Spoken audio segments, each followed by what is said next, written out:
Who wants to take the best shit of their entire life?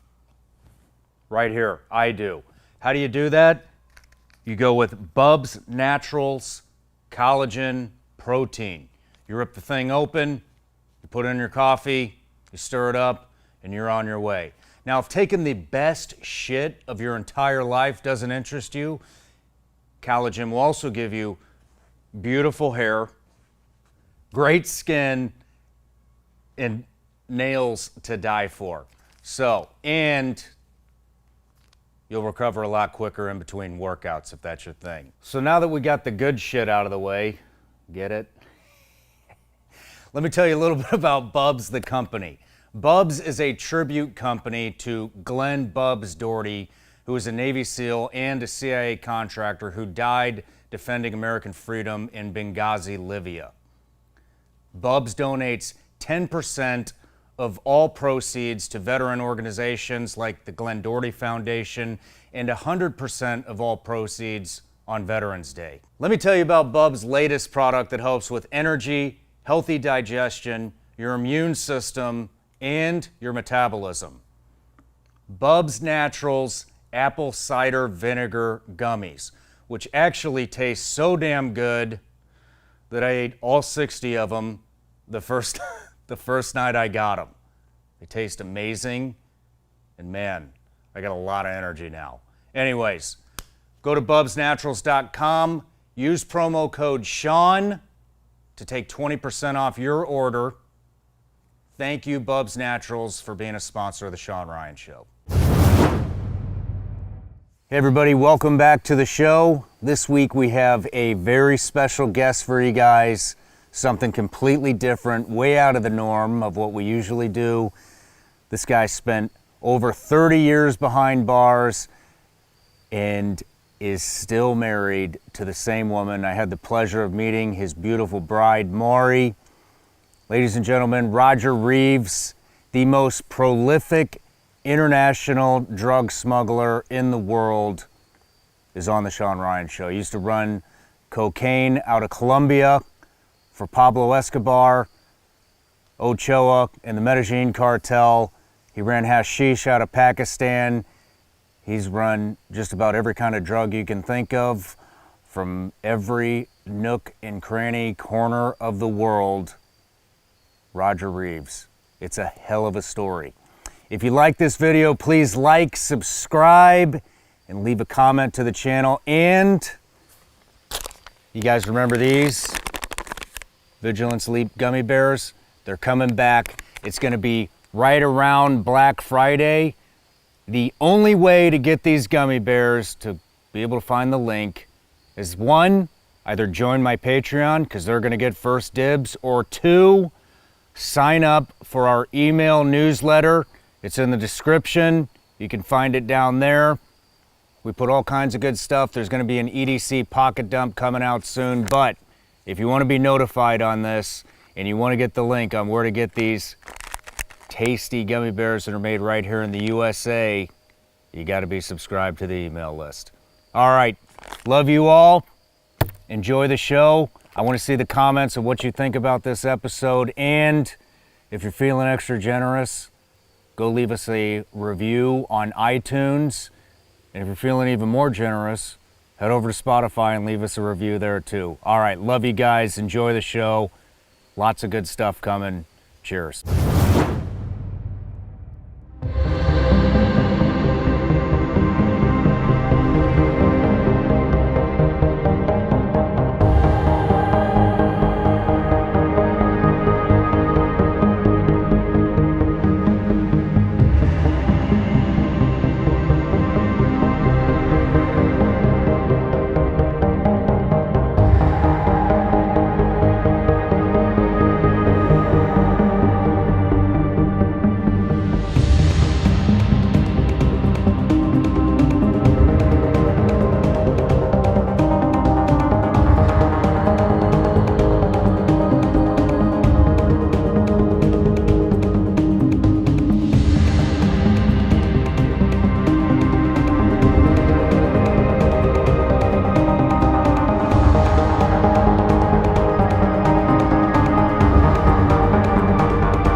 Roger Reaves, welcome to the show. Mighty proud to be here. Thanks for making the trip. I really appreciate it. So you're one of the most prolific drug smugglers in the world. You broke out of prison 5 times, moonshiner, smuggled cocaine, marijuana, worked for Pablo Escobar, the Medellín Cartel, the Ochoa brothers. Is there anything you haven't done? I hope.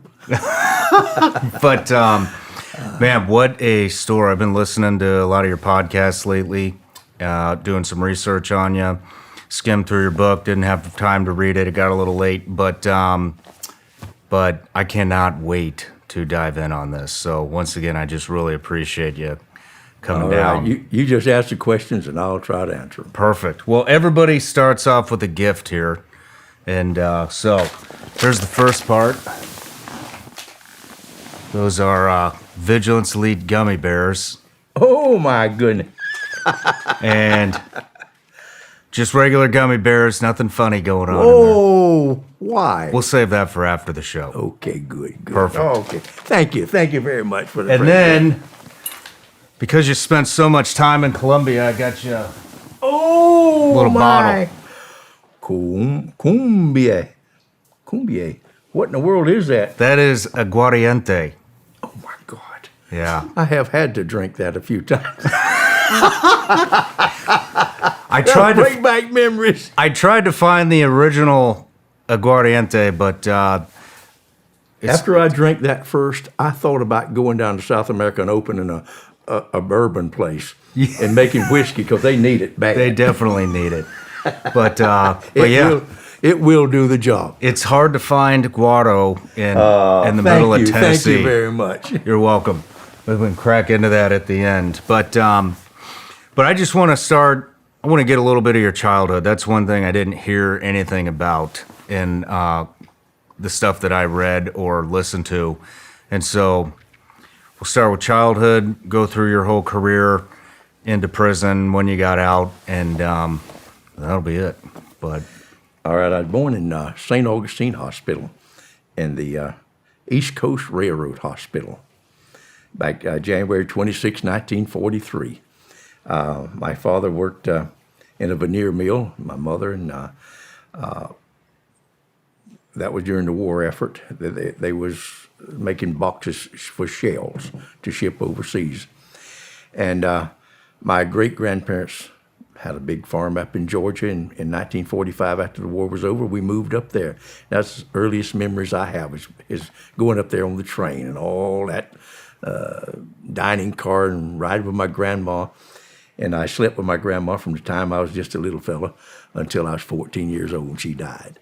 So big old feather bed. So we moved up to Georgia to a 3-mule farm. And things were wonderful.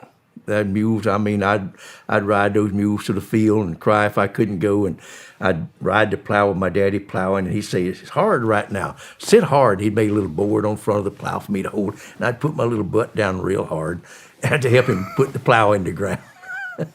And life was great. And then my father started drinking, and he became an absolute hopeless alcoholic. But he's a wonderful man. He's intelligent. But he just loved that bottle better than he did life. how old were you when he became an alcoholic? I guess about 8 or 10 years old, and he Young. just come right on. And he died by the time I was 17 years old, and so I had 7 little brothers and sisters, and so my mother worked hard. She worked hard. She hated his drinking, and we lived in the house with his mother, my grandma that I slept with, and my grandma, for some reason, got cross with my mother, and they didn't speak all my life. So I wanted a horse. And so my grandma, "I'm going to buy you a horse, Roger. We're going to go to town and we're going to buy you a horse." She just was sweet and talked and this. So I kept telling my mother about it. And she said, "Roger, your grandma's not going to buy you a horse. Just hush about it." "Grandma, Mother said you ain't never going to buy me a horse." "They go get your Uncle G." And we went to Fitzgerald, Georgia, and went to the mule and horse lot. And there he was, a beautiful pinto back in the back. And they said, "A little boy can't handle that." Boy, I didn't want nothing else. And they brought that horse. for $145. And man, he was just way too mean for me to handle. So my daddy came out there and tied him to a corner post. He gave me a switch, said, ride him forever. So me and that horse rode for a long time with a 3-foot lead. Finally, I got work a horse, and I think that toughened me up to life with that little horse. Really? Yeah, I do. I really do. That thing would bite me, and I'd bite him. He bit me, and I bit his ear, and he nearly jerked my head off. So that was life on the farm. And I cropped tobacco and hoed and worked in the field hard. I mean, I would. And we had 3 mules, and then later on we got a John Deere tractor, pop, pop, pop. You could hear it a mile. If anybody quit plowing, you could know he quit.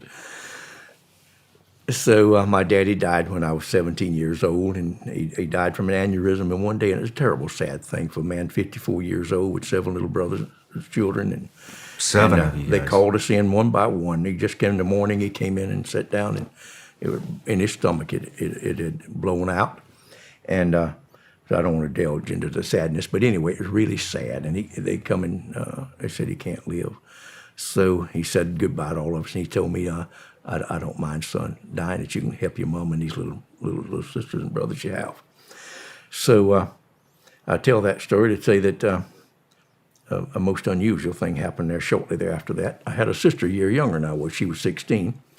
There was a fella from across the river, big fella. He asked her out on a date. There's 2 of the guys. We knew them.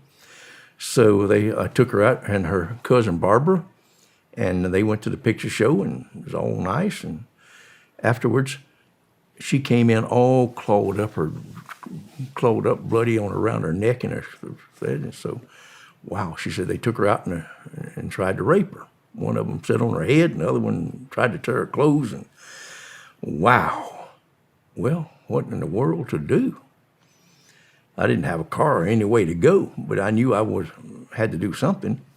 So the next day, I walked down to a little village of Jacksonville, Georgia, and there was Stanley Wells, and his daddy owned a little store, and he had an old Chrysler, and he said, "You want to ride across the river to the skating rink?" I said, "Sure, Stanley, let's ride across there." We went across, and there was that man roller skating with a woman in a long white dress. And they was going around, around the corners. So I just went up and paid my dime for one of them large Coca-Colas, and I dried it off. I didn't say nothing to nobody. And I walked out, and when he came by, I hit him in between the eyes with the bottom of that Coca-Cola bottle, and it ranged his head. And I run along beside him and kind of rearranged his face. And the only guy that owned the skating rink, Bill Newman, he came along, grabbed my arm, and fell down in all the blood and broke his glasses. And everybody, the whole world just stopped. There must have been 100 skaters, and that It's a Cotton Candy World just kept playing. Oh, man. And they come with a knife, and I thought, oh, boy, I grabbed that bottle. And somebody cut his skates off to drag him out of all that mess. And so I walked out, and they said, "Why did you do it, Roger?" And I said, "April Fool." It was the first day of April. No shit. My sisters couldn't get a date after that. Well, that's probably a good thing. So that was my first brush with the law. Wow. Yeah. So when did you start studying to become a pilot? I back up there. I went on tell you about how I met Mari over there. Okay. It was like in the Grapes of Wrath at John Steinbeck. They was advertising for tobacco harvesters. We called it cropping tobacco. You crop it, take the leaves off 3 or 4 at the time as it ripens. You have to look at the stalk and tell what it is. And I was raised on a tobacco farm, so I knew how. So they was paying $20 a day room and board in Canada. Okay. And that was after our season finished down in Georgia. A lot of the boys here from North Carolina went up there also during those years. And so it was $20 a day, and so it was like you could make $600 or $700 a year in 6 weeks. In Canada. In Canada, after hours finished, that was a huge amount of money. Why was everybody going to Canada to grow tobacco when they could just grow I it think here? the Dutch and the Belgians, they found out that it would grow just north of Lake Erie. It was kind of the banana belt of Canada. Okay. And it was just like 200 miles of solid tobacco and huge tobacco barns and beautiful. And it was beautiful farms. And so, but they had so much tobacco, they didn't have people to harvest it. So they advertised all far and wide. So I hitchhiked up there, and I after a week or so, you get rid of the sand lugs and you go really fast. And so we'd finish by 2 o'clock in the afternoon, and then I would pull suckers. And so I make $30 a day. They pay you by the row. So some of the boys came from a neighboring farm and said, Roger, you want to go to the fair? There's a fair in Tilsonburg. And I said, sure. I took a shower every evening after I came in the greenhouse anyway, and I put on a pair of black slacks and a shirt, and off to the carnival we went. Well, what a place it was. First, we went to the Hoochie Coochie show for 50 cents. And I'd never seen anything like that. It was just delightful. So then we go on down the row, and there's a man, a great big fellow with a long flowing beard. He must have weighed 350, 400 pounds. 5 brand new $100 bills. Anybody to wrestle my bear and get all 4 feet off the ground. $10 to anybody that's got guts enough to give it a try. What's your name, young man? Roger Reaves. How much you weigh, Roger? 145 pounds. 145-pound man against 600-pound beast. And the crowd's flocking in. And he opened that circus door, that little circus wagon, and threw me in with that little black bear. And when that black bear got to getting up, he wasn't little at all. So I ran into that bear, and we had a round or two, but the bear won. And I lost most of my clothes, and I asked the man for my money, and he told me to go to hell. I'd hurt that bear. So I couldn't work for 2 days. So I went down, it was Sunday, and I went down to the Turkey Point on the beach at Lake Erie. And I walked out on the pier, and there was 3 girls sitting on a towel. I tipped my hat to one of them, and it was Mari, and it was 60 years ago, a little over. 60 years. Ever since, yes. You guys have been together for 60 years. 60 years. Uh-huh. Congratulations. That's amazing. So I took Mari back down to Georgia, and she come from Holland and lived in Canada. And to bring her down in that heat and them flies and ticks and rattlesnakes, it was really in a swamp area where I'm from. To Ackerfield, that was something else. So Purina Company had really promoted chicken business down there. And so I got my mama to mortgage a farm, and we put in 36,000 laying hens. And that was just about the time that the curve was over. It was going down the other side. So every time we picked up a dozen eggs, we lost a nickel. Oh. So it wasn't long before we $78,000 in debt to feed to Purina Company, and looked like the farm might go to the bank. Yeah.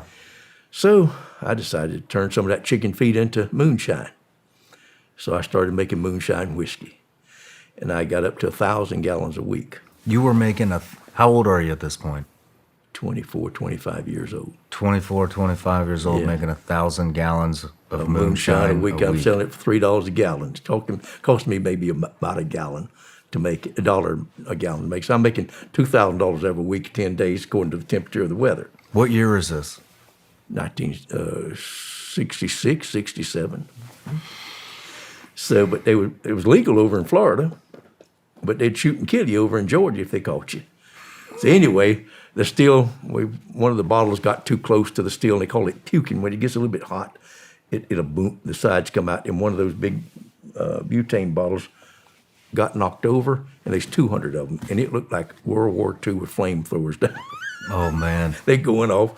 And I went back, after I got the fire out, I went back to the house, and I was eating. It was behind our house. And after all of them blown up, I thought the revenue was blowing it up, and I ran back there, but it wasn't. So I took a hoe and pulled those tanks all into a creek. And it was cold. So we heard pow, pow, pow. Mari run to the back window there. I was eating a second breakfast. And I let me look, and she said, "It's Wayman LeFevre. He's chasing lice. He's chasing lice. He fell down. His hat fell off." We knew the deputy sheriff. And said, "He's chasing lice. Lice is getting away." So anyway, they brought the bloodhounds out, and oh boy. So that was over. But then I started up again, and then a fella turned me in, and I had to run from them too, and the bloodhounds after me, and they blew my still up again. I had to swim across the creek, and everybody knew it was me. How long were you making moonshine before you got caught? About a year. A year? So then we was ashamed to go to church. We was ashamed to go to town. Everybody pointed their finger at us. It was all in the news. It covered Dixie like to do, the front page of the Atlanta Journal and all. So the long chain men came and took my tractor. They took my truck. I had a big old 10-wheeler. They took that. I didn't have nothing. I was paralyzed, broke. Yeah. And what in the world can we do? My sister was out there from California. She said, Roger, they need laborers out there. They making $7 an hour. So we went out to California. So I say when I quit running, I was in Redondo Beach, California, and I went to work doing construction, framing, and it was killing me doing that framing. There was a electrician there, Italian man. He said, Roger, why don't you be an electrician? I said, I don't know much about it. He said, I'll teach you. So every day at lunch, he would say, this is flex, here's how you cut it. And here's a handy box, and this is a 4S box, and this is that. And so he taught me whatever. He said, now go get some used tools and go down to Wilmington and sign the right to work book. So I went down and signed it, and they sent me out on the job, and they never knew I wasn't a real electrician. I worked there 2 years, and then I got on the Redondo Beach Fire Department, and I was real happy with that job. So I continued to do the electrical work, and then I was one of the first pickers.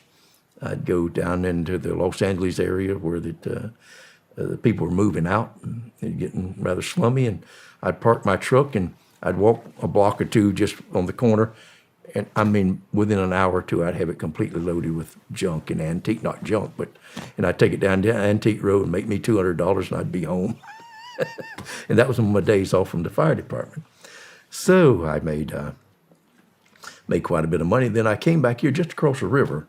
And you might not know, but the settlers, when they came from New York and Atlanta, wherever, they came on a train here to the river.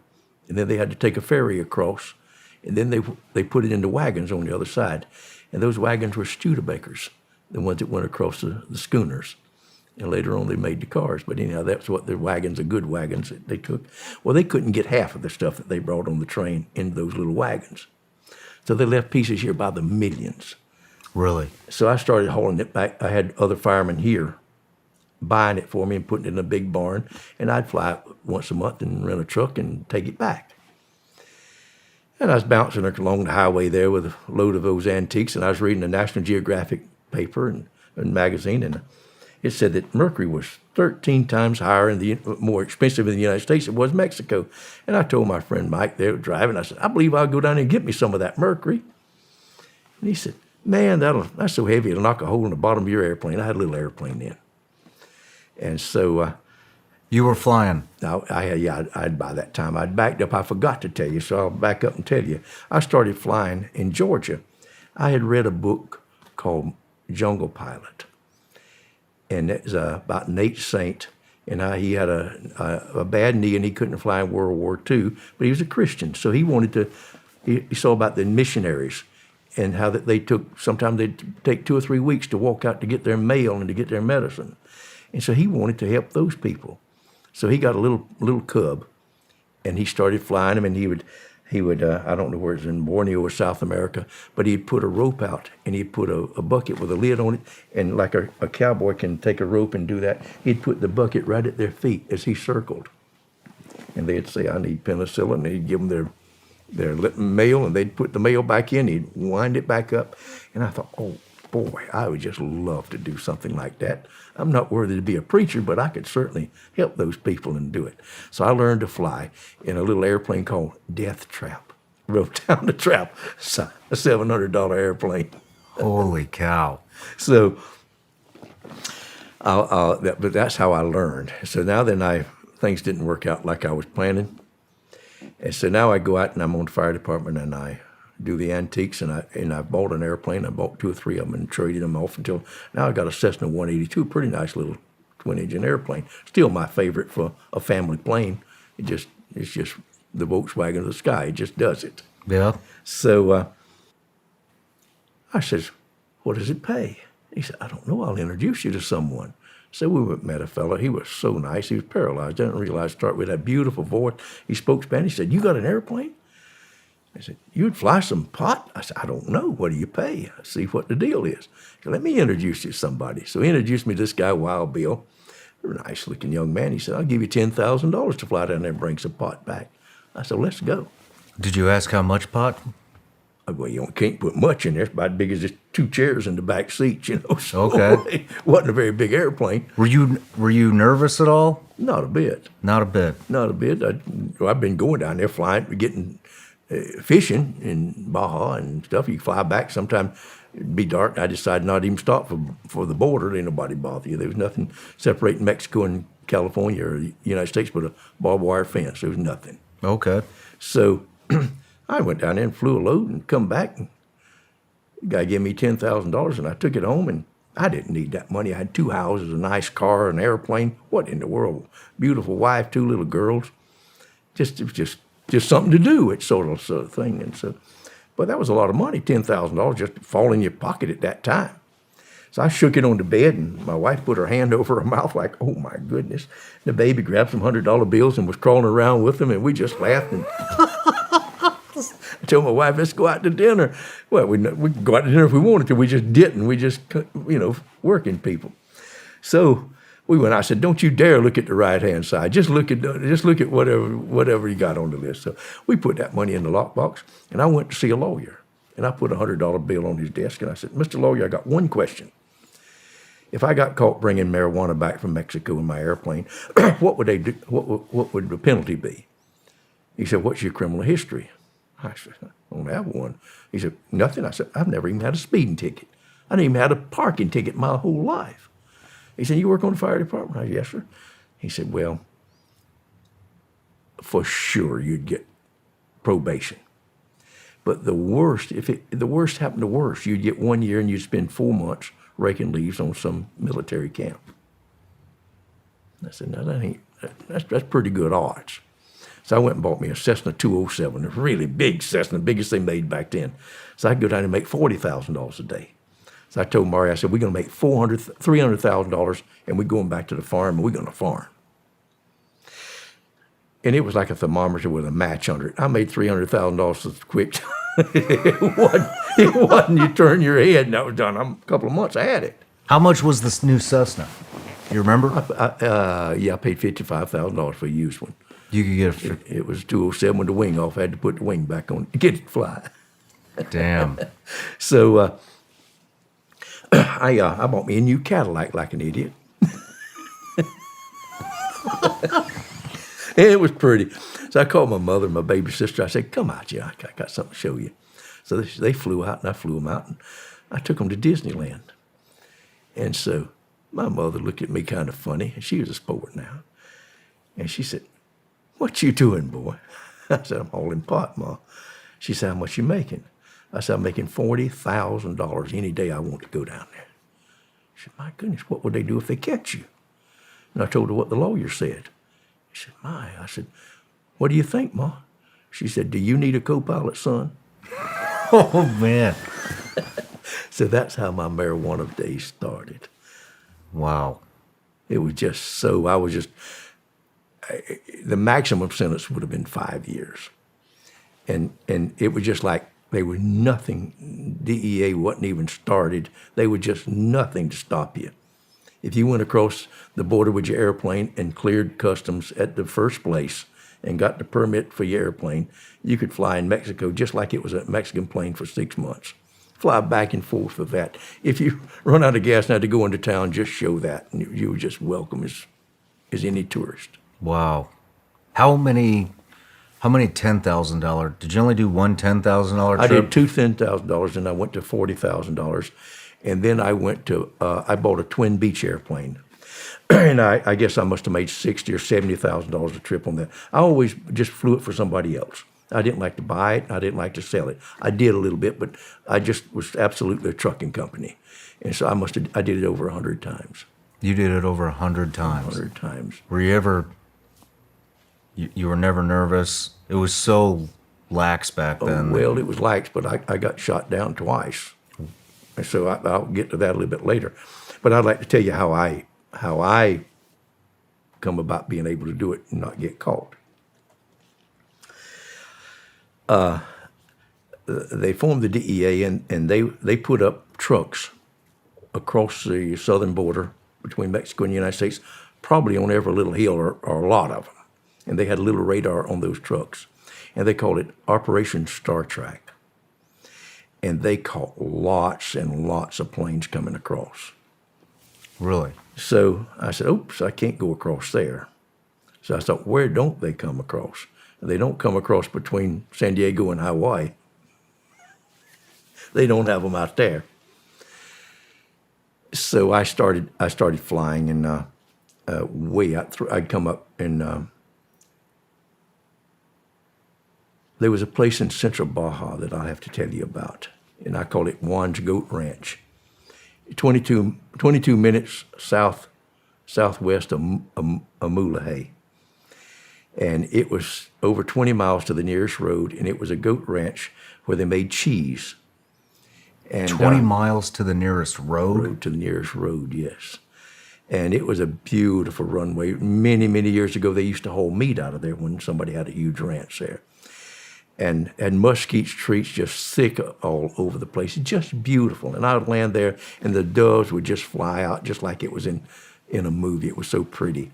And I would land there, and this guy Juan would come up on his mule riding fast, and I'd unload the load. We'd put it under the mesquite trees, and he would look after it all day. And I'd fly into Mulaje, and they'd wash my plane and clean the windshield and fill it up with gas. And I'd eat barbecue or whatever was there, and I'd get a room and take a nap for a few hours.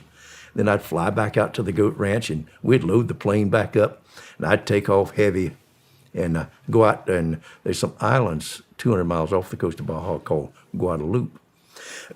And I would go over Guadalupe Island, and then I would go northwest out of there. And so when I came to the border of the United States, I was 300 miles off the coast of San Diego. Okay. And I put it right down on the deck. So when I came in, there was a quarter inch of salt on my windshields. Wow. So, and I would then I would fly all the way up to the Santa Barbara Islands, Santa Rosa, and I would come in late in the afternoon, just about dark, and I'd come up from a runway there, and I'd pull it right up and just fly like I'd just taken off from there, and I'd go out to the desert and unload, and never, ever had a 1 ounce of problems, except with the airplane sometimes. Nothing. Nothing. How many pounds of pie? I would carry from 22 to 2,500 pounds at a time. 2,500 pounds. Yeah. And then I got a DC-3, and I'd carry 3 tons. 3 tons? Yeah. How many pounds is 3 tons? Is this like 6,000 something pounds? 600 pounds, yes. How long does it take to unload 6,000 pounds of pie? Not long. I'm telling Really? you what, you can throw it out of there real quick. Must be one hell of a two-wheeler. Back truck back up, then we had rollers. Just put it on there and just put those rollers. I bet 20 minutes it was done. How did you know? Did you always know who you were picking up from and Yeah, I who you had were one dropping guy that I off was to? partners with. Okay. And I was partners, except he was stealing more than his share. But anyhow, it was his responsibility to load it and to sell it, and I didn't have anything to do with it. Who was paying the bills? Was it Mexican cartels? I own my airplane was about $50,000. Well, I meant who was paying your paycheck. Was it a Mexican cartel or was it? Right here. It was real simple. He would load it and bring it up, and he had a fellow that unloaded it, that drove the truck, and they took it to town. They had a guy sell it, and it was it would just go disappear just like zip. People would be mad with you if you didn't save them some more. Like they'd come back next week. Why didn't you bring me out, man? I wanted to, this and that and other. That's how it sold, and it was no problem at all. Wow. So he was always trying to build a big restaurant down in Mazatlan. He didn't want to pay me, so I'd go and had to go and run him down to get my share of it. I just give you $50,000 last week. I said, you didn't give me nothing. You just paid me what you owe me, man. What's my part of it? And I'll tell you about that fellow. That's the most unusual thing in the world. I hired a pilot to fly for me. And him and that pilot got together and decided to cut me out. So he had a fellow work for him named Peter, and I've never been talked to so ugly in my life. You sit on your powder puff ass in Santa Barbara, you out the deal. Well, he owed me about $300,000, and they had my DC-3, and no, you out the deal. We got your pilot, we got your plane, and we got your contact, and bye-bye. Don't come down here. We'll dust you for a nickel. Really? Well, I hate to say this because I'm not a violent man. I never went to shoot nobody in my life, but that was just a little bit too much to swallow. So I had an old leather suitcase, and I had a 9mm Browning high power and a 38 Big Smith & Wesson. I put them both in there, and I took off to the airport in Los Angeles. Well, I got to the airport, and there were no flights to Mazatlan that night. So I had to go to Houston, I believe it was, and change planes. And when I got there was a terrible thunderstorm. That plane, I mean, the wings almost touched the ground, scraped the runway, and bounced down that runway, and finally got stopped, and it just flooded all night long. And I went down, and my suitcase didn't come. So I went down there 2 or 3 times at night to see if it had come in, and it didn't come in. So the next morning, I knew I was going to have to go buy a new suitcase and new guns and start over again. So I called down there to tell them, just hold your horses, I'm on my way. So I called down there, and that Peter answered the phone. Oh, Roger, somebody shot and killed Mark last night. God had somebody kill him in my place. No way. Surely did. Interesting. The only time I ever picked up arms for anybody. Damn. Interesting. Any idea who did it? Yeah, we know exactly who did it. The guy that we bought marijuana from was a guy named Roberta. He was the nicest man you could imagine. He was just a farmer that put it together, him and his brothers, and we could get it from them, and he'd give a lot of credit. He didn't care. And he had a bunch of ranches out. And so this Mark was building the Elephant Bar and Grill. He needed a couple of $1 million, so he was slow on paying him, he's slow on paying me, and he was doing what his thing was. I kind of understood it. I wasn't mad with Mark. But so I guess Roberta was drinking that Saturday night, and he sent 3 of his cowboys in, and when Mark closed up his place, he went across the street there, the way I understand it, and the cowboy says, "Hey, the boss wants to see you." "Nah, my boss, I ain't, yeah. So one of them pulled a pistol out and says, "The boss wants to see you." And Mark was a tough guy. He just reached and took the guy's pistol away from him and shot him. And the other boys jumped on him and took the pistol and shot and killed Mark. Right there. Damned. Yeah, right there in the street. So that's how that happened. It was just so, nobody wanted to hurt anybody. I mean, it was just like, Roberta still didn't want to kill nobody. I was taken off of my airplane one time, and the Federalists came and they shot Roberta down, and he spent 5 years in Culiacan, kept his mouth shut. Wow. And I was just taken off. Let's hear about that. That was all there was to it. That's it. That's it. Just loaded up, and I was there, and they just swarmed in on him while he was leaving. Is that when you got shot down? No, I got shot down another time. I'll tell you about that. That was lively. That was in Mexico. Yes. Same time period? A little bit before this is back when I had the 207, the big signal engine plane. There was a little village, a starving village, starving donkeys, where I'd got a contract to buy the marijuana. And had an ugly little hair-lipped man came walking that said he had the Federalists paid off. He didn't have nobody paid off. So I'd land there on that little village. It had about an 800 or 900 foot runway in a oxbow of a river. And the river wasn't as deep as knee deep, but it was just beautiful. Cactus out there, and even all the fences were made with cactus, so a goat couldn't even get through.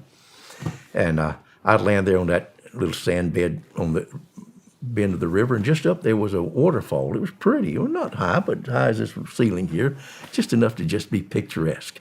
But I couldn't take off with a load. And Mari would get all kind of toys and goodies and candies and red apples, what the children like. I saw how starving they was. They had nothing. I mean, they were just poverty. And I'd bring that airplane down loaded with these goodies, these candies and little toys, and give it to those children. And I noticed every week there was more and more children. They was hearing about that American Santa Claus coming. So I think that might have been my undoing. So I remember I did 12 loads in a row.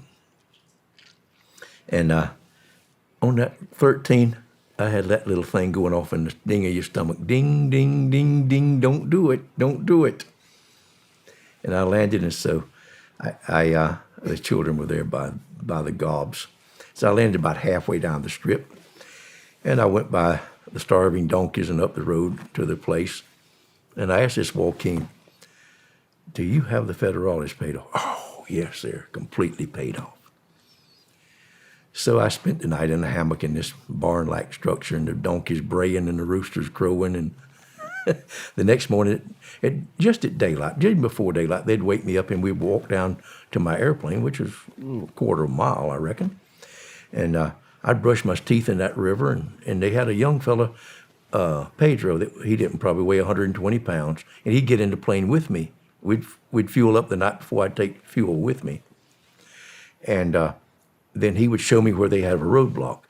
So he'd take off, and I'd take off with that empty airplane, and I'd go 20, 30 miles or maybe, and they would block a road where they had a 2-ton truck, and they'd come out with all the guns on it, and they'd block the road, and then you'd see about a mile up there, another big truck would come across and block it, and the road would be clear. And I'd land between them, and they'd come up with the truck and put the marijuana in the airplane, and I'd shake hands with all of them. And I'd get in the truck and take off over the other one. Okay, so you were landed in the highway. I landed in the highways because All right. that was the only place down there that was a runway long enough to take off with a load like that. Yeah. We didn't have any place that you could take off, so I'd always on the highway. And sometimes they wouldn't be 6 inches from the wheels on that side to the little berm, so I had to keep it right dead center. And so that morning, when we got in the plane, I was going to taxi back to the end to start. Pow! I thought a wheel blew out. They kind of stick out there, and I'm looking, and Pedro's yelling, "Policia! Policia, Roger! Policia!" And it dawned on me, uh-oh, no, I don't want none of this. So I just pushed it to the firewall, and I only had a full 500 feet in front of me. And I went tearing off down that dusty, sandy place. And when I got to the end of it, I pulled up real strong and just hoping it would fly off. I had to. And it took off, and it was just hanging on a stall on its nose. And they riddled that airplane with machine guns. I mean, there was 80 bullet holes in there. One took the top of my head, creased it, took my kneecap off, took the end of my toe off. Oh, you got shot I got shot 3 times. 3 times. Yeah, and Pedro, I didn't see it at the time, I tell you. But anyway, the airspeed indicator just went away. That's what I was looking at to see where I was. And the instrument I was watching at the time, it just disappeared. And the bullets went up above me, over my head. They were just all over. I don't know how I didn't die. And they shredded up the top, and the wings are high. And the gasoline from that left wing was just pouring in on me like you just pouring it out of a bucket. It was all over me. And somehow or another, it scared me so bad until time almost stopped. Things turned yellow. The only time in my life that's crisis. I thought I was fixing to burst into flames any second. Yeah. Those bullets was hitting so hard, it was like a hailstorm. And it was over just like that. Could you see him down there shooting at you? I didn't see them shooting them because I went through them. Now I'm up at the end, and I looked ahead of me, and the river is maybe 18 inches deep or so, and it looks like it's huge turtles on the river. Those rocks had made shapes, you know how diamonds and other stuff make. They're just laying there in that river like that. And I pulled that power, and I cut the electricity off so that there wouldn't be any sparks, hopefully, till I could get down there. I knew I was fixing to die. And I hit, bam, I hit hard, and the wings came off. And then it bounced again. And when it bounced the next time, the whole firewall came under the airplane, and I'm sitting in the middle of the river, and I'm not, I guess, unconscious, because Pedro's hit me in the ribs. Come on, Roger, come on, Roger. Well, I undid my seatbelt and stepped out. And now there's 4 federales running down the runway, and they're quite a ways from me, and they still shooting. They hit the plane twice while we start. Well, it just happened to so that I had that 9mm taped to the top of the radio, so I'd have it in case of crashing in the jungle or whatever. Well, I just reached out. It's just there in the holster in the most conspicuous place. And I popped a few black down to run away. And they ran into rocks. I didn't see the federales no more. When the rabbit got the gun, the farmer, he run. Oh, my gosh. So we took off down the thing, and then I looked, and Pedro's foot had ruined. It came under one of them AK-47s came in his ankle and blew it out the other side. It wasn't even bleeding. It was just white. So, oh my goodness gracious. So I want to go. He said, no, we got to go up the hill. The federales will go down here, the easy place. Let's go up. So we went up and got into a path of cactus. There's a big old cactus there everywhere. And there was a donkey. She must have been 30 years old with long hair. And Pedro just runs up to her, Charlotte, Charlotte, and starts petting her. And we jump on the back of that donkey, and we go for several hours, a couple hours, and we come to a place, a little farm, a white house in a clearing. It's just like where the indigenous people will just make a place for themselves. And the trees was down, and it had been burned, and a man was plowing there, and he had a cow and a little mule, and the thing over the neck was sideways like this, and he had a little plow, and he was plowing with them, trying to make him a living. And Pedro knew him, so then he put us in his house, and his wife and his daughter were in there, and he went for help. So we were there all day long, and the woman got some cloth and put over our wounds, remember, on my head, and then she poured diesel all over it. Oh. She thought it did keep the flies off. So anyhow, we sat there all day long. I mean, just in a straight chair all day long, and I guess I was in some kind of shock. And about dark. Were you worried about anything? I wasn't worried. You weren't worried about getting caught? There was a hunting rifle on that wall, and I wanted to go back over there and take care of business, to tell you the truth, but I must have been out of my mind. But somebody shoot me, I ain't particularly in favor of them. But so late in the afternoon, a bunch of horses and mules come walking fast up into that yard. Might have been 20 of them. They was help come. And there was a young man there, he spoke English, Dr. Benjamin Soso. He was a Red Cross doctor from 20 or 30 miles away. And he came in there, and boy, he gave us tetanus shots and gave me a big shot of morphine, and same thing for Pedro, and that eased things up right quick. And he worked, there's a slug in my foot, back in the ankle bone. He looked for that for a while. I think he did more damage looking than the slug did. But he says, you got to get to hospital. And Pedro, you'll die if you don't get to hospital quick. And he said they got the roads blocked all the way north. They're looking for an American pilot that they think's dead. There was so much blood in that airplane. So he said, you got to go south. He knew you were a pilot. Yeah, he knew I was. Of course, he come for the help. He got the story. So, and he said it's all over. He said, so there's roadblocks everywhere. So there's a platoon of soldiers in here looking for you. So I got on a horse or a mule, I don't know, and we rode a long way. And we came to a road, a dirt road, and there was a big 10-wheeler truck, and it was loaded full of corn in the shuck. And they dug holes on one side for me in that corn. I got down in it, and on the other side they dug one for Pedro. And these people sitting all over the truck in their serapes and their big sombreros. And that road was rough, and every time that truck would roll, that corn rolled over my face, and they'd dig me back out. We must have rode 20 miles, and we came to the highway, and we went through 3 roadblocks. Soldiers all over it. Nobody said a word. So we came to the road. They took me in a house and stripped me off and got me some, I remember the pan had a little chip in it. I must have changed the water 20 times to get the blood and the crud off of me from all day and all that stuff. And finally it got clean. They got me some clothes and put on me. And so they needed a taxi to take me to Guadalajara. I don't know how long it is, but it took all night, so the long way. So they had to go to Mazatlan to find a taxi, and so finally they had to hard to find one that would go that far with something like this. So finally they come up with a brand new car, and they made a bed in the back seat for me and laid me up there. And that doctor gave me those pills, and I was buzzing. So the man was a dwarf. What kind of pills? What do they give you? I guess something morphine or something to keep the pain down. Yeah. I was shot. I was hurting.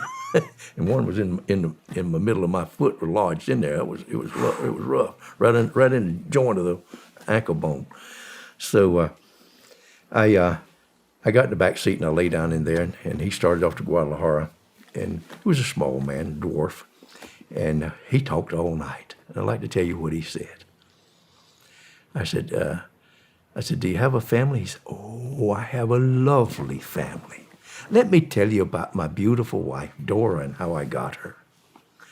He said, I was in the village, and look at me. No girl would even look at me. But I had my eye on this girl across the way. And one day, she's playing the flute in the back of the band, and she comes by, and I go out and I grab her, and I pull her in the gate, and my mother helps me pull her in the house. And I tell her I love her. But she sat straight in that chair all night and won't even look at us. So, Senor, the next morning, what could I do? I have to send her home. So I sent her home, and I follow her at a distance. And she knocks on her father's door, and her father, get away from here, you prostitute. You spent the night with some man. You're no daughter of mine. Get away from that door. So Dora left with her head hanging low. And I went up and said, Dora, let's go talk to the padre. And Senor, that's how I got my beautiful wife, Dora. He said, and you won't believe it, but 1 year later, we have a beautiful boy. And I was driving a new Ford, so we named him Ford. And Senor, the next year, we have another boy. And that year, I just bought me a new Dodge, so we named him Dodge. And Senor, I know you're not going to believe it, but the third year, we had another boy, and I had just bought a new Chevrolet. And that priest wouldn't name him Chevrolet. I had to teach that son of a bitch to drive before he'd name him Chevrolet. And that's how I got my three boys, Ford, Dodge, and Chevrolet. Oh, my gosh. So you see some of the tales I had, and they're all true. Yeah. They're just unbelievable. You also went to prison in Mexico. Yes. Is that around this time? Yes. It's right during that time. Right after that time. I'd paid $17,000 to Joaquin for that load that I didn't get. So I went back down to get my load, and I had a fella, an older guy, that I said, bring me an airplane, and we'll go partners. He had an airplane. I said, now, here's $5,000. You land at the strip just south of Hermosillo. Is a huge cattle feed lot, and you give them $5,000 both ways, and they'll give you all the gasoline you want. So he wasn't paying attention. He landed the International and tried to give him $5,000. He did what? Uh-huh. Can you repeat that? So I'm at a real nice 5-star hotel, and a gentleman I was had a phony name Ardell, and he really nice looking gentleman. You never dreamed it. And he said, "Are you Mr. Ardell, sir?" I was in the swimming pool. I said, "Yes, sir." And he shook hands with me and put handcuffs on me. And he took me to jail. They all came over and took me to jail. I went up and got some clothes. And they took me in there. And of course, they took my clothes and my suitcase. I had $300 in my wallet. And the guy took a blackjack and took that from me when I went in. So I didn't have nothing. So I stayed there about 3 days in a cage. And sometimes there's 18 people in that little old room. And oh, it's filthy.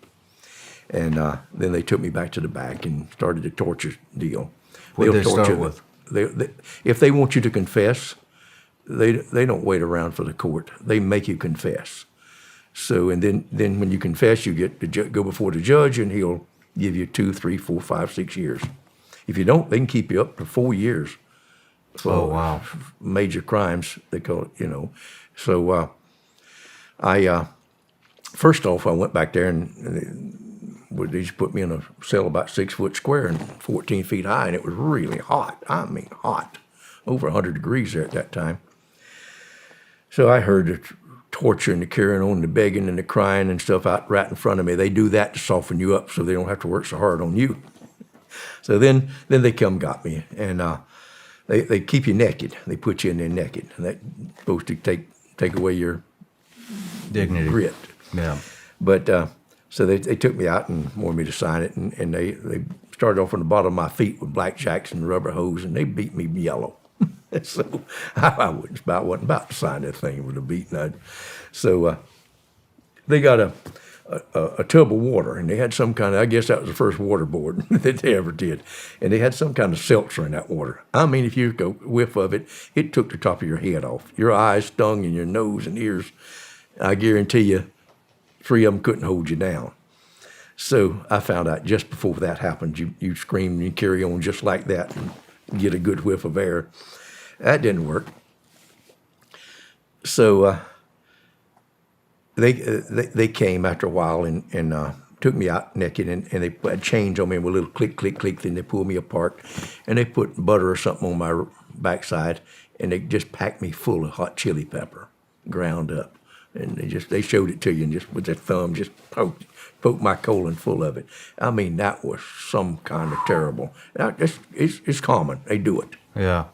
So anyway, I begged and cussed and carried on till finally they washed it out, but I didn't do it.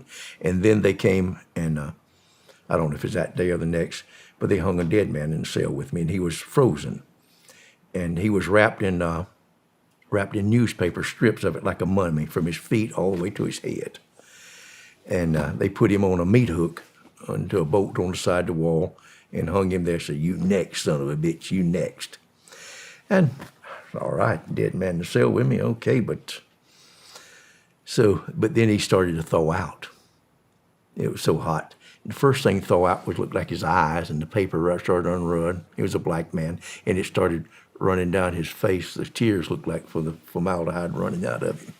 Oh, man. And then stuff started unwrapping off of his private parts, and it looked like he was peeing on the floor. And it puddled down there. Oh, what an awful smell. And then as he opened up, you could see the hook was on his ribs here, and it pulled it apart, and you could see his liver good and clear. So, how long is all this? Pardon? How many hours is this all? I don't know. Is this days? No, just one day. In one day, yes. Okay. But there was a little hole. It wasn't even maybe a quarter inch under the door. That thing was filthy. There was blood spatters, crap all over the floor. It was a filthy place. I lay down in there naked under there, and I put my lips just as far as I could under that door, trying to breathe. And I had the darndest dreams you've ever seen, or hallucinations. I was sleeping completely, and I remember pink flying pigs. They were really pink with big wings. They were just flying around, and whenever I came to, I didn't know which was real and which was a hallucination but I didn't really come to. They took me to the hospital, and I woke up. Then I had an oxygen mask over me. And you woke up in the hospital? Yeah, in the infirmary, and there was a doctor there, and he was concerned that they had gone too far, that I was going to die from that formaldehyde fixture. So they took me then and put me into general population. And I stayed out there for a while until my wife came down and paid a bribe, and I got out, went out the back door. What did your wife think about all this? I don't know. Did you ever ask her? She was glad I got home. I'll bet. Was she upset? Not particularly. I did it so many times, and I think that she just had such faith in me that she just thought, surely he can do it. I think it was, and she just never took it so, and it was marijuana at that time, and it wasn't any big deal in the United States. And everywhere we went, I was a hero. Did you tell her everything that happened to you when they were torturing you? She made sandwiches for me, and I'd get love notes in them. I'd be eating one of them, and there was a little love note in that thing. So she knew what's going on. I didn't tell her exactly what I was doing. I mean, yeah, she knew what I was doing, but yeah. I didn't let her get close to it. Nothing, not even know. So she's not guilty in any way. Okay. But there was about half the people in California voted for the referendum to legalize that stuff way back there in the early 70s. So there was nobody mad at me, not in my side of the fence anyway. Yeah. Did your wife want you to keep making these trips? No, she didn't want to. She wanted me to quit. But I had such real estate deals going, I just had to keep supporting her. I was going to make $1 billion. Gotcha. I went and bought Moreno Valley, every foot of that land out there. Got an option on 6,000 acres. Now I want to cities. If I could have helped that, what would it have been worth? Yeah. So you said you did hundreds of loads, right? About 100 loads of marijuana. 100 loads of marijuana. Was it always for the same entities? Was it always for the It was same? always for me, but I mean, I had different people load me and sell it. So how does it work? Okay, I figured that I had an airplane worth $50,000 or $60,000 at the time. Mm-hmm. That was what the load cost down there, and I'd say, all right, Bill or Bob, you load me. We both risking the same amount. Okay. You load me, and then we'll sell it, and we'll take the price of the pot out of it, and we'll split what's left over. But I do not want to sell it. I don't want to come down here, and I don't mind being in the jungle and loading it. But if you come and you get a load and you come back for it, it's not the same stuff. You need to stay there. Okay. So it's better to have a partner in this. Okay. So that's what I did, and it didn't matter. And so that's how I got away with it a long time, because I didn't touch it. I'd come back on a dry lake in the desert, throw that stuff out real quick, and I'd wait till the truck leaves and he gets away, and then I'd take off and go back to town. Did your name get spread around everywhere? And I mean, Not really. There's pretty hot enough people commodity. knew. There was a DEA agent that followed me for years. He had really nice things to say about me. He never told any lies. He just he had a stack of papers 16 feet high when I went to court. It was $16 or something. He had me all over the world in different airplanes. Wow. What would a phone call be? Was it a phone call? What was it back then? How did you know? All right, load's ready to be picked up. I don't even remember. We didn't talk much on the telephone. I know that. How were you communicating? We'd come see each other and talk, and you should go down there. And it must have been a phone call, though, somewhere or another. It was face to face too. You know, we say something, I know it's ready. Okay. But I knew it'd be ready anyhow. And sometimes the weather would stop me. I didn't want to go if it was bad weather. I didn't want to fly through thunderstorms. Did they know when you were arriving, or they just? Yeah, and you could set my clock by me. If I said I was going to be there 6 o'clock, I would be there within 10 seconds. I'd put my wheels down. I'd adjust it just out there. I enjoyed being on time. Roger that. So then what happened? I got in trouble in Mexico. I was woke up, knocked on the door one morning, and big red-faced water. I'd ordered breakfast down, huevos ranchero and some coffee, and bam, bam, bam on the door. And I went there in my blue jeans, and big red-faced waiter, "Buenos dias," and he put that thing down and put a 45 right between my eyes and says, "Federal Police to Mexico, you're under arrest." Then he went to looking through my stuff, and I got me a Coca-Cola out of the bar. I started knocking him in the head and then run. But I was on the 6th floor, and I didn't know how many was out that door. So I said, oops, I better go. So he put her gun in my ribs and went down the elevator and put me in a car, and there was one behind and one in front. And they went through town. I thought he was going to put me into prison where I'd been sometime earlier, a year or two earlier. So I went on out and went across a railroad track and went down a rough road. And they stopped right in the middle of about an acre of dead animals and all kind of decomposition. And that's where there's trucks that pick up the dead burros and cows on the highway and bring them there. And there's just a stinking place. I mean, blowflies everywhere. But this was just at daylight. Well, he got out and says, "¿Dónde es tu aviones? Where are your airplanes?" And I says, "I don't speak Spanish," and boy, he's a great big red-faced fella. He hit me upside the head with his flat, knocked me plumb off my feet. My Spanish rather improved. So he grabbed me by my hair and slapped me around, busted my nose, and they want me to sign this confession. They say they're there with a joint group from Mexico City, American DEA, and they have orders to stop me, that I have 2 airplanes and a yacht that I'm hauling marijuana with.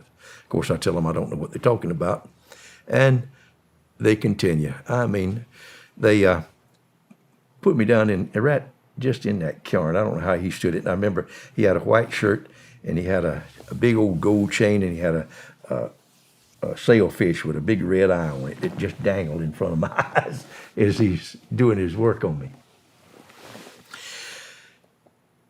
So then they bring out a cattle prod, and they burn me up with that thing. I mean, they eat me alive, and they start just about my knees, and they stop about my waist.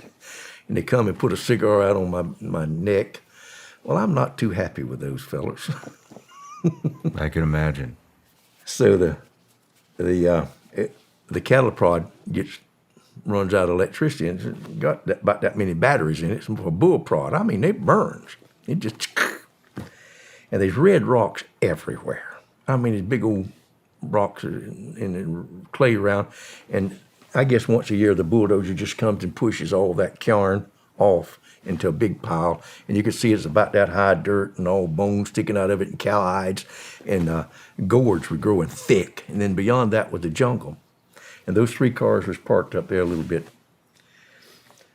So he keeps every once in a while grabbing by my hair and tail, puts that paper under me to sign, it'll all be over. Well, I'd done been through that in that other deal. So I fooled around there, and he had my hands tied with my belt. And now I'm all sweat and slobby and sticky and bloody, and I get my hand loose. It pulls some skin off of one hand. Now I got a hand loose, but I can't let them see it.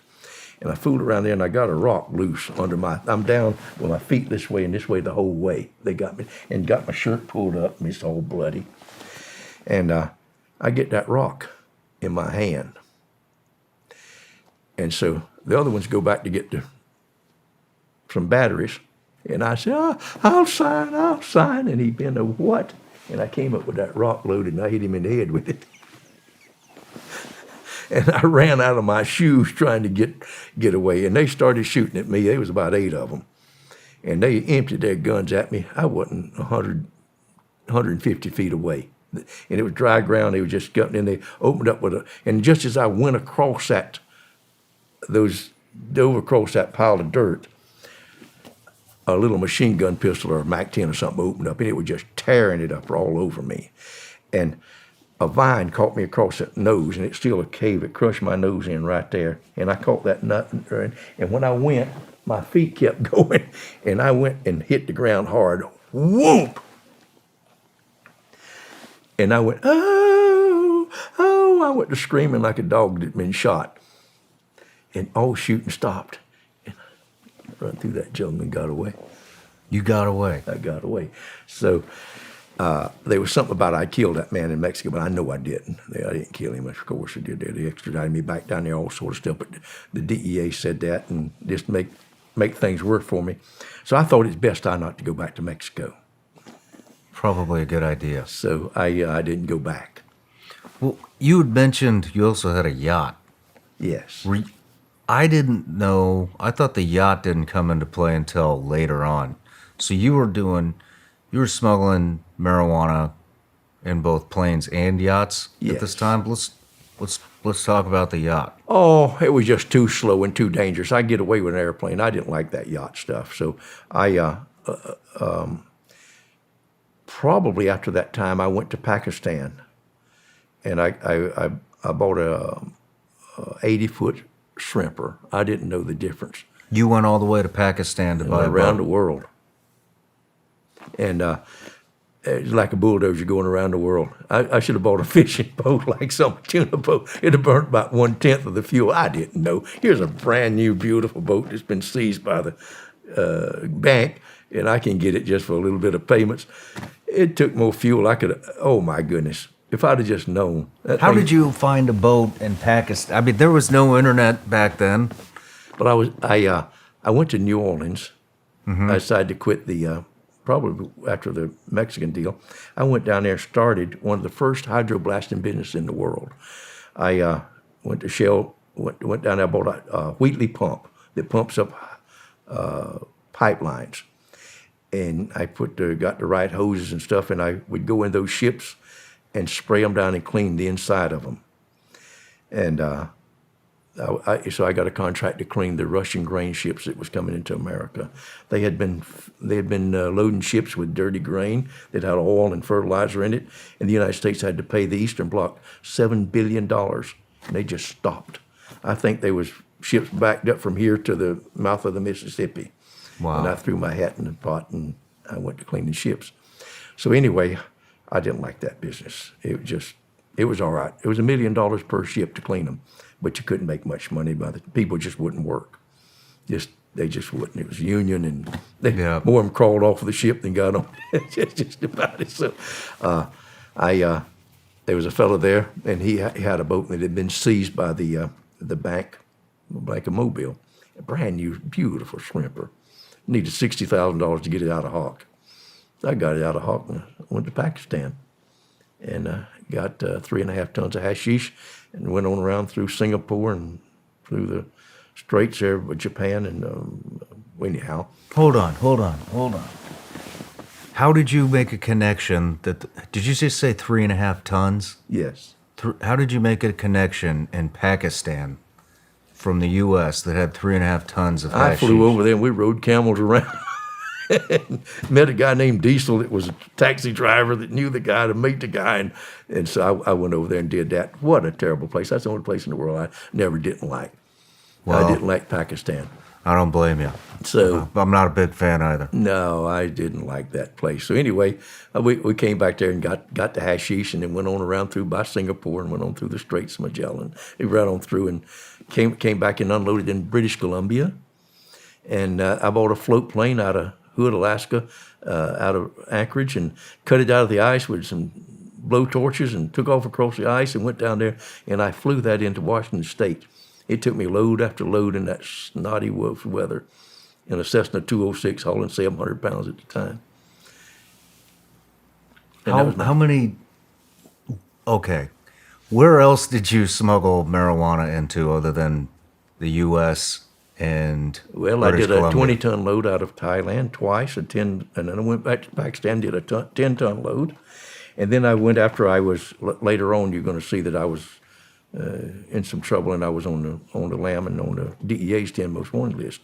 And I hauled hashish and out of Morocco into England. How are you making how are you making all these connections? I met this gentleman. The worst contact I ever met in my life was the famous Howard Marks that wrote the book Mr. Nice. You ever hear of him? I have. Well, he hired me to do all these things, and he turned me in so he wouldn't have to pay me. He was the biggest mistake of my life. Really? Really, for sure. Just one thing after the other. So he was the gatekeeper. He's the one that had all these connections in all these different countries and put it all together. Yes. How much did he owe you? I don't know. It was just everything that he did. On that last one was $2 million.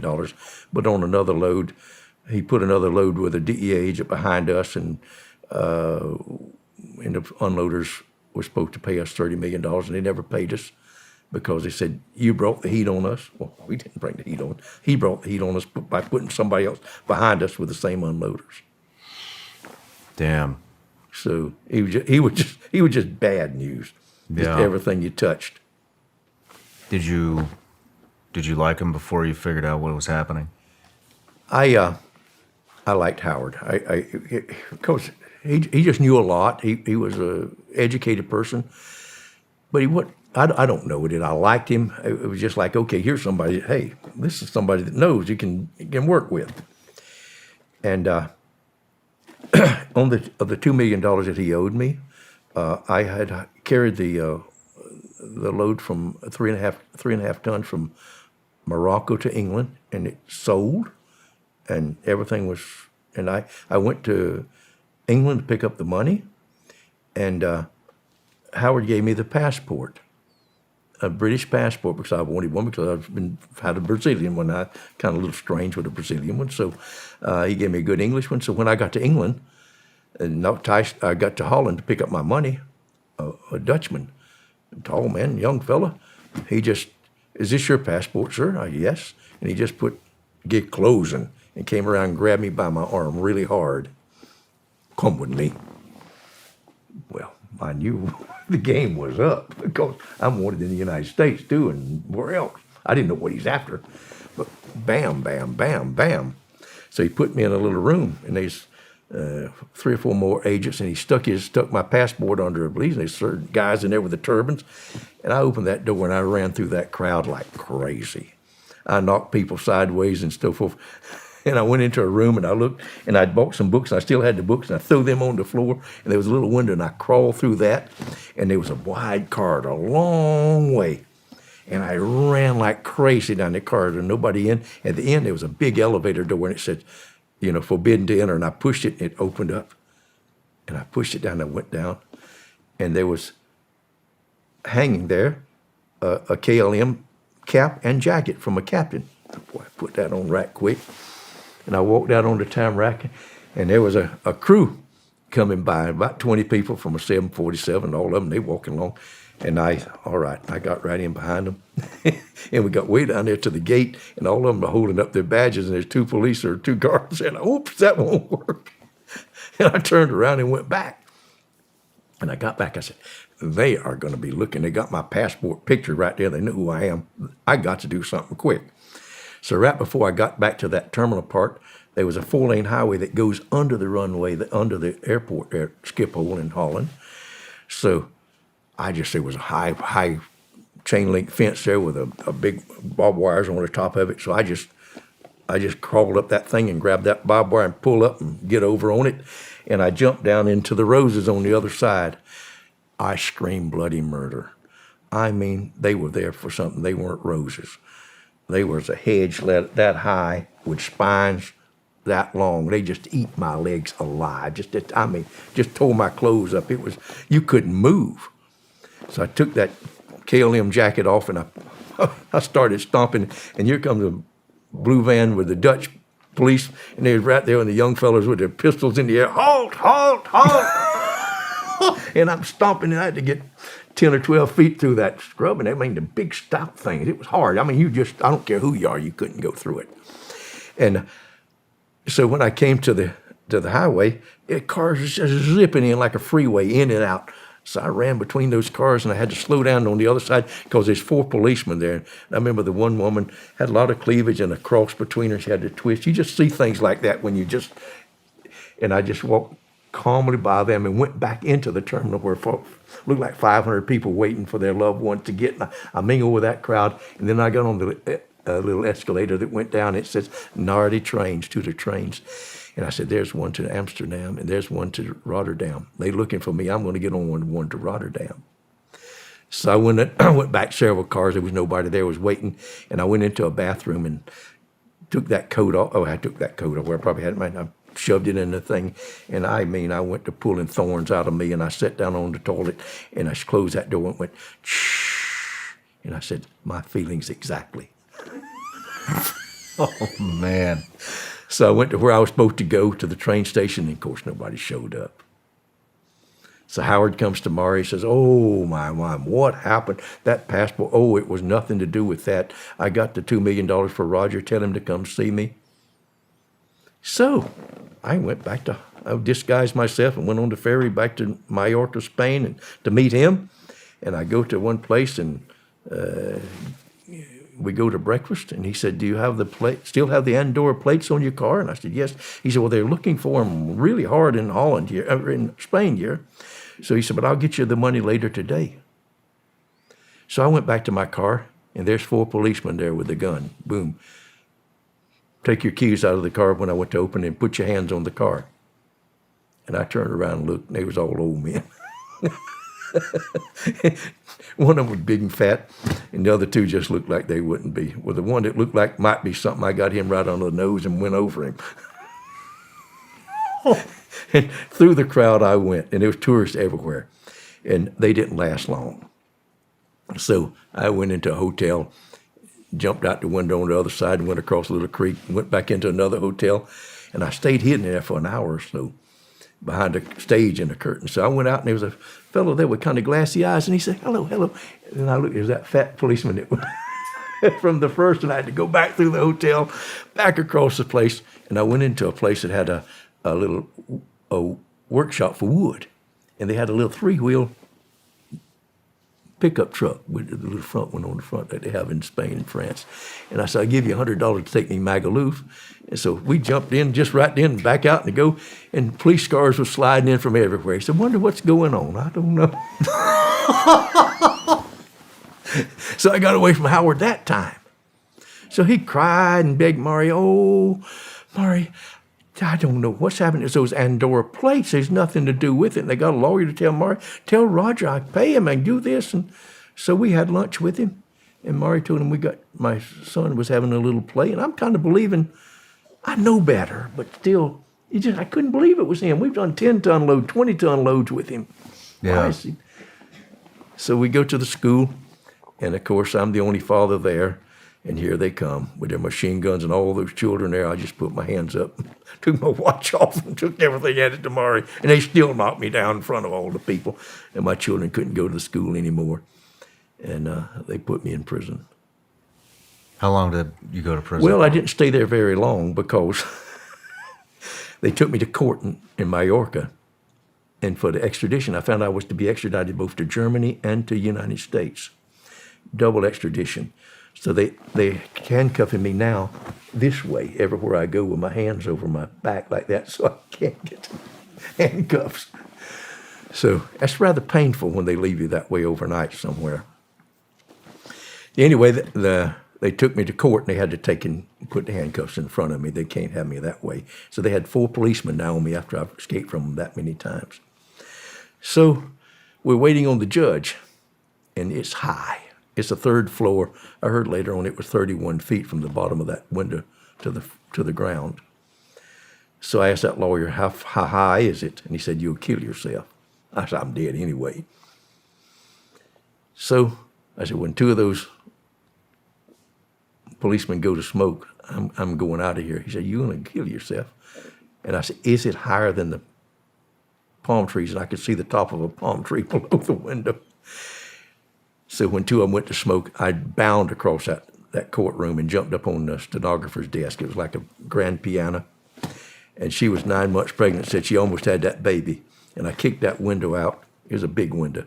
And you could hear that courtroom going, and I looked down and there was a station wagon on the street down there. And it was parked kind of up on the curb, and I bailed out on that. And I hit the top of it, kind of like you do when your fireman hit the bang. And it went all the way to the floorboard, all the way to the drive shaft. Maury had to pay $4,000 for that car. And I got up and got away, but they caught me down the road. Holy shit. And they beat the crap out of me. You're the master at escape and evasion. Yeah, and they beat me up so bad and cut my chin and they blood all over me, and I wouldn't clean up. So then the man from the German embassy came, and so when I stayed there a year and a half in prison, they sent me to Madrid to the big prison. And they extradited me to Germany with my hands over my back like this. And I got up there, and because of the brutality of the Spanish police where they saw that blood on me, I got 3 days jail time for every day I was in Spain, so I didn't have to. And then I escaped from the German prison, too, after they put me in there. Why were you going to German prison? I'd never been to Germany, never made a phone call to Germany, never thought about Germany. But I bought a ship in Holland that was under bank seizure. That was usually the cheapest ship you could get. And there was a really jolly feller on there, and he was a German. And I asked him, would you haul some hashish? And where? I said, from Morocco or anyhow, Middle East somewhere. Hell yeah, how much you paying? I said, I'll give you $400,000.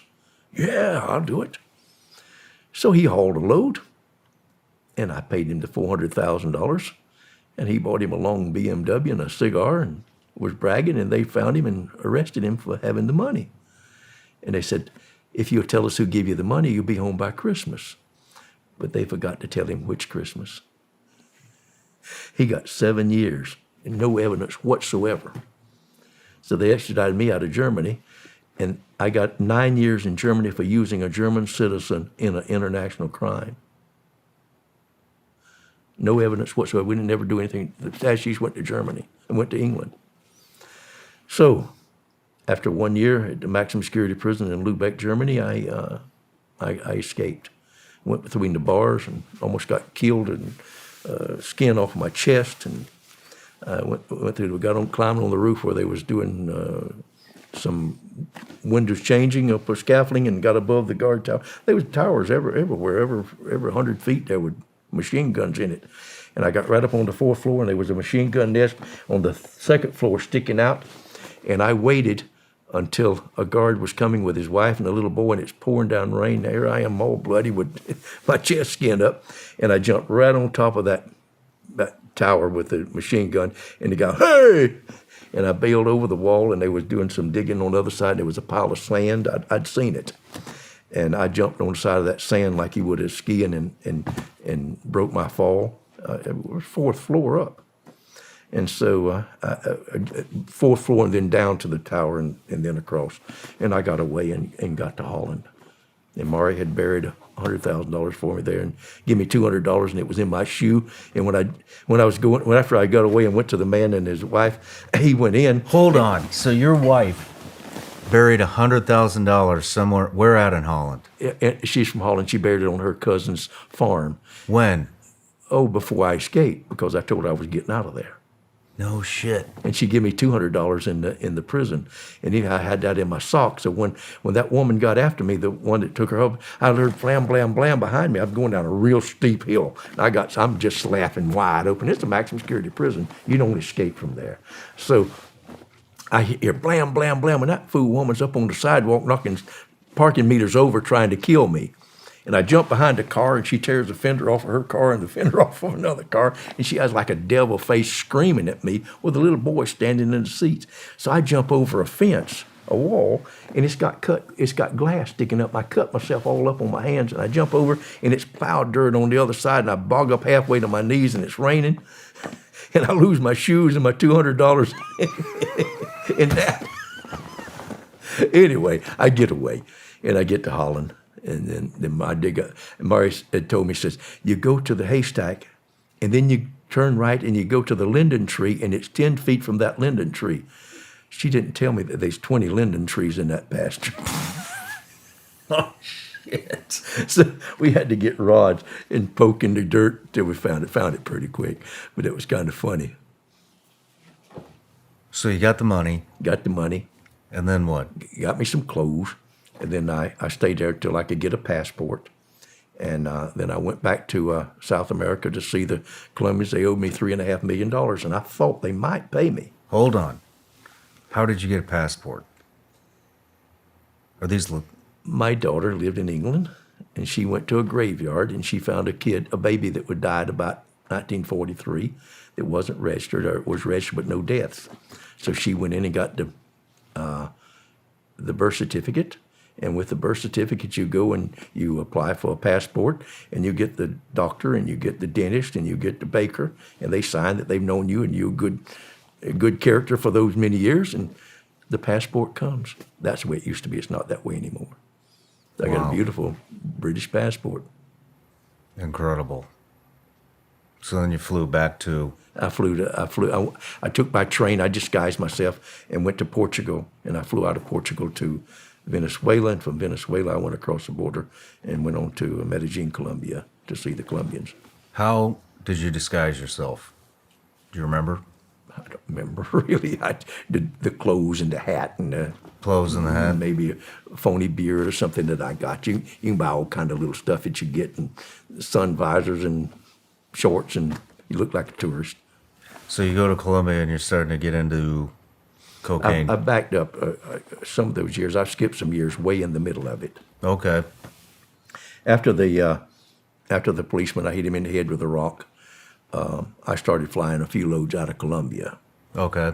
Well, before we go into Colombia, let's take a little break. All right, let's do that. Perfect.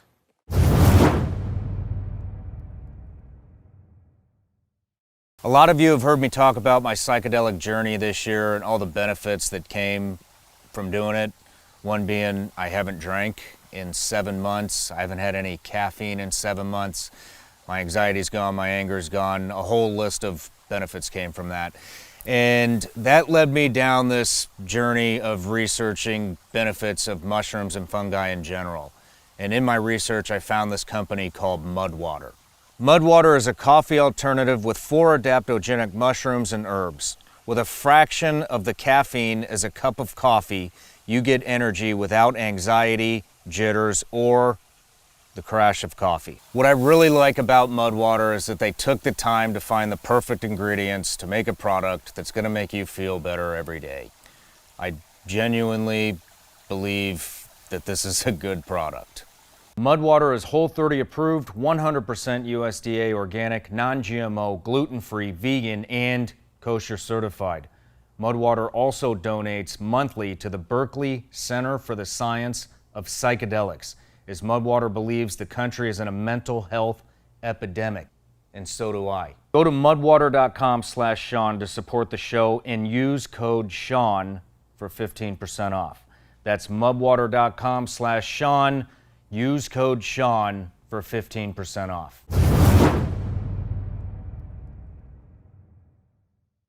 I used to live in Florida, and when I lived in Florida, I learned a very valuable lesson going through hurricane after hurricane after hurricane after hurricane.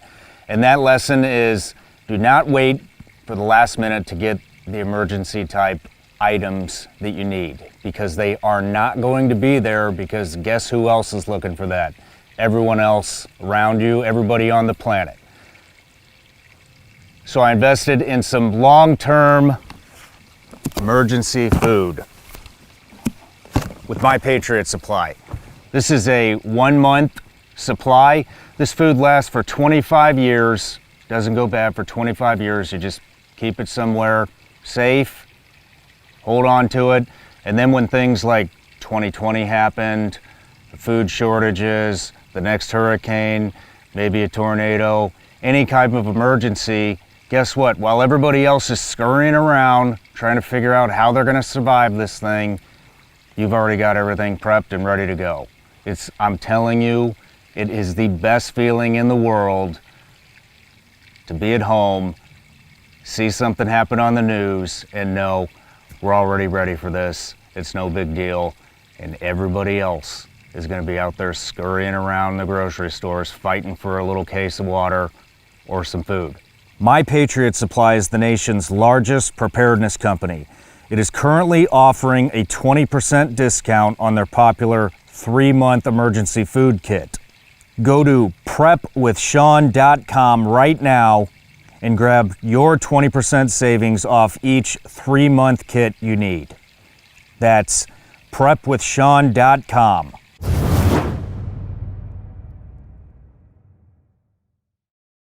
All right, Roger, we're back from the break.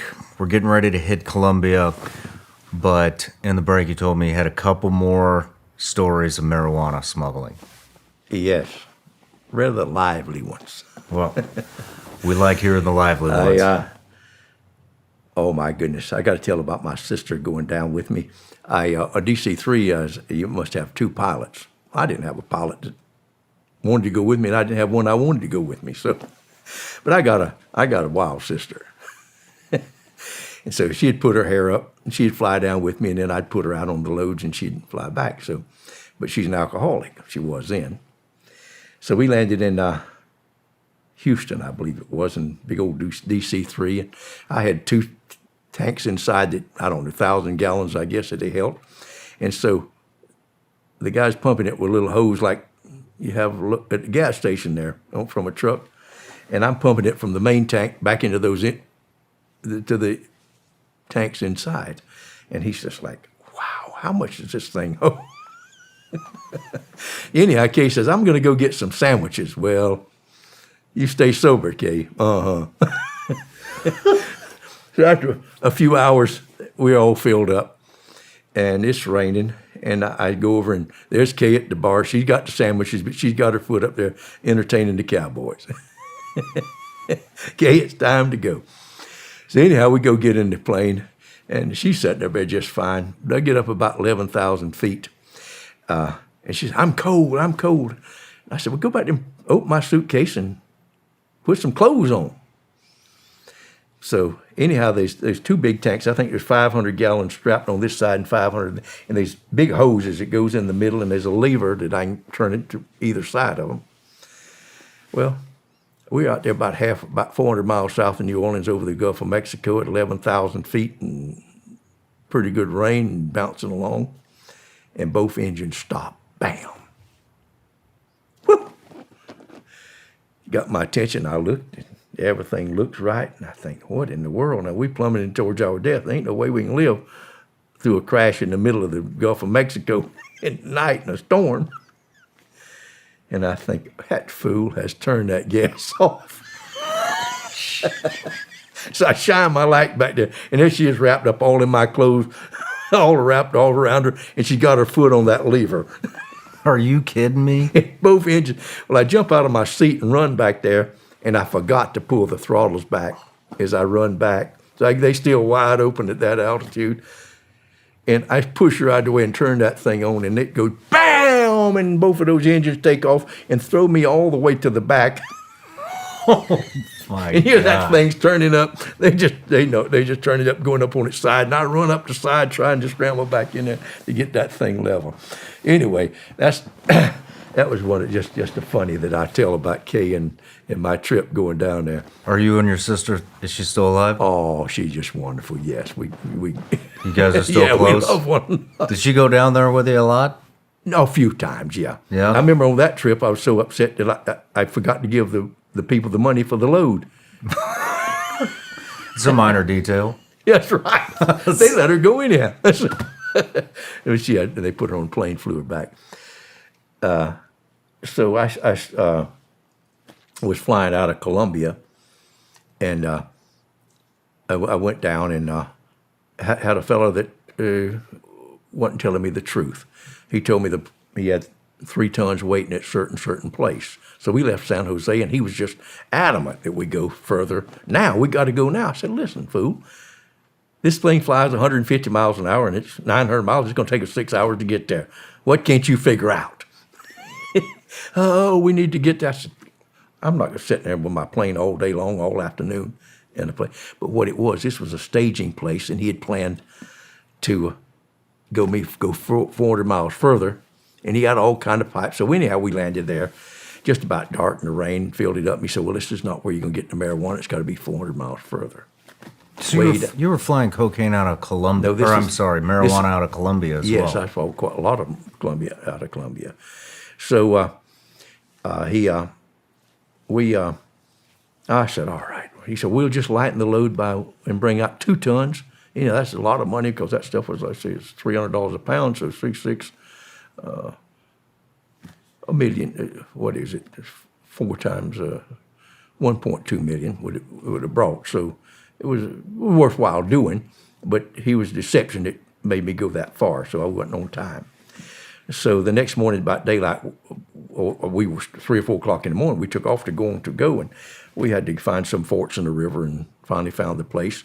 And we landed there, and out of the bushes, there was termite hills all along. It didn't even look like a runway, just a little bit of thing in the grass. Here's these white, irate Colombians come out of there, and man, they have shotguns with banana clips, and they point out, get the hell out of here, get out of here, get out of here. This is where they live, and it's a guerrilla group, FARC. And they didn't want an airplane there. They've been patrolled every day by Colombian jets. They want us out of there. We had the marijuana here last night. You should have been here. Damn. Come back tonight. So we went back 400 miles to the same place for a staging place. And that's where I'd give the old man that was putting the load together, I'd give him $80,000. And he was surprised to see us and like, well, what could he do? What could we do? Either go back and leave it but I'm done down there, done all this. So there's a woman killed an old rooster, and she boiled it a while, but not long enough, and we got a little bit of something to eat. It was bad. And I went behind the house, and I was in a hammock, and I went to sleep in the hammock, and I looked up in the ass end of 2 military jets going straight up, and the other one just peeled off, and he came back in front of my airplane with 50 caliber machine gun, just tore that runway up, just dirt flying everywhere, and come right up by the house. Damn.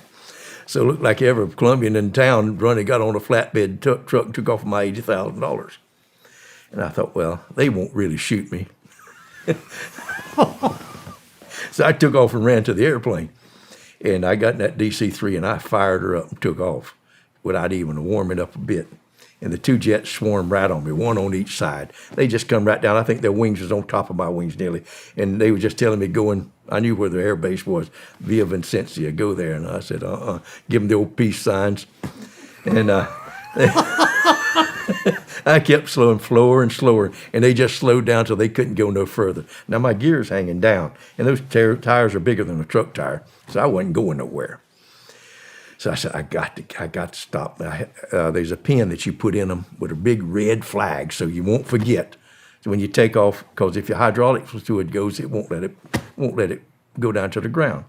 So there was a big pasture ahead, and I put it down. That thing was rough. Oh, it was way rougher than it looked smooth when I looked. And those 105-foot wings were just flopping up and down like this as I landed, and the gas cap popped off and gone. So I jumped out and took the pins out of the struts and run back, jumped in the airplane. And I guess one plane was low on fuel and the other one stayed with me. And anyhow, he got under me.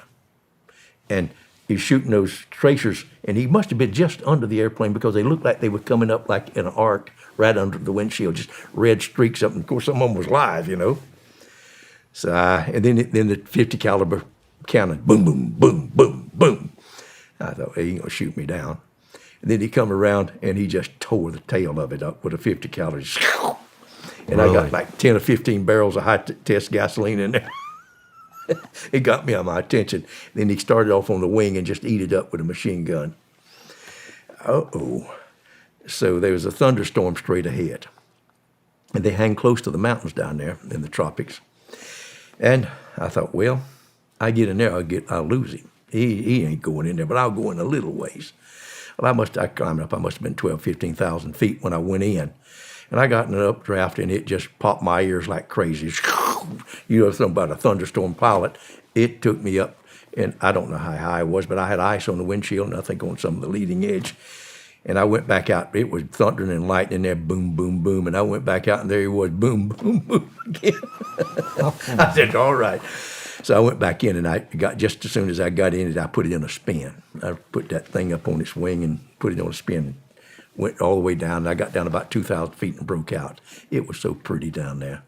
I blew it, and I lost him. So by now I'm bulletproof. My adrenaline's done gone up. He done shot my airplane up. I got $80,000 gone off through the jungle. I'm going to get that load. Holy cow! So I'm following the Guaviare River. And down there, it's way down, and close to Ecuador, Brazil, Venezuela anyway. And I saw a spot that looked like it was miles long of just grass, high up on a bluff above the river. And I'd seen it had been smoothed out by the freshets in the river when it comes up that high. And I put the wheels down, and I must have went a mile, and the propellers are just cutting the grass like lawnmowers. And I go around. I must have went 5 or 6 times. I had a co-pilot in there named Dan. I said, I know Al. And I said, Al, we'll put it down this time. So it was just smooth as glass. Went to put, and then as it went to slow, and I said, get your feet off the brakes. He said, my feet not on the brakes. And those airplanes weigh 30,000 pounds, and they just own 2 tires. And that was breaking through the crust. Oh. And that plane, that 30,000 pounds broke through that crust, and that plane started coming to us up on its nose, and it came right up, slowly right up, and it crushed the nose right in on us, and I fell between the seat, and it stopped right at me. You're kidding. Pardon? You're kidding me. No. And so right there. Right. I mean, the whole nose, the engine stopped it. The propellers and the engine are in the mud now. They're sliding along, and it stopped absolutely 90 degrees, just like that, with that big tail 100 foot in the air. Beautiful airplane, stuck up in the nose. Now then, the hatch is over your head. Now it's right in front of me. So I just undo the bolt, step out, get my little satchel. And the co-pilot gets out with me. And they had 2 guys in the back, the ones that were ranging that load, and there was all that fuel, and they got some hoses, and they opened that back door up there, and they was all right. I knew they would be. One of them broke his finger, I think, and all them drums turning around. And they skimmied down, and that big fella that had the load, he was nearly 7 foot. He was so big he couldn't get in the cockpit and had stretch marks on him all over. And he was crying so he couldn't even tote his suitcase. Shows you what sometimes. We took the suitcase down the pathways. Oh, man, it was hot. And they would bug just all over us. And the grass was about that high. And So we had the suitcases and met a little boy and girl. They might have been 12 years old. And one of them was riding a little ox and the other one a little mule. And we asked them, can you take these suitcases to the village for us? I knew there was a village about 10 miles a day. Yes, they can take it. So we tied them on and they run alongside of us and we chatted along going down the little trail through this savanna type thing. It wasn't much trees. And so I knew we was going to the village and I said, are there any police there? No, senor, there's no police there. Oh, good. So when we got close to the village, I gave them the money and told them, go home. No, we don't want you to go with us. I didn't want them to tell about the airplane sticking up. So they went back and we went to a village and wow, we pulled around. When we got to the village, it was like a thatched roof place and a little store, and we ordered some Coca-Colas and we're standing there, the four of us having Coca-Colas, when a bunch of soldiers surrounded us with guns. There's no police there. This was a military base. Oh, boy. San Jose de Guaviare up the river from it. So, what are you doing here? We had passports, but they didn't have the stamp in them, but they didn't notice that. They said, what are you doing? I said, well, I'm a doctor and we're looking for cures for medicine, and when we were studying the plants of the Amazon, and our boat broke down 20 kilometers down there, and we walked here. Okay, that sort of satisfied them, but they weren't too satisfied with it. So I looked, and there was a big dugout. That thing must have been 40 feet long. The Yamaha engine looked like it had a shaft 12 feet long on it. That thing was big. So I noticed that and found out where the man lived. So they put us in a house. After we ate supper there with them. And they put a guard on the door. And before daylight, I got on the big fella's shoulders, and I removed one tile at the time from the roof. And we crawled out of that roof and dropped down on the ground on the outside, and I went to the house of the man that had on the boat. And I don't know what we promised him, but a lot of money to take us down the river to our boat. Let's go, but we got to go now. Let's go now. So, boy, with the money, I handed it to him, I think $1,100 bills or $1,000. And so we jumped in that boat and took off down the river. And I guess after about an hour, how much further? He just put it up on a sandbar and said, I'm not going any further. We said, mister, you got to go. We got to get down the river. And he said, yes, this is an official boat like for the village. I carry the mail. I'm it. I said, I don't know how much we promised him. We gave him a lot of money, and he'd take us on down there all day long. And before we got to Santa, we had to empty the boat because there was some rapids, some really good stuff, like 10 feet high. I stayed in the boat while a young boy that lived there ran it. And then he wouldn't even ride in it.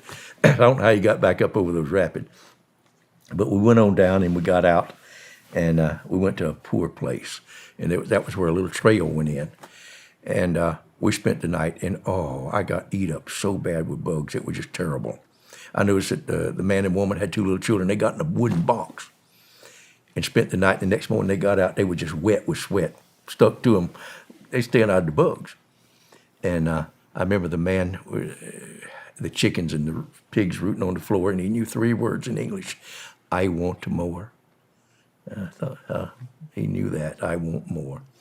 So we got something to eat, and I walked about, I guess, close to 50 miles that day. They had put me in with a young man, and he threw his hips back, and he could walk. I almost had to jog to stay up with him like 12 hours. So I believe I was doing at least 4 miles an hour. So we got to a sawmill, and I rented a Jeep and came back and got the other guys that was there. And we started out that night about midnight, and we was going out the road to get out of there. And the road would be out, and we'd have to go off and around it. And all those people, they would just sit in the Jeep. They wouldn't get out. I'd have to get out and jack it up, hook a winch to it. I was as muddy as a hog. I mean, laying in the water. I was mad with them, too. They sitting right there. So just as it was just getting daylight, the guy that was driving, he says, get all your passports in order and everything. Don't have anything on you because we're going through a big roadblock up here. This is FARC guerrilla territory, and everything comes out of here is scrutinized big. And I said, boys, we can't go through a roadblock here after what we did yesterday. Oh, yeah, we got $800 and you got a credit card. We can get through. These people only make $50 a month. And this guy, Dan, and I said, I'm not going through. I'll crawl on my belly a month or a year and eat snakes before I'm going through a roadblock. That's sticking your head on a noose, man. Well, we tired. We're going to go on through. And I get out of there. Al, come on with me, man. You work for me. Oh, no, I'm going with Dan. Dan had big muscles. So I got out, and I watched the taillights of that Jeep going down the road. They spent 5 years in prison in Bogota. And I went on down a trail. And I come to a yard, and there was an old woman there, real old woman. She was peeling oranges. And I says, and there was a well there with a curb of bricks around it. And I said, can I use your well to wash this mud off of me? The water belongs to God. Use all you want.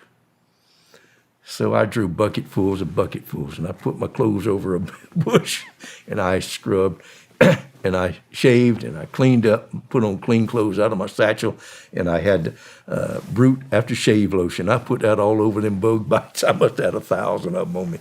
That felt so good. I thanked the old woman, and I went on down the road, and I found me a mossy spot under a tree, and I slept for most of that day. And then I went on down the trail, and I came to a little house on the high banks of the river. And they were so nice to me, a man and a woman. They didn't have any children. And I don't know where he caught. He must have had a net, because he had a tub full of little fish fried up. And she had mounds of them. Those things were delicious. And so I slept in a hammock that night with a mosquito net over me, and the next morning, a beautiful breakfast, and wished me luck. And I went on down the road with my suitcase and got in a canoe and went down the river. I was 11 days going through the jungle, and I kept asking the Indians, ¿Dónde está avions? Where's airplanes? Loma Linda, Loma Linda. So I kept going to Loma Linda, and in one of the dugouts I was standing there, and I think I was just trying to communicate with Mari, and I said, I'm all right, because they thought I was dead. Yeah. And Mari said she was taking a shower, and she heard me say it clearly, and she had less worries about it. So after the 11 days, I finally came in all kind of ways getting across that country. I came to a place that is pretty as Hawaii in World War II. Ship-like buildings, low, a runway there, and a tower for a radio antenna, a bunch of little airplanes, Cessnas. What in the world is this place? And I went up, hello, how did you get here? My name is Katie Sue, welcome. You don't know what this is. This is Loma Linda, headquarters for Missionary Aviation Fellowship for the Amazon. Wow. And I stayed in a cabin that night, and there was a redheaded electrician that worked for the same electrical outfit I did that come down there to do work. And what a witness for the Lord he was to me. I mean, he was on fire. And so the next day I got in an airplane with an old missionary from Canada that had retired, and they flew him out, and I flew with them. And they flew to Villa Vicencia military base where the planes had tried to get me to go, and a military policeman reached in the airplane and took my bag out and put it in a taxi. So God did tap me on the shoulder. So I was the first plane that was shot down in Colombia, and they interrupted the World Series baseball game in 1981. The American DC-3 has just been shot by Colombian jets. But he's up and away, ladies and gentlemen. That's when I stopped to take the Oh my gosh. Yeah, we'll keep you posted. So that was some of my marijuana smuggling out of Colombia. They interrupted the World Series. They interrupted to tell about that. Wow. So then I hooked up with some big boys, and we went to. I met up with the Davilas out of Santa Marta, and they just had endless supplies of marijuana at $300 a pound, and they would give it to you on a credit, and you give them $50 a pound after it was over. So we went and bought a DC-7. I went and bought it at Hollywood Burbank. Of course, I'd never flown anything that big, but that guy says, I'll have you flying in a week. She's a sweetheart. Come on here. I just flew it out of Mozambique. The bullet holes was in that thing, and it had one engine missing, and he had a great big dagger on his desk, paperweight, and it says, Yea, though I walk through the valley of the shadow of death, I fear no evil, because I'm the meanest son of a bitch in the valley. So I thought, what a blasphemous time that was. But anyway, I remember the fellow's big South African, and I bought the plane. And there was 4 of us I was gonna fly it and get a pilot. So the next morning, I start to go down the stairs, and my daughter, Maria, she's about 12 years old at the time, and she's there in a nightgown, and she's just crying her eyes out. Maria, what in the world's the matter, baby? And she said, Daddy, it's just I did the worst dream, but it wasn't a dream. I saw it. It was just you were there. You were driving your train, and the bad people had taken the rail out, and it was on fire, and Aunt Kay was drunk, and we couldn't get you out. And so I just shook. I hadn't drove a train in 10 years. I used to work on the railroad. So she said, yes, but before that, it looked like your DC-3. It had the same smiley face, but it had 4 engines, and one of them was off, and it was all greasy inside, and the inside looked like a tube, and it was on fire. Well, my blood run cold. That's exactly what that airplane that I just bought looked like.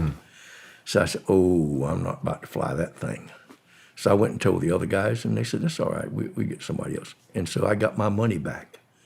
And it was no problem. Anyhow, they hired some guy to fly it, and he landed in at Rio, I think anyhow, in Santa Marta. They landed on the salt flats, and I think it was on 4,000 feet. And those big propellers have to be put in reverse at 70 knots to blow them back in position. So he held it in too long, and they stayed in reverse. So they had to hire a mechanic to come from Miami to fix it. And that plane sat there for 2 days for all the world to see. I wonder how much that cost. That thing's huge. It's almost like 747 sitting there. So when they got it loaded with 30 tons, and they started engine 1 fired right up, engine 2 fired right up, engine 3, engine 4, and then it caught on fire. They turned the fire extinguisher to that engine and pulled it, because the canister that holds the chemicals is under the pilot's seat and the co-pilot, and the hoses blew out in the cockpit and asphyxiated the pilot, the co-pilot, and the flight engineer. And that plane sat there and burned, and they had to go in and break in and pull those men out of there, and they were hurt really bad, broke their arms and legs. They had to throw them down the ladders 20 feet to get them out of there on that burning plane, and it burned right there on the salt flats. Wow. So I know my daughter saw that. Well, that's interesting, because we had spoken a little bit about Some visions of these things, yes. before and during the break. What do you attribute that to? I don't know, but people's had them. The Bible's full of them. Yeah. You look at them, they're just there. You look at, I just think I'd like people to look at Ezekiel, like 38, 39. We're facing a war. We're going to have a war with Russia, Israel. Don't believe it, just read it. Where people have to go out and mark them bones and clean the land. Yeah. And we'll burn the fuel of this invading army. What could it be? They were written nearly 2,700 years ago.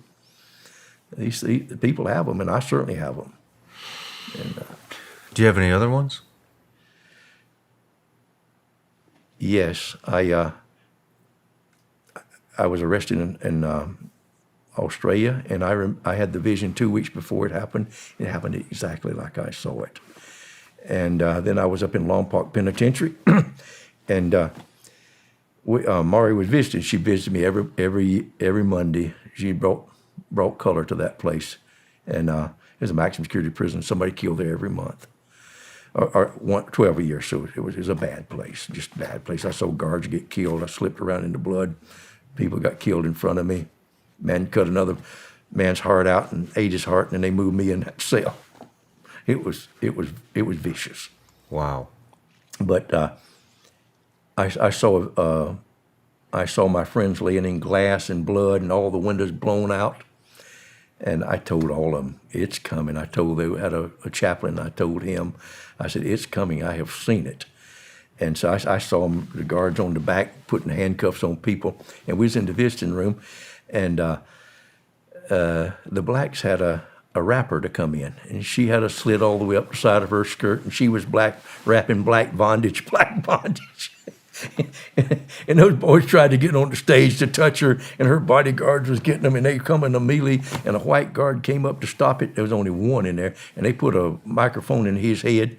Down he went, and it was on. So we was in the visiting room, and here they are, helicopters overhead. They coming through. They must have had highway patrolmen and police from all over the state coming in. 1,400 men fighting.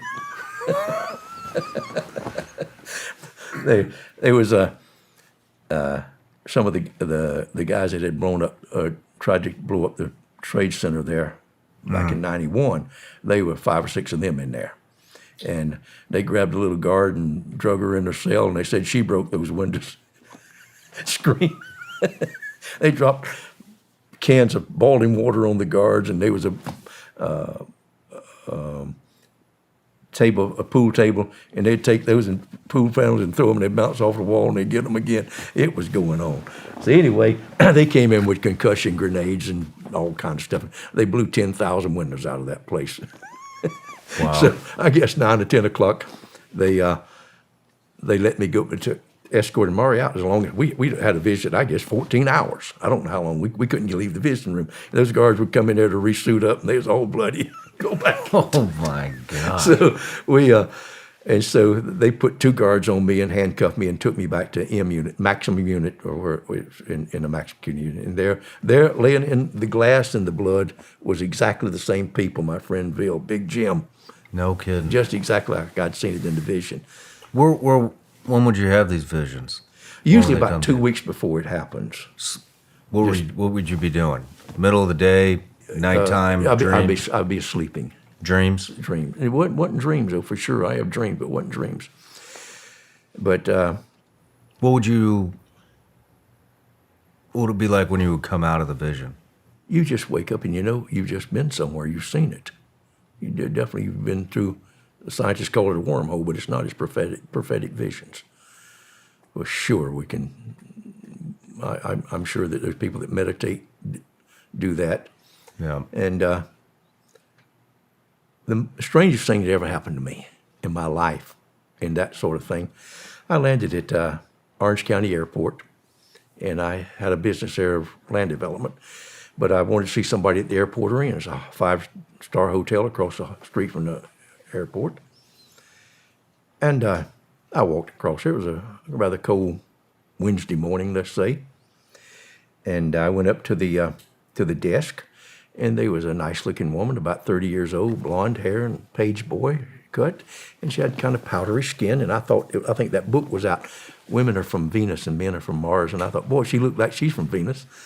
And I went on and spoke to the lady behind the desk, and there was a cut glass bowl of apples, and I wanted one, but I wasn't a guest, and I was ashamed to get one. But when I turned around, I spoke to the pretty lady, and I said, hello, and she said, hello. Excuse me, sir. And I stopped. She said, I know you. And I laughed like I do, and I said, I don't believe I've ever met you. Do I know I'd remember? And so she said, no, and tears come out of her eyes. And she said, no, I know you. And I said, perhaps if so, I've forgotten. I'm sorry, but my name is Roger Reaves. And we shook hands. So she's flesh and blood. And she said, will you come across the lobby here with me? And I thought, this is strange. And we walked across together, and there was a large lobby, nobody there, and there was a little ensemble with leather sofas and a green hood and a little fire. And she sat down, and she says, just sit on the little thing, and she said, will you take both my hands and close your eyes and tell me what you see? Ooh, I get cold chill bumps all over me when I tell this story. Wham! I'm in war. I'm in another dimension. I'm an officer, and I'm in a cage as big as this room, and it's all been from mining. It's a cave with rocks, and there's rough tables, there's lanterns. So it was maybe World War I. I don't know, World War II.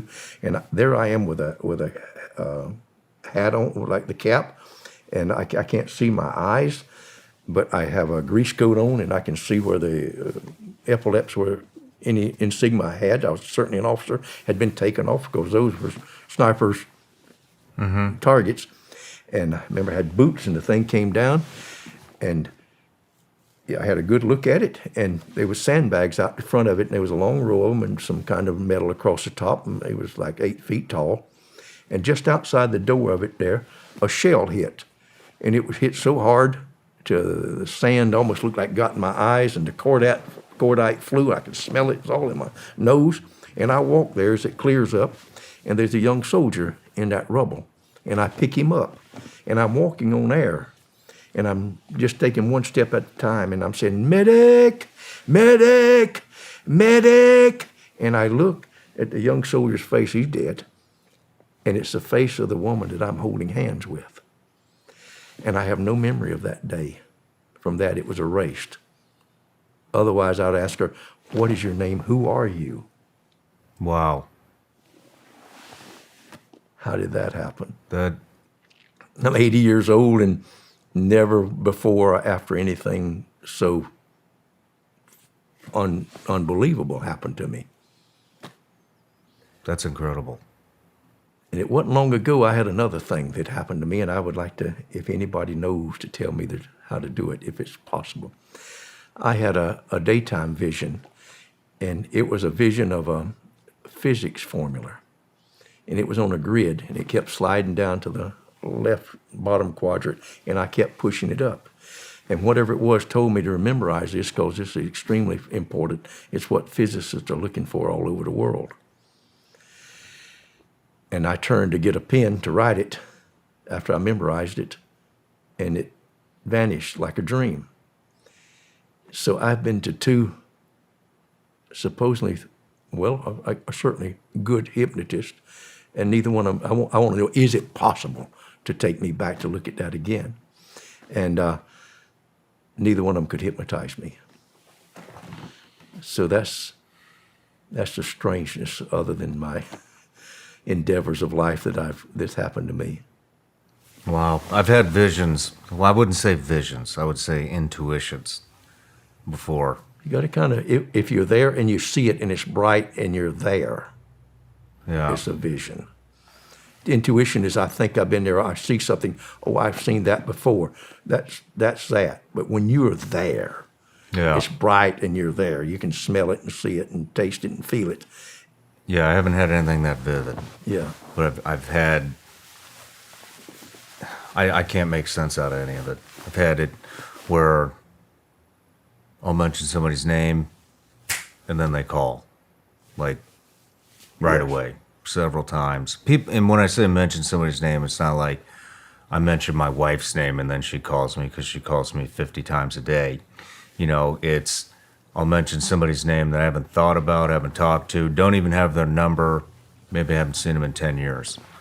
And then, bam, we'll get an email in through the website, or a text, a phone call from a mutual friend. It happens all the time, you know. There's something to it. We are spirits in flesh. I know that. Yeah. And we may be eternal. And Mary Wheeler Wilcox, I believe it. beautiful poet. Many years ago, she had the same thing. And just one line of her saying, she said, "And you never can tell what your thoughts will do in bringing you love or hate. For thoughts are things with airy wings. They're speedier than carrier doves. So they speed over the track to bring you back whatever went out of your mind." How very true. Interesting. You had mentioned something about, have you ever looked into psychedelics?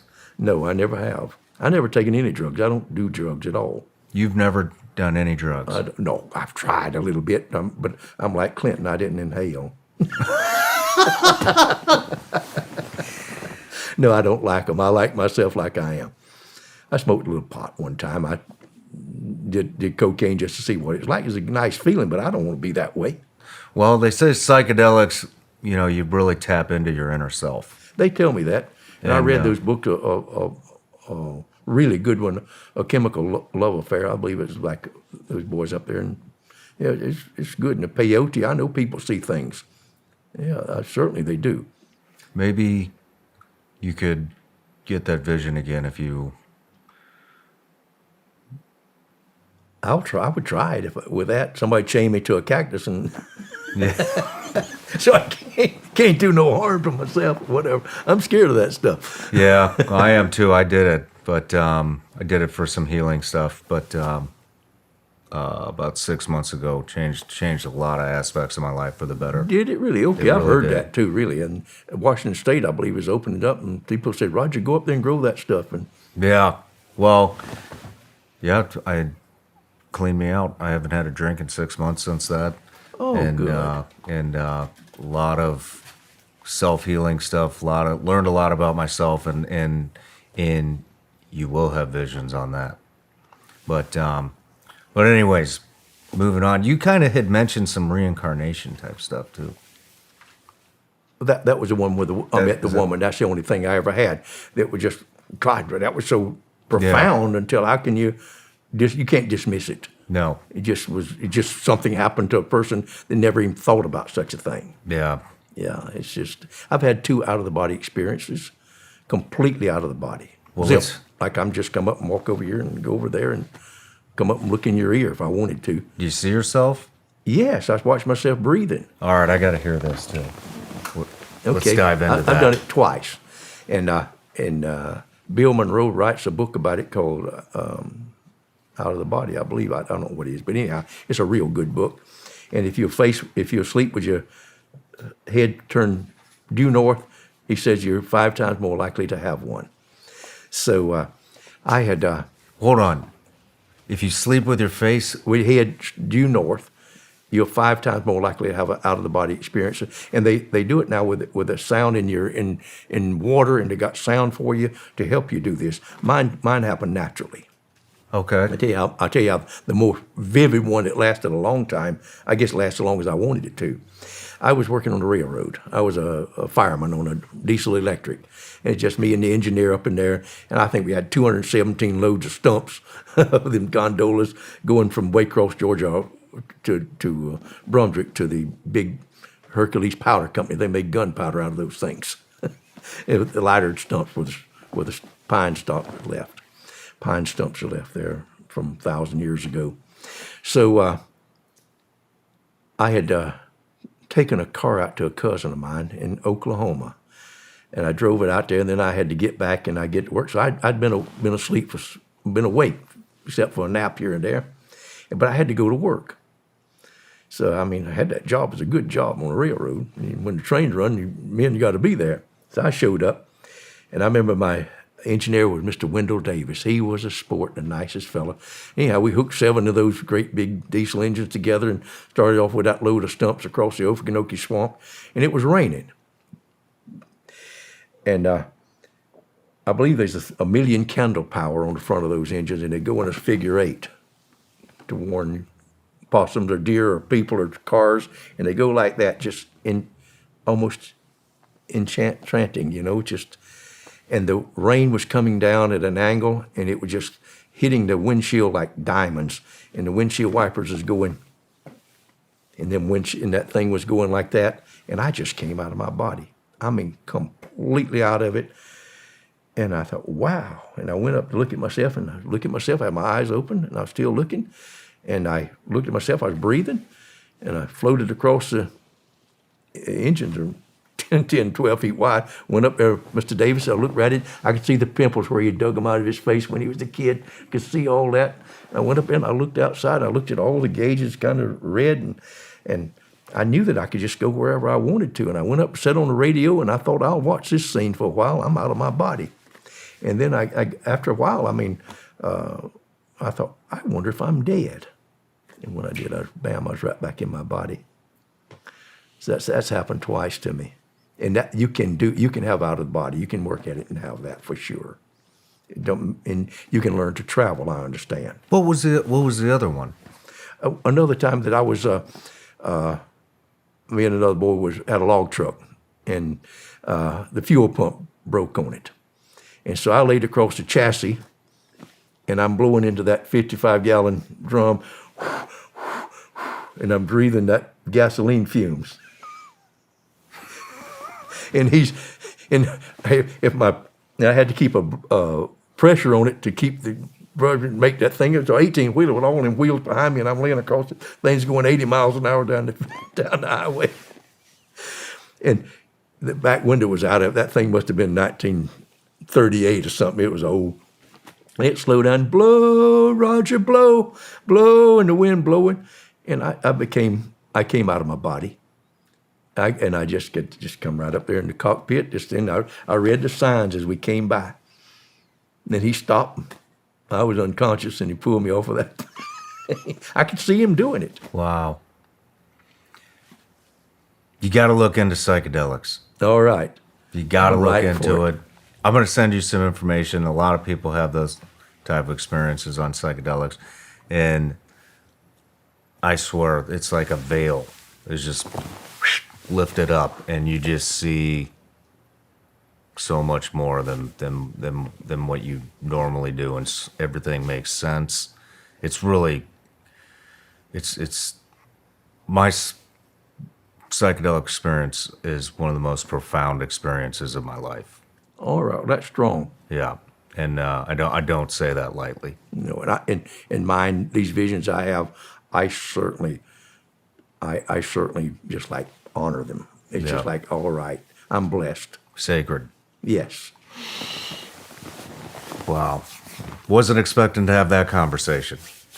I wouldn't either. But yeah, I gotta send you some stuff on psychedelics. Oh, good. It's the stuff that, yeah, it's not the party drug that was going on in the 60s and 70s. It's there's some real benefits to that stuff. But anyways, let's move back into Colombia. All right. I was at my house, and there's a wonderful old airplane salesman named Cameron. And he came to my house with a really nice-looking lawyer from Bogota, Colombia, and they wanted to know that if they sent a ship up, if somebody wanted to ship, would I unload it? And how much? It was 65 tons. Well, how much are you paying? I don't know. We made, and so they said yes, but so I made an agreement. Of course, I unloaded it. Be happy to unload it. You have to go out with small boats and get that thing 20 miles over the horizon. Where up you? So they said, but now he came up once before, and the people didn't unload him, so he's shy. He wants the gasoline money for the diesel to come up, and so you have to put up $65,000 for a guarantee that you'll be there. And I thought, that's strange. But my airplanes cost more than that now on every trip. And I said, well, I won't be risking any more than the normal risk. So I gave those two shysters $65,000, and they left. And of course, I didn't hear from them anymore.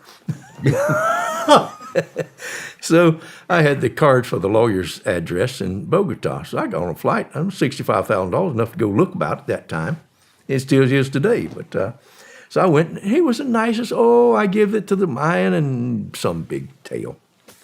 So he says, but I'll tell you what, I have you can make so much more money with the cocaine. I said, I don't want to fool with cocaine. Man, there's so much money. I said, how much money? He said, $1 million or $2 a trip they'll pay you. I said, what? I said, let's go talk to these folks. So his wife worked with Avianca, and so we got on a flight and went to Medellín, Colombia. And at that time, that airplane landed right downtown. I mean, the wings almost touched the apartment buildings on both sides. Woo! This old 707, it just shook terribly. What year is this? 1980. 1980? So we go to a beautiful condominium, and we go to the top, and it just looks out on verdant jungle and just across the whole city. And then you never could see a scenery so pretty. And there was a man in there. I'd say that he was a modern-day Winston Churchill, just a pure genius, sloppy drunk. And he could talk any language you wanted to speak with him. And he slurred, yeah, and he said, yes, I got all the cocaine you want to haul, anything. I pay $5,000 a kilo. Go see Marta. That was his wife. Go see Marta. But anyhow, while he was in there, the most strange thing happened. There was a woman came in with her two bodyguards, muscled up little fellows, and she was wearing a rabbit fur hat and rabbit fur jacket in the tropics, and boots rabbit fur, and a mini skirt. And she kissed him on both cheeks. She ain't paying us no attention. And she's Sonia de Attila from Santa Cruz, Bolivia. High cheekbones with Indian look, kind of a pretty woman. And so Fernando asked her what she's doing. I'm on my way to Miami to buy an airplane. Well, that lawyer, Roberto Davila, he was rather smart. And he said, well, Roger has an airplane for sale. Oh, now she sees me. What kind of airplane do you have? And I told him I had several airplanes. I said, I have a Queen Air. Queen Air? Oh, Queen Air. She liked the idea of having a Queen Air. She said, how much you want for the airplane? And Roberta's going like this. So Queen Air's was a really pretty nice airplane, Beechcraft, but 2 or 3 of them, the wings burned off all at one time within a few months or a year or so, and they just grounded them. So I bought several of them, about $50,000 a piece, and there's a $300,000 airplane. And I had a mechanic. There was just one hose that was giving trouble, and so it had tanks in the inside. She said, okay, if I like it, I'll buy it. Bring it to me. I said, listen, you give me $5,000, I have somebody bring it down today. Say, give the man $5,000. So her little bodyguard came and gave me $5,000. And I called my friend David, and he flew it down to Panama. So we went to Panama to see it. And there it came. Oh, it looked good. You could see it looked like an airliner coming in. And, oh, she got in it, and she just played pretend driving her Queen Air. And so she said, okay, I'll buy it. She said, but you got to go to Santa Cruz to get your money. Oh, boy. So we loaded up with a whole bunch of her people, and we take off, way too many for the plane. And we take off and go to Santa Cruz, Bolivia, across the jungle. And we land in Santa Cruz, and the policemen were there, and they put the flags on their old cars, and they lead her through the streets. She's a Black Widow of Bolivia. Wow. She's a cocaine queen. So we go out under the water tank, I remember, and she had a house made of marble, big old marble slabs. And it was new. And so she had recently made her money. And there was a chain link fence around the place with a kind of a homemade gate. And she had about 10 or 12 servants, and they were all out at that gate crying and wringing their hands and just going on. And she, what's the matter with you fools? What's the crap? Your lion is eating the baby. What? So she runs in the house, and I go in with her, and she's got this mountain lion, and he's eating a baby on the floor, and he's only left just like a diaper and some shit in the head. And she grabs that lion with his blood all over his mouth. Oh, like Tommy, ay. She puts him in another room, and she goes out there, out of here, you idiot. Everyone, I don't want to see your face again. Leave a baby on the floor in front of a lion. She had no sympathy whatsoever. Shit. Was it her baby? No, it was one of the maid's babies. She didn't have any babies, but yeah, the mountain lion had ate the maid's baby. Holy shit. So I saw that right in front of me, that mess of what she saw there. So that she was just a terrible person. I got my money and got out of there. I don't ever want to go back. I'll bet. They offered me to fly ether from Colombia. I'm from Panama down there to where they make it. And ether was extremely dangerous, but they was paying a huge amount of money, $1 million a load, and that was just legal. But that stuff gets to leaking and it blows up, and it burned a lot of people to death. Damn. But I'd like to tell you another lion story. Look, I would love to hear it. We're going to back up to the marijuana days. All right. Mexico? It's Mexico to Juan's ranch. All right. The goat ranch. Anyway, A lion on a goat ranch. worse than that. I landed there, and I said, Juan, is there anywhere that we could grow marijuana here in the middle of Baja that I wouldn't have to go over Oaxaca and Guatemala and wherever and buy it? He said, there's a place maybe where we can go, but you need to spend the night here. So I spent the night in the hammock. Then we got the next morning from fast mules. I mean, them mules would walk fast, young, fast-talking mules. And we went to walking. And we went by a mesa. And he says, I killed two big lions here last week. What? He said, yes. I was hunting deer, and I roll the rocks off down in the bushes, and the deer run out, and I shoot them, and that's what we eat. But he said, this day, 2 big mountain lions ran out. And he said, killed them both? Yes, I killed them both. I said, what'd you do with them? Like I was saving the high. Oh, we ate them. You ate them? Yes, it's very good. What? Yeah. So we rode them mules on, and we stopped for lunch. We stopped in a mesa, and it had rained sometime before, and it was just a paradise of flowers everywhere you looked. It was just like a riding through heaven. It was so beautiful on those mules. And there's dry cactus stops, and we stopped, and he had a stack of tortillas and a package of sausage, and he took them tortillas out, and there's a great big fly just made him one of them. He just took it and threw it away, and he broke this cactus up and made a little white flame. You couldn't even see it. With a dried cactus burn, he put them tortillas on it, heated them up, and took that sausage and put it in there and rolled it up. And man, we ate them. I must have ate a dozen of them. I said, that's good meat, right? One, what is it? Leon.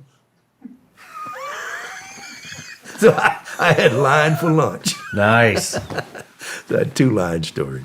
So I guess it is good. It would taste all right to me. I guess he put all them peppers in there and whatever. It just, you couldn't tell the difference. Couldn't tell the difference on a house cat. Wow.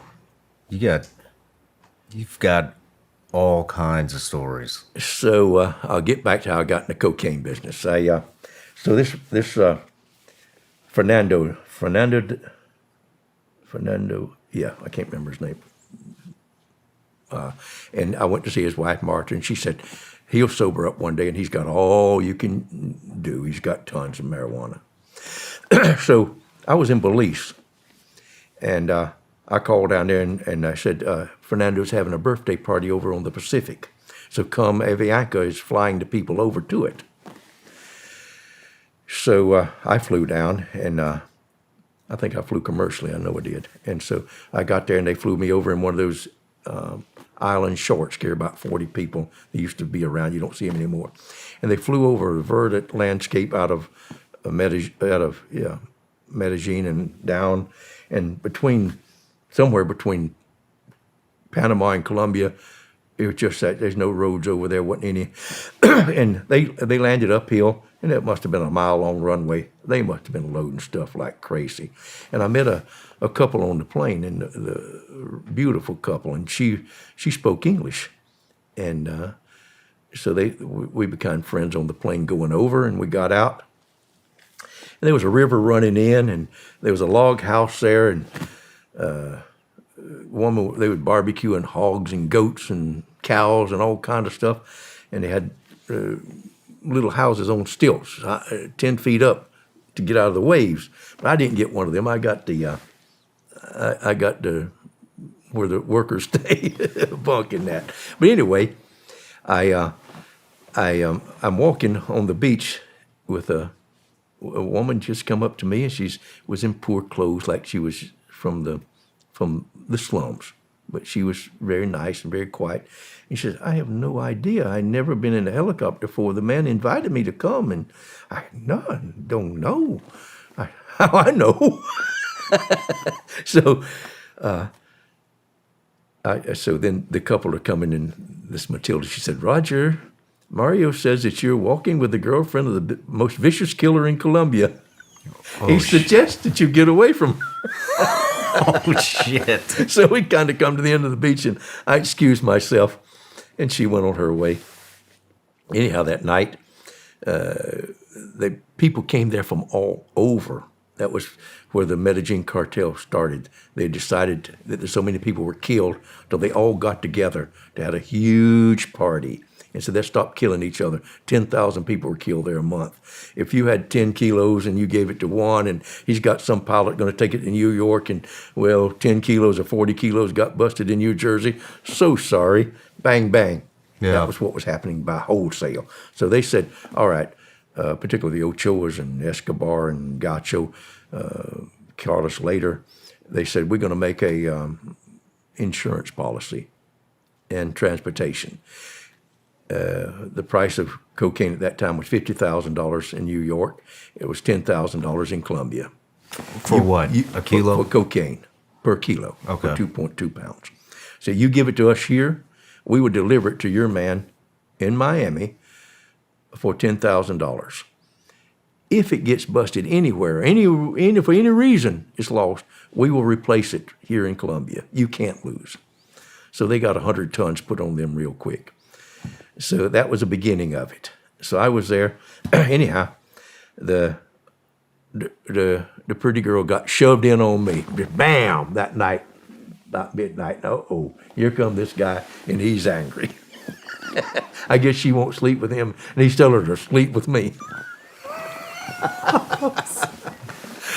So anyway, that was the beginning of that, and his friends got around him. I was like, "Whoa, man!"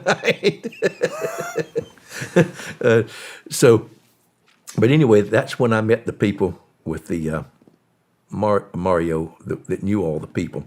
So we went back, and I think that kind of cemented. So all the important people with their planes and helicopters left. There's about 2 days, and we had stand-up comedians, police chiefs from all over the city, and I mean they was skits, and it was big.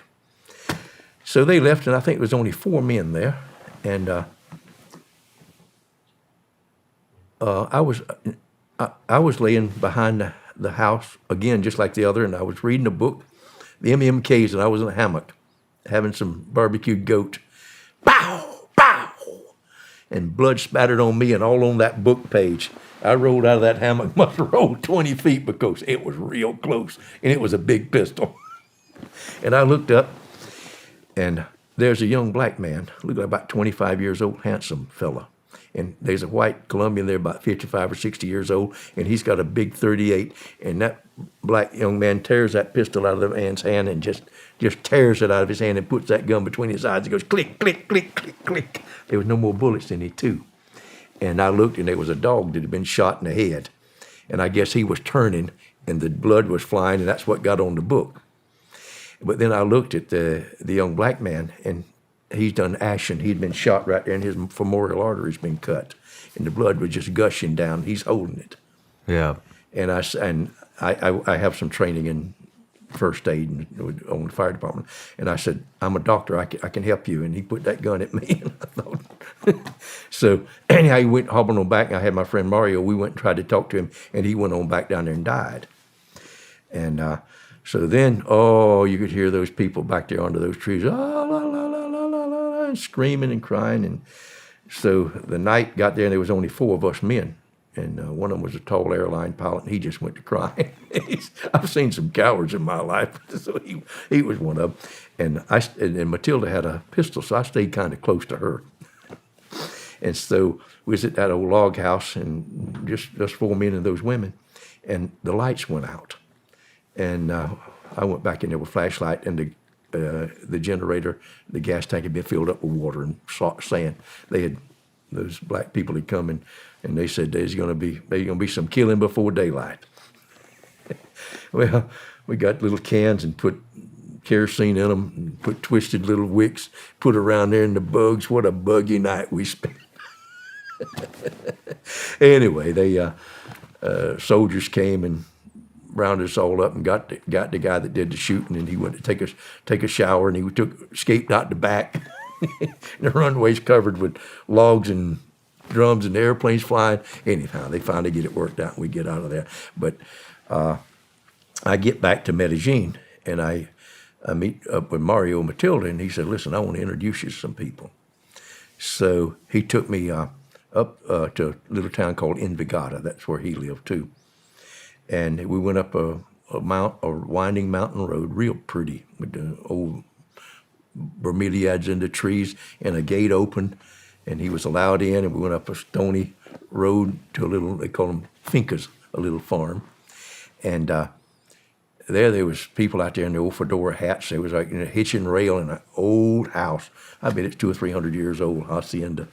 And it was sagging, but it was beautiful, like a museum. And we were ushered right in amongst all those people. And there was a really pretty woman, and they asked us if we wanted coffee or tea, and she made us a cup of coffee in a pretty little cup. And there was a hole in the floor. We had to walk around that, and it was just shiny. And went in to see Jorge Ochoa. And a mighty nice fellow, spoke English, and he had 12 telephones on the big desk. And he was proud to show me. He said, "This is New York, this is Seattle, and this is Chicago. When they ring, I know what's happening." And so then after he asked me what kind of airplanes I had, and I told him, and what kind of experience, and he was happy. He said, "Well, I got all the work you can do." And we pay $5,000 a kilo. And first load, we'll put 300 in, so that's $1.5 million for an 8-hour flight. So he said, "Let me call my partner over." So he sent the pretty woman next door in that old house, and in come Pablo Escobar, and he asked the same things, and he did the same thing, and shook hands and said, "Got all the work you want." So, Did you have any idea who these guys were at the time? no, they were just regular people. And Jorge Ochoa still is. He's a gentleman. He owes me $3.5 million. He don't want to talk to me, but he's still all right. Goes, his people in Miami said I was paid, so he's saying I'm clear, but he's not. He owes it, and it wasn't him. I went to prison, and he should pay me. Well, before we get into recovering your $3.5 million, let's take a quick break. All right, real good.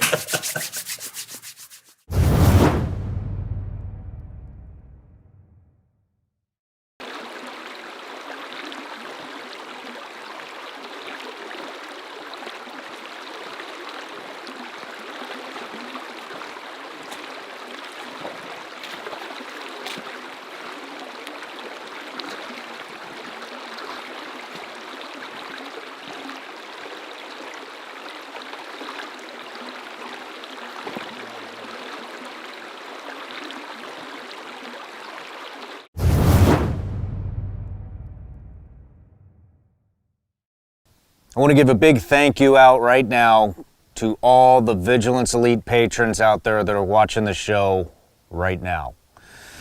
Just want to say thank you guys. You are our top supporters, and you're what makes this show actually happen.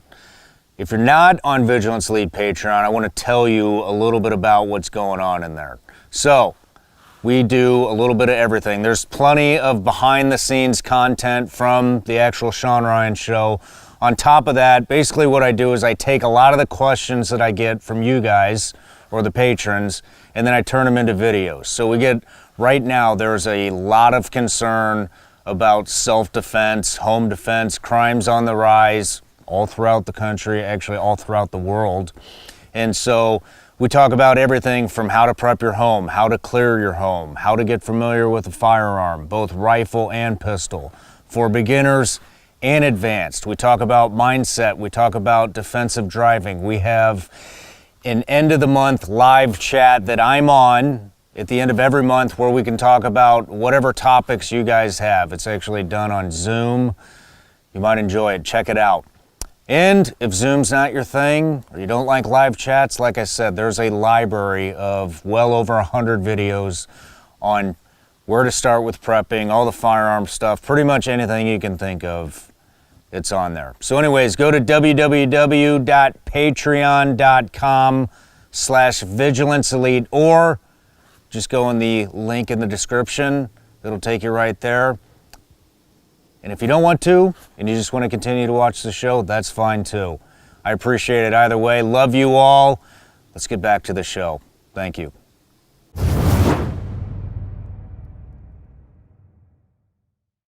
All right, Roger, we're back from the break.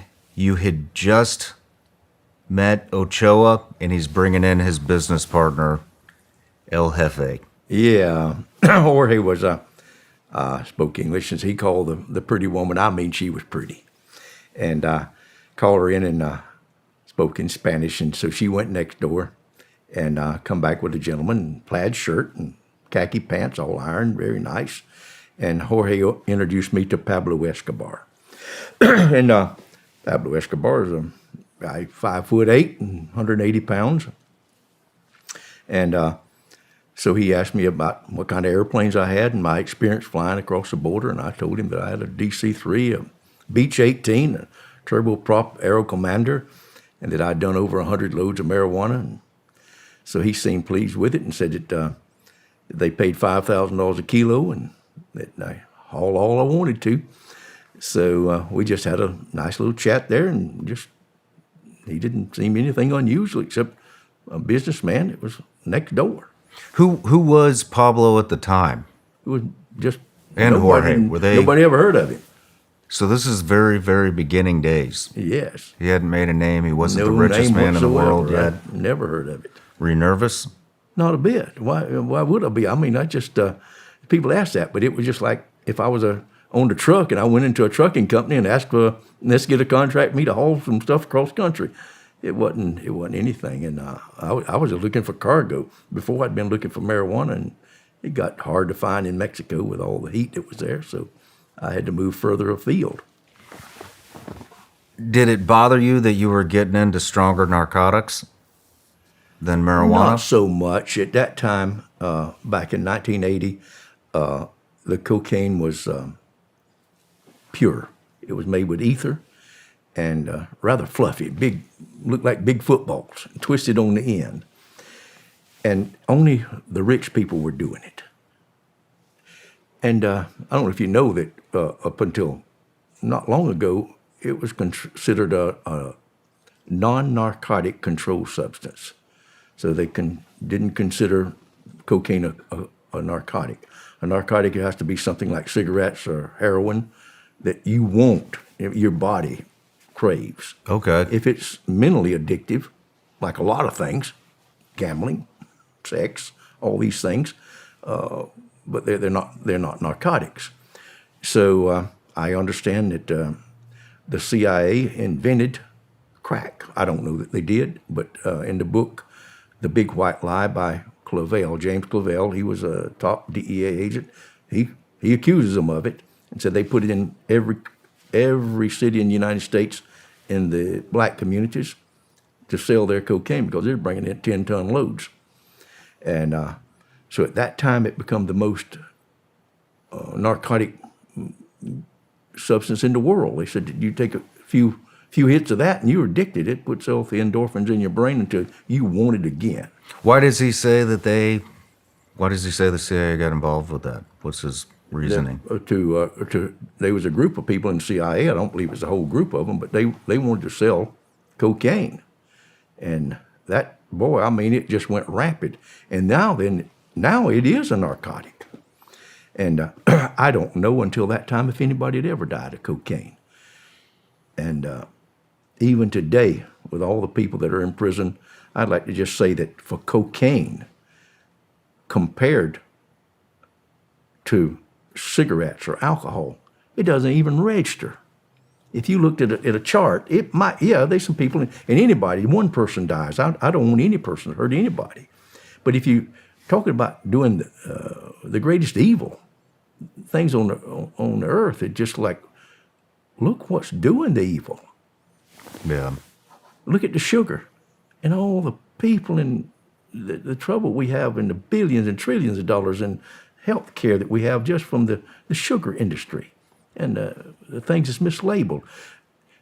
Do you realize that up to 400,000 people die each year in the hospital from misdiagnosed drugs mistakes? That might be somewhere between 250 and 400,000. Now that's a lot of people. You look at 500,000 people from cigarettes, and here it is, the governments get their money in. Look at the devastation that alcohol does. I don't want to take away alcohol, but if alcohol kills 100 people and something else kills 1 in a million, why in the world don't you go after the cause? And let's just educate people. It's what's happening in this business. You know, I saw in the news that Colombia is trying to legalize cocaine right now, or at least it's devastated their country. 10,000 a year being murdered over it back in 1980. Yeah, I was surprised to see it, but yeah, I've seen it in a couple of different headlines now, and over the past week they've been saying that they're trying to legalize cocaine down there. Well, they did in Bolivia, and did they really making lipstick and face cream and all kinds of stuff out of it. Yeah. So I went. I'd like to tell you how I think I might have already told you about the insurance company that they formed down there, and those fellows did and started. So they had so I went and got my airplane and flew down, and I landed at a banana plantation, And it was a long clay strip, and it was raining. And they put 300 kilos in there. And then they put the ugliest man you've ever seen, named Ronaldo, and he got in the back seat of that airplane with a MAC-10 pistol. He gonna make sure I went to Louisiana. Well, I took off. That fool didn't know I could have went to Argentina. He didn't know which way was north and south. There was no doubt in my mind. But anyway, we took off, and the little wheels on that airplane kicked up the mud, and the wheel wells are large, and it filled completely up with mud. I mean, I was weighted down with a load of mud, and the wheels wouldn't come up. So here I'm dragging along 100 miles an hour slower than I was supposed to go. We are not going to make Louisiana. So we got it about 1,000 miles with the wheels hanging down, and I told him, we've got to land. I got a strip in Belize that I can stop and clean this out and get some fuel. And boy, he put that MAC-10 pistol to my head. No, I'll kill you. You're going to Louisiana, I said, well, go ahead and shoot, fool. You're going to die too right now. So we landed, and he was all upset. And there was a farm that had a nice long runway, a Carter Ranch up in near Orange Walk. And old Mr. Carter there, he was a friend of mine, and he sent the boy out to wash the plane, and we went in with this guy, Ronaldo, and I remember we had a nice big meal, and they cleaned the plane, filled it up with fuel. We took off and went on in New Orleans and went on into Louisiana and landed. I landed on Interstate 10. That was the best landing strip ever made. They were making that thing all the way across country, and it took them 10 years going across Louisiana and Texas. And at the Mississippi River, there was a cantilever bridge, and about 5 miles from it, they had a detour, big red flashing lights, just like at the end of a runway.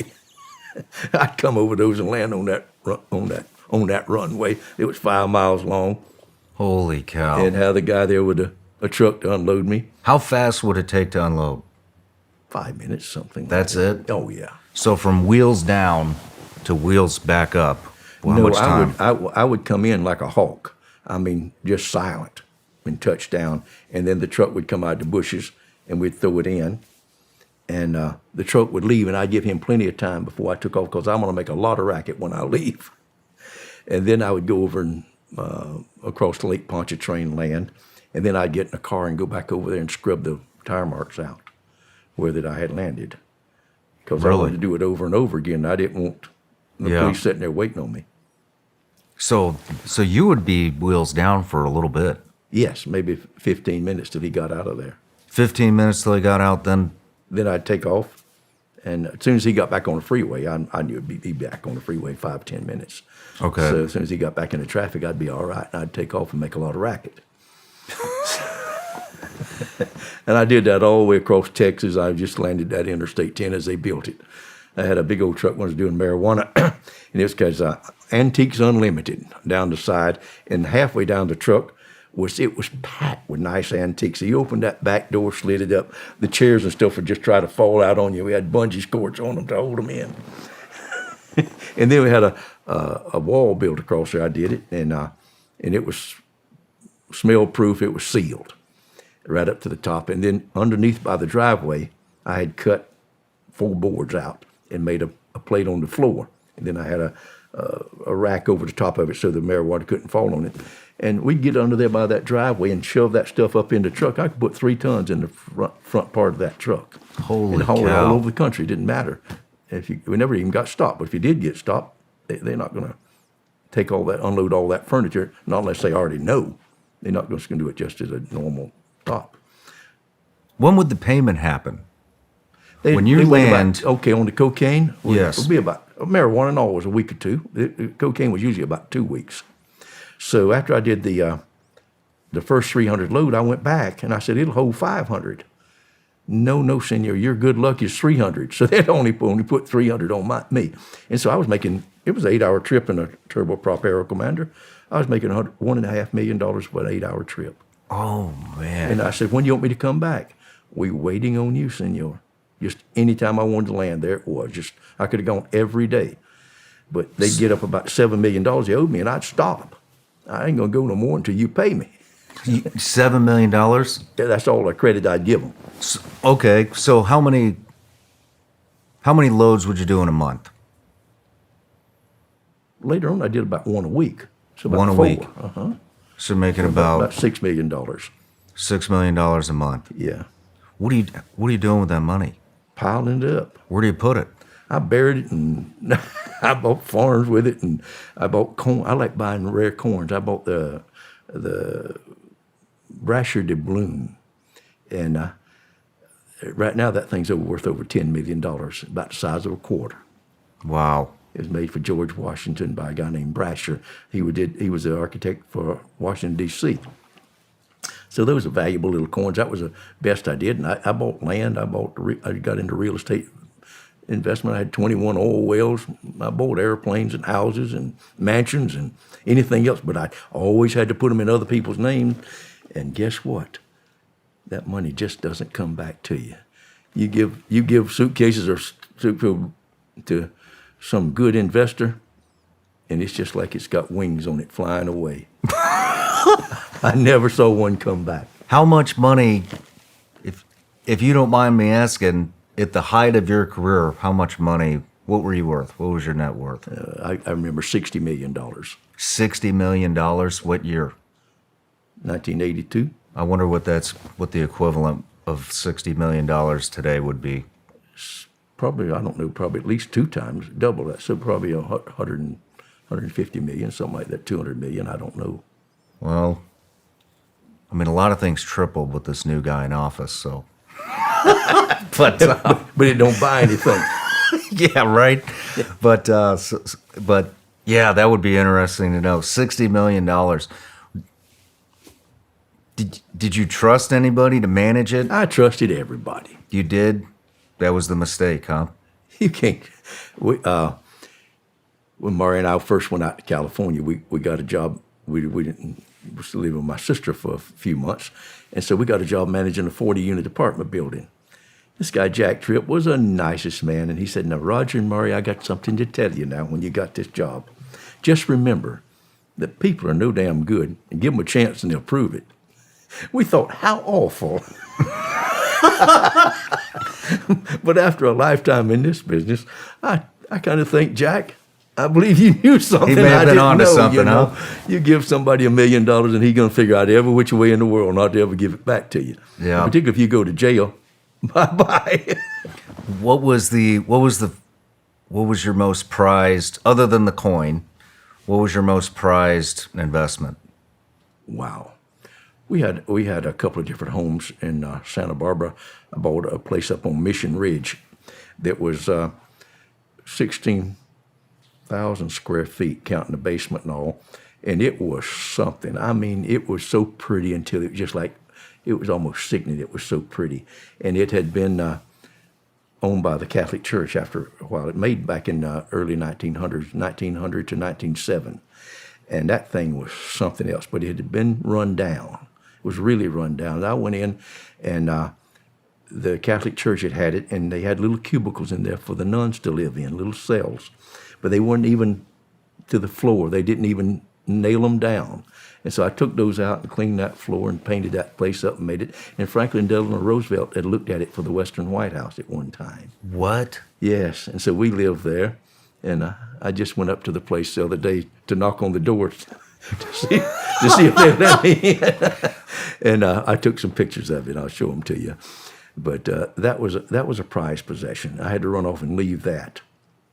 And I walked out with I'm getting ahead of myself, but just on that one little story, I just having the floor redone, and we had to go get something. And I had work clothes on. I was working right with the rest of them. And I went out with the floor cleaners and got in a blue van and drove out. And about that time, 50 agents stormed through the place, kicking windows and doors in. It was already open. And my wife was in the bedroom with a baby, and they kept her at gunpoint all day long as they tore that house apart. We had beautiful stuff that was over 100 years old in there. They just took axes to the to cherry wood interior, just cut it up, and she said, like, they just scrubbed a bed across the floor and just made gouges. Oh, don't you? It ain't yours no more, lady. You know, all that sort of stuff. So it was just awful. It was a sacrilege what they did to that place. Damn. So that was probably the nicest property I ever had. And then I took an option to own every foot of the land there, what's now the city called Moreno Valley, California. And of course, I'd have been trillionaire if I could have held on to that. Wow. But I had to run off and leave all that. Did you sell it or did it get No, I just confiscated? left it. And the man I had it in his name, he run into the side of a mountain and got killed. And it was just like when that old hairy hand of fate turns against you, it turns all the way against you. So Yeah. every which way you turn. Damn. Well, back to transport cocaine. Okay, so I got above the fog one night. I was coming out of Colombia with that plane 300 miles an hour, and I got out there, and I couldn't get down. Like everywhere, I only had maybe an hour or so fuel left when I got back. And there was fog from New York to Dallas. I mean, it was white all the way up to Chicago. Closed, closed, closed. Everything's closed. When the temperature and dew point come together, you will have visible moisture. So there ain't no way to get around it. And it was exactly the same. So it looked like it was about 500 feet thick and full moon on top of it. And I'm sitting up there thinking, I'm going to die. I can't get down. So my only thing was, and I'm not much of an instrument flying. I'm just more of a crop duster type out in the jungle flying.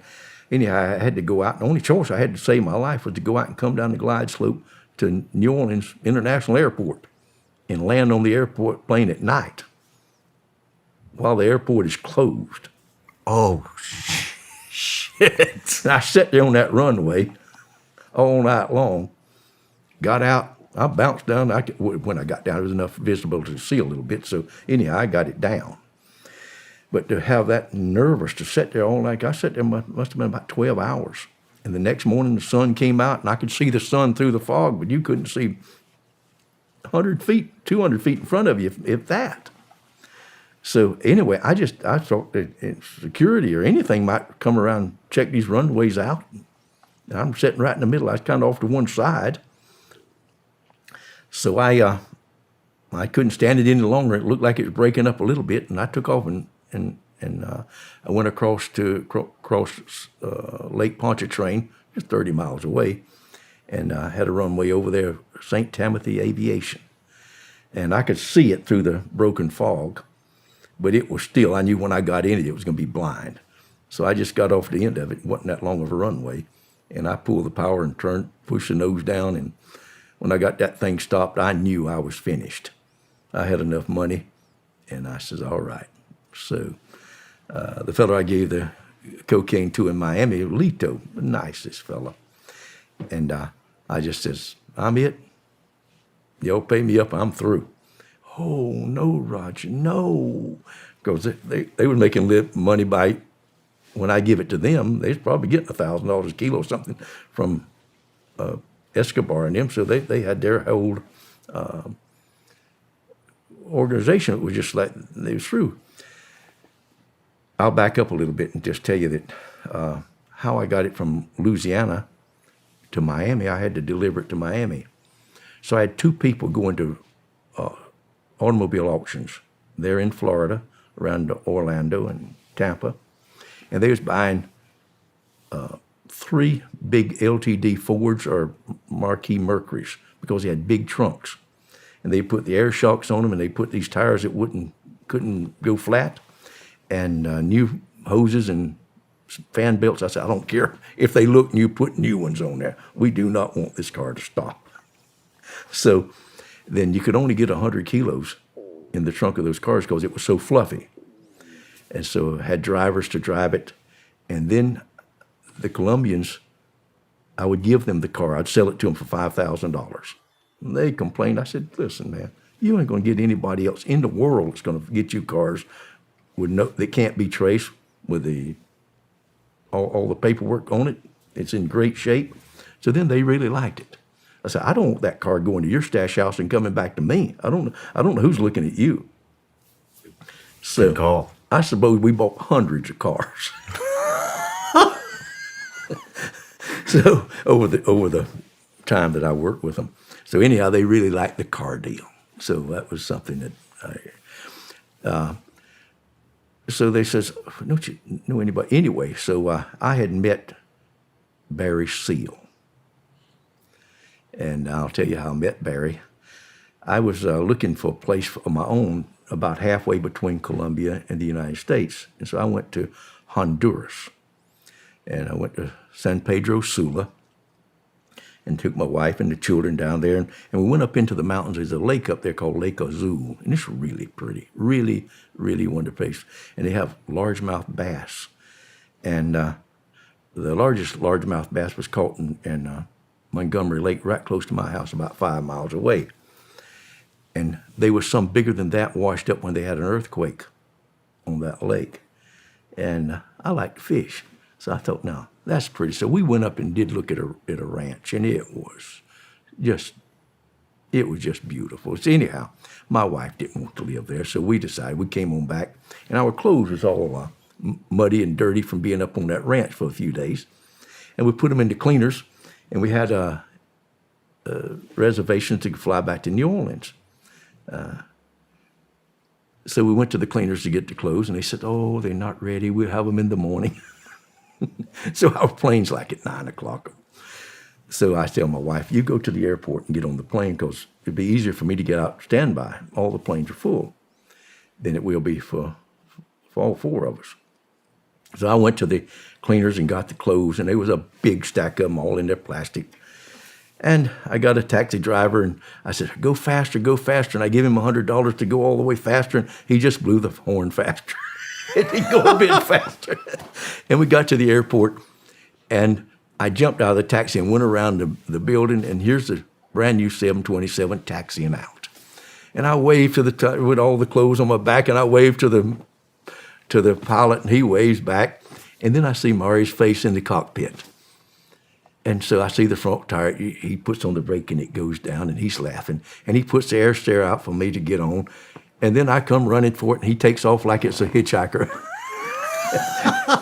And he gets up there a few feet, and then he stops again and laughs. Anyhow, he puts it all the way down, and I get on the airplane with all those clothes on my back. Well, all the people just clapped real big for me when I got on. And I went on back about halfway back. And my daughter Miriam, she was about 9 years old, 8 or 9 years old, and she was sitting in the middle. And I sat on the seat, and after I got those clothes taken away, and there was a man sitting there by the window. Nice-looking fella, clear blue eyes. And I thought, oh, wonder what he is down here. So the plane took off, and the wheels came up with a thud, and went on a little bit further, and got up about 5,000 feet, and they were just a little click, click. And Miriam said, what was that, Dad? I said, he just turned his autopilot on.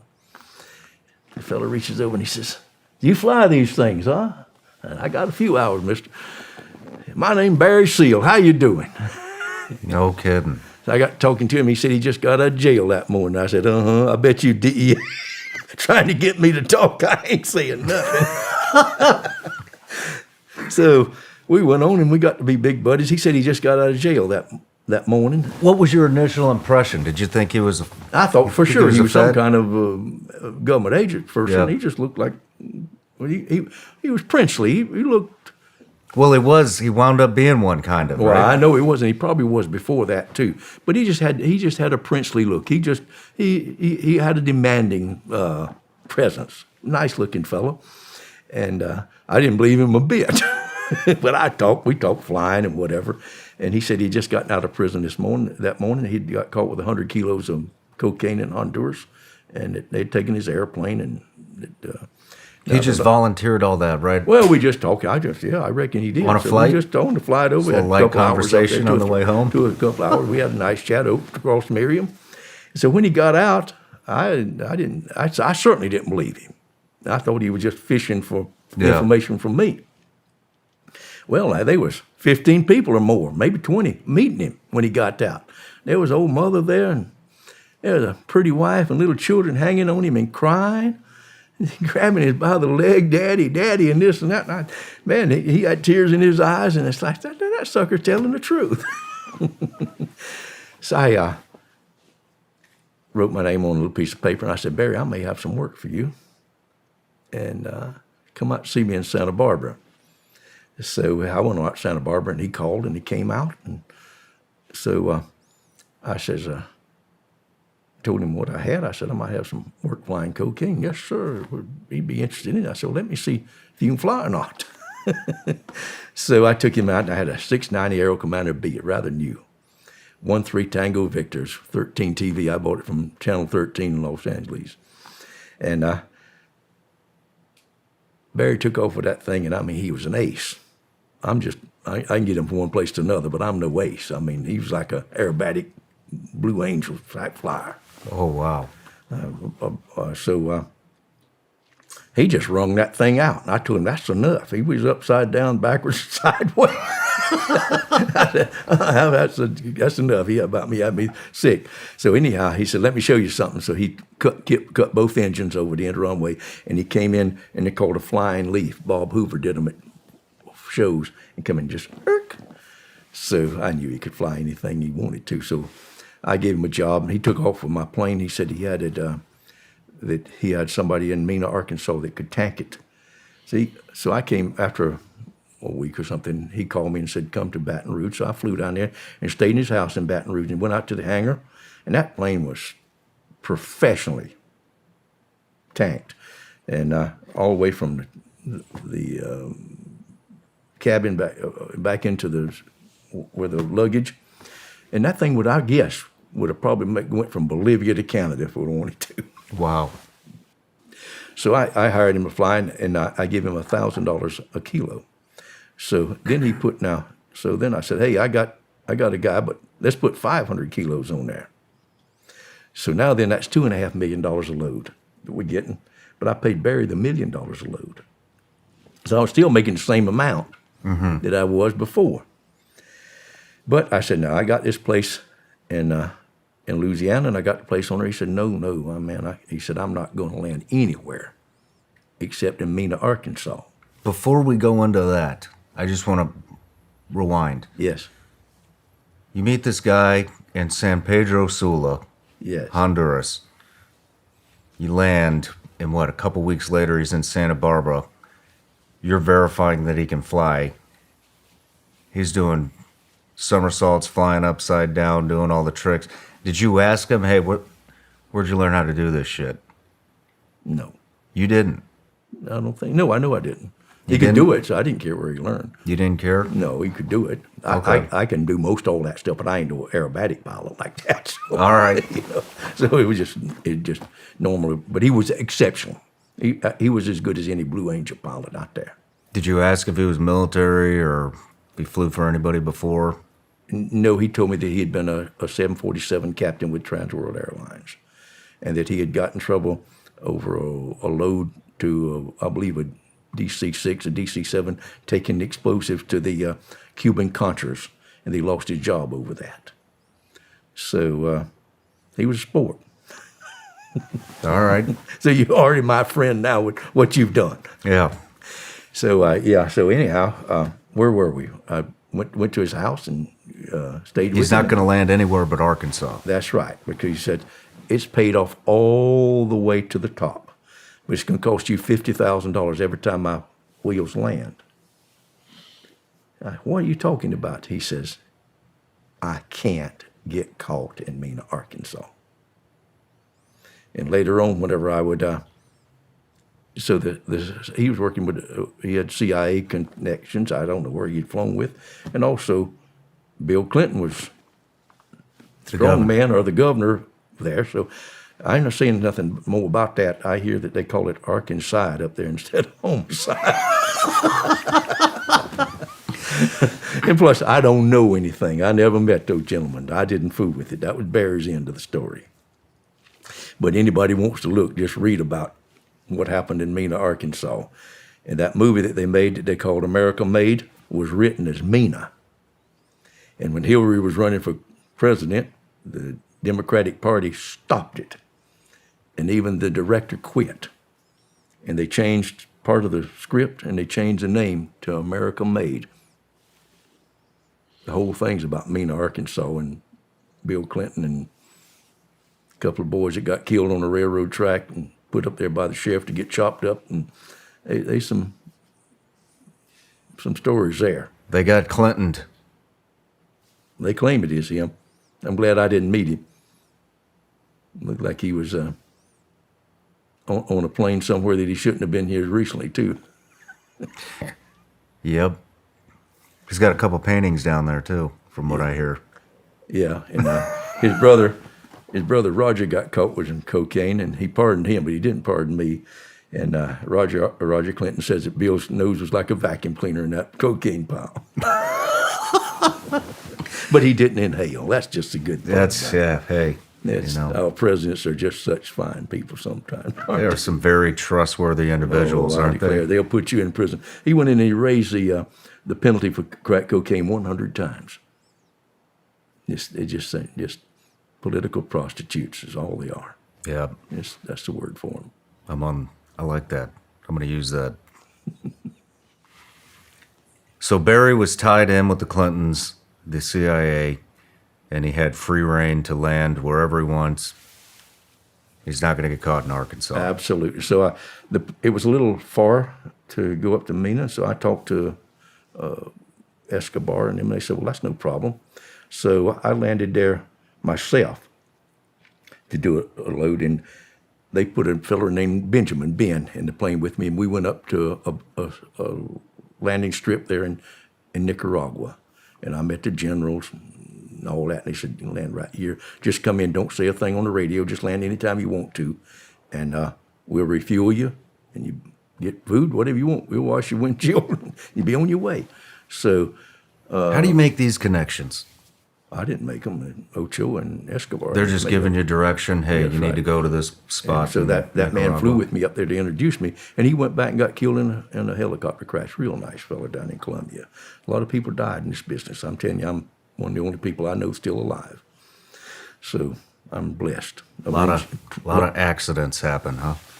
And some of them really were accidents. Yeah. A lot of them got killed, violent, and bad people in that business. And I told my friend, I had a friend, later on I hired a fella in California, and I'll just say his name, Jerry. He's still alive, same age I am. And he flew, and so he was flying about once a week, and then Barry was flying once a week. And the Colombians would tell them that your California connections has got more than you are, so there was a little bit of competition with each other. So I had two airlines going, and both of them I bought these Panther conversions. They was called Panthers. They was wonderful, the small twin-engine planes, but you could put 500 kilos in there and two pilots and way overloaded, and they'd fly from Columbia to Arkansas. So they were both going. But anyhow, how'd you find out about those conversions? I think Barry come up with that. Barry I think did? they had used them over in Southeast Asia. It was a CIA conversion of some kind of a Piper plane. It was a CIA conversion, and Right, he had they access? they had made it, and that's what they was flying over in out of Burma and Vietnam behind the lines over there. They're real quiet. They put big, heavy, wide blade propellers on them and put Q-tips, and you couldn't hear the propeller noise. No kidding. So they were. So I bought, I think, 7 of them, $400,000 a piece. So were they open market? Yeah, you could buy them. They're out there now. What do they say? Who do you They buy them from? They look like any little executive airplane. They don't look like those old big twin Beechers and DC-3s. They fit right in. Just the only thing you can tell is that large prop and with the Q-tip on it, nobody would notice that. Somebody knows. So the people you're buying it from, do they know what you're doing? I don't think anybody cared. It was all sack full of money, and they don't want to report it either. Okay. So it was buying airplanes was that, and you could just put them in anybody's name. There was nothing to it back then. Okay. Now they've closed that loop, but back then it was just easy to get an airplane. So I had Jerry flying and Barry flying, and I mean I was putting at least eight carloads a week into the to the Colombians there in Miami, and the money stacked up, so I didn't hardly know what to do with it. So it was that was. How close did you get with Barry? We were buddies. Yes, sir. Best we were friends? friends. Yes, sir. We're such good friends. We'd done staying at Domini Hotel, Mari and I, and our little boy Rhett was a baby, and so Barry, we went out to dinner, and come back and there was no rooms.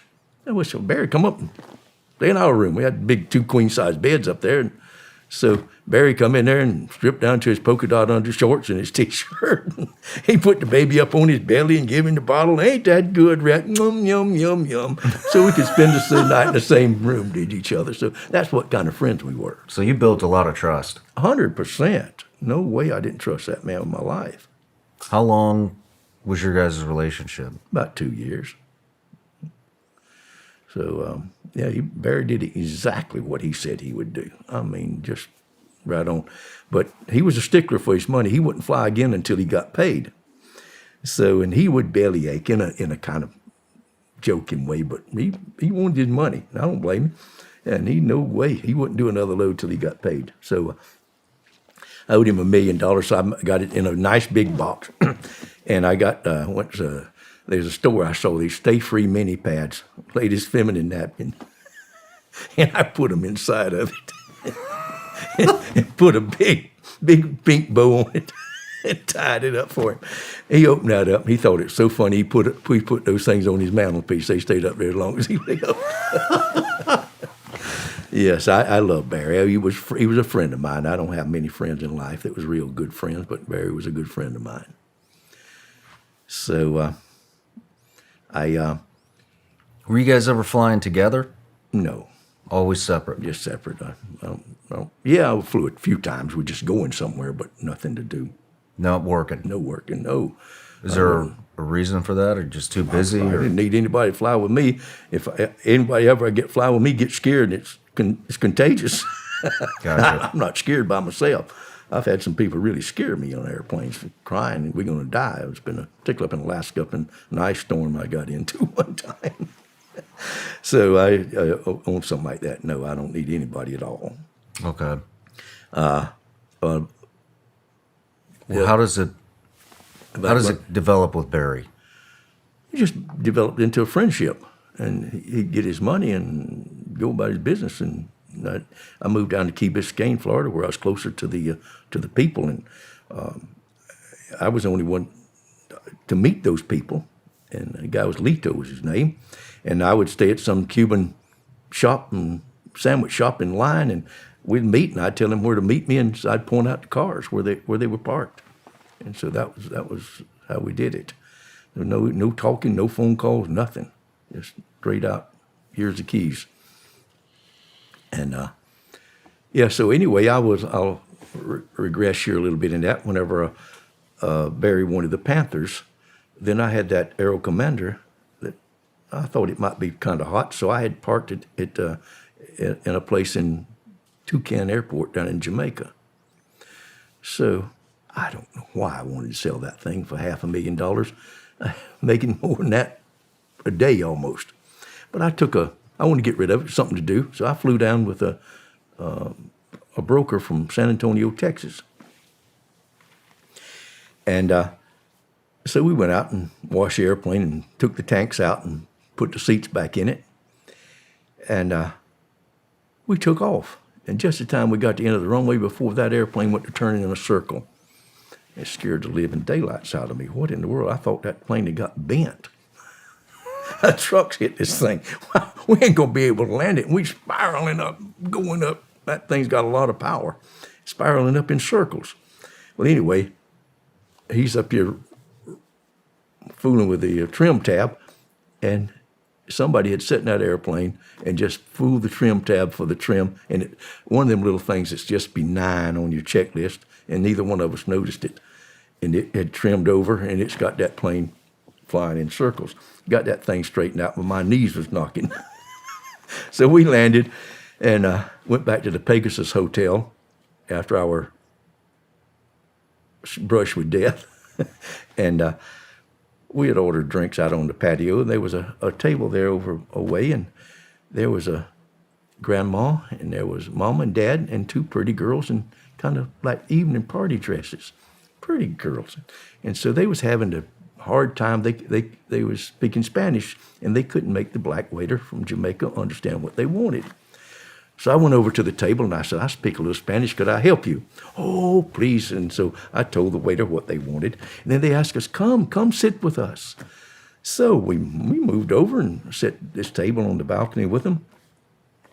And they told me that they was there, that Grandma had come from the United States and brought presents because it was the twins' 17th birthday. And that's the reason they had the party dresses on out on the balcony of that hotel. And they said that their whole family had gone to Miami or gone to Florida on the Muriel boat lift when Carter said that the Cubans could come and he wanted to, and then Castro did her dirty. He emptied the insane asylums and all the prisons in Cuba and put them on the boats. But they just went with everybody else, and all their family went. But Papa was a professor, and he was holding back. Let's see what happens on this. And then Carter saw what happened, and they closed that terrible mistake they made. So this family had gone to Jamaica hoping to get to the United States, but they were stuck there, and Papa was working in a machine shop for $50 a month. And Grandma had come down with gifts. They wasn't even making enough to live. So I asked the fellow that was going to buy the airplane, I said, would you in for a little adventure? And he said, yeah. So I said, I'll take you to United States tomorrow. How? What? I said, don't worry about it. I can get you there. Well, they didn't believe me. So anyway, they called all night, and they had the boss call, and somebody else called up to my room. And I said, go to Air Jamaica tomorrow morning, and each one of you just bring one bag, one suitcase. Don't bring any more than one. And so when I cranked up and filed my flight plan, I filed it to Merida, Mexico, because I didn't know. I certainly had to stop somewhere. So I went into Air Jamaica, said I need some hydraulic fluid, and I went in and they jumped in, but they had one little travel case. They had misunderstood me. Oh. So they got in the airplane and shut the windows, and I reversed it and backed out. I'm going down the taxiway, and somebody told that these people had got in the plane. And the Kingston Tower says, 13 Tango Victor, hold your position. Rather hard. And and I nodded to the co-pilot, and I said, Kingston Tower, your transmission is broken and unreadable. Good day. From down the taxiway, I went and took off. Nice. I got about 30,000 feet, and the landing gear came down, and the wheel and the flaps came into I was out of hydraulic fluid. The line had been sitting, that plane had been sitting there maybe a year, and it just got loose. So, wow. I had to land straight ahead, and I landed at where I took all the money. Anyway, I can't think of it right now. What's the island right between Mexico, the British island where all the people go for the money? I just can't think. Anyway, I landed there. Virgin Islands? Pardon? What did you say? The Virgin Islands? No. I can't think of it. I know his name as I know my own. Where was it, that money place that... Cayman. Grand Cayman. Grand Cayman Island. I landed straight ahead at Grand Cayman. Thank you. My pleasure. I've been in there 40 times. I can't think of it. Yes. And anyway, I told them, get out and go around behind and get some coffee and a hamburger. So they went around, and here come the British police with their guns and their little pistol, which is unusual, and they searched the airplane, and my contraband's at the table. So anyway, we get the hydraulic fluid fixed, and I get back in, and we file a flight plan to Merida. Now then, I can't go into Merida. I don't know what they're going to do with the Cuban people with Cuban passports. So we stop at Chichen Itza, and we get out, and we just walk into a wall of rain halfway down the runway, and the other pilot from San Antonio takes off, and I'm leave there with Mom and Dad and the two girls. So we walk out, we get soaked, and we walk back about a mile to the highway. It's a small highway coming across Mexico there, and we wave and wave all afternoon in our soaked clothes. The cars wave back, and I pull out a $100 bill, and I wave it, and they wave back. And late in the afternoon, an old school bus made in Fort Valley, Georgia, stops, and they got pigs and chickens, and we all sitting there steaming, and we get to Merida that night about Mexico, and that pilot has stayed up, and they got a cook for us, and somebody washed and ironed our clothes, and I remember we had pepper steaks, and we went to bed. The next morning, we went out, and he filed a flight plan to New Orleans and we had the big truck come between the flight planning office and the airplane, and we slipped in. So he filed it for one. So we fly across the Gulf of Mexico, and we land in a cane field there in southern Louisiana. And we jump out real quick, and the pilot takes off and goes on in and clears customs in New Orleans so he won't get in trouble. Well, we looked down, and it looked like it's a mile both ways, a canal with scum on it. And I thought, well, it might be about knee deep. Let's don't walk all the way around. There was a junkyard across the way there. And so we get down in that water, and pretty soon it's nearly up to them girls' chin. Green scum all over them. That little suitcase up over their head. It's wading across the water. Wading away across this thing. It was way deeper than it looked like. Oh, anyhow, that's twice we've been soaked wet and coming. So I'm bringing my charge on. So we come out to the junkyard on the other side, and there's a man with a old Buick with the front fender off, and it's got rust all over the train. And I said, "Mister, I give you $100 to take me to Bourbon Street in New Orleans." "You got a deal." And he opens the door, and 1 minute later, we're doing 80 miles an hour through the cane fields of Louisiana with these girls. Anyhow, we come down there, and we needed some clothes, and we went shopping. Stayed in the Queen Anne Hotel, one of my favorites there in New Orleans, and took them shopping, and they were so meager, and they just bring me back the little change. No, just go shopping. So that night, they called everybody in Miami that we're going to come down on a Delta the next day. And so we got in there, and we landed in Miami the next afternoon. And there were so many Cuban people sitting there, I mean, with cameras flashing, and we got off. And they had so many Chevys Regals till I couldn't tote them. The girls was covered in flowers. And they took me to Opelika out there, and they had a street barricaded off. And they was barbecuing hogs and goats out there. What a party. They would have put me on my shoulders and taken me. So anyway, I had some money in my pocket, and I took it in the front room, and they gave it to Mom and Dad, and they just stood there and cried. So some years later, I jump ahead in 40 years, and I went to prison pretty close after that, I'll tell you, and I lost contact with them. And so somebody read my book here a few months ago, or they did, and I was in Miami, and I went to see them, and what a joyous reunion. They hugged my neck. They lived in a gated community. Their children with PhDs in blood spatter stuff for the city of whatever that business is. And we just had a wonderful fiesta there with them here. And, this is the video you just showed me on the break. I showed you that video. That's amazing. Yes. So anyway, they said, "You have a house here as long as you live." So that was 20 years? 40 years ago. 40 years 40 you had years to ago, see them. almost exactly to the day. Man. So that was it. Well, let's take a little break. Let's take a break.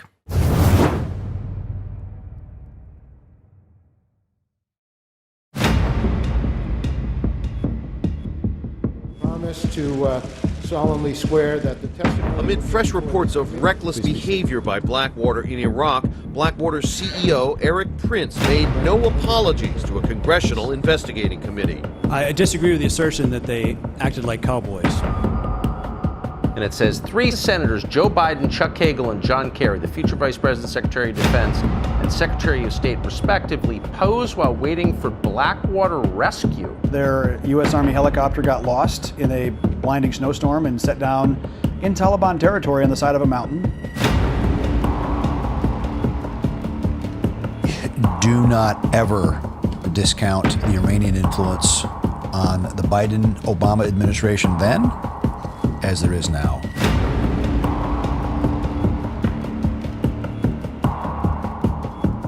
He said, "Mr. President, give us the authorities and $1 billion, and in 3 weeks the flies will be walking on the eyeballs of our enemies."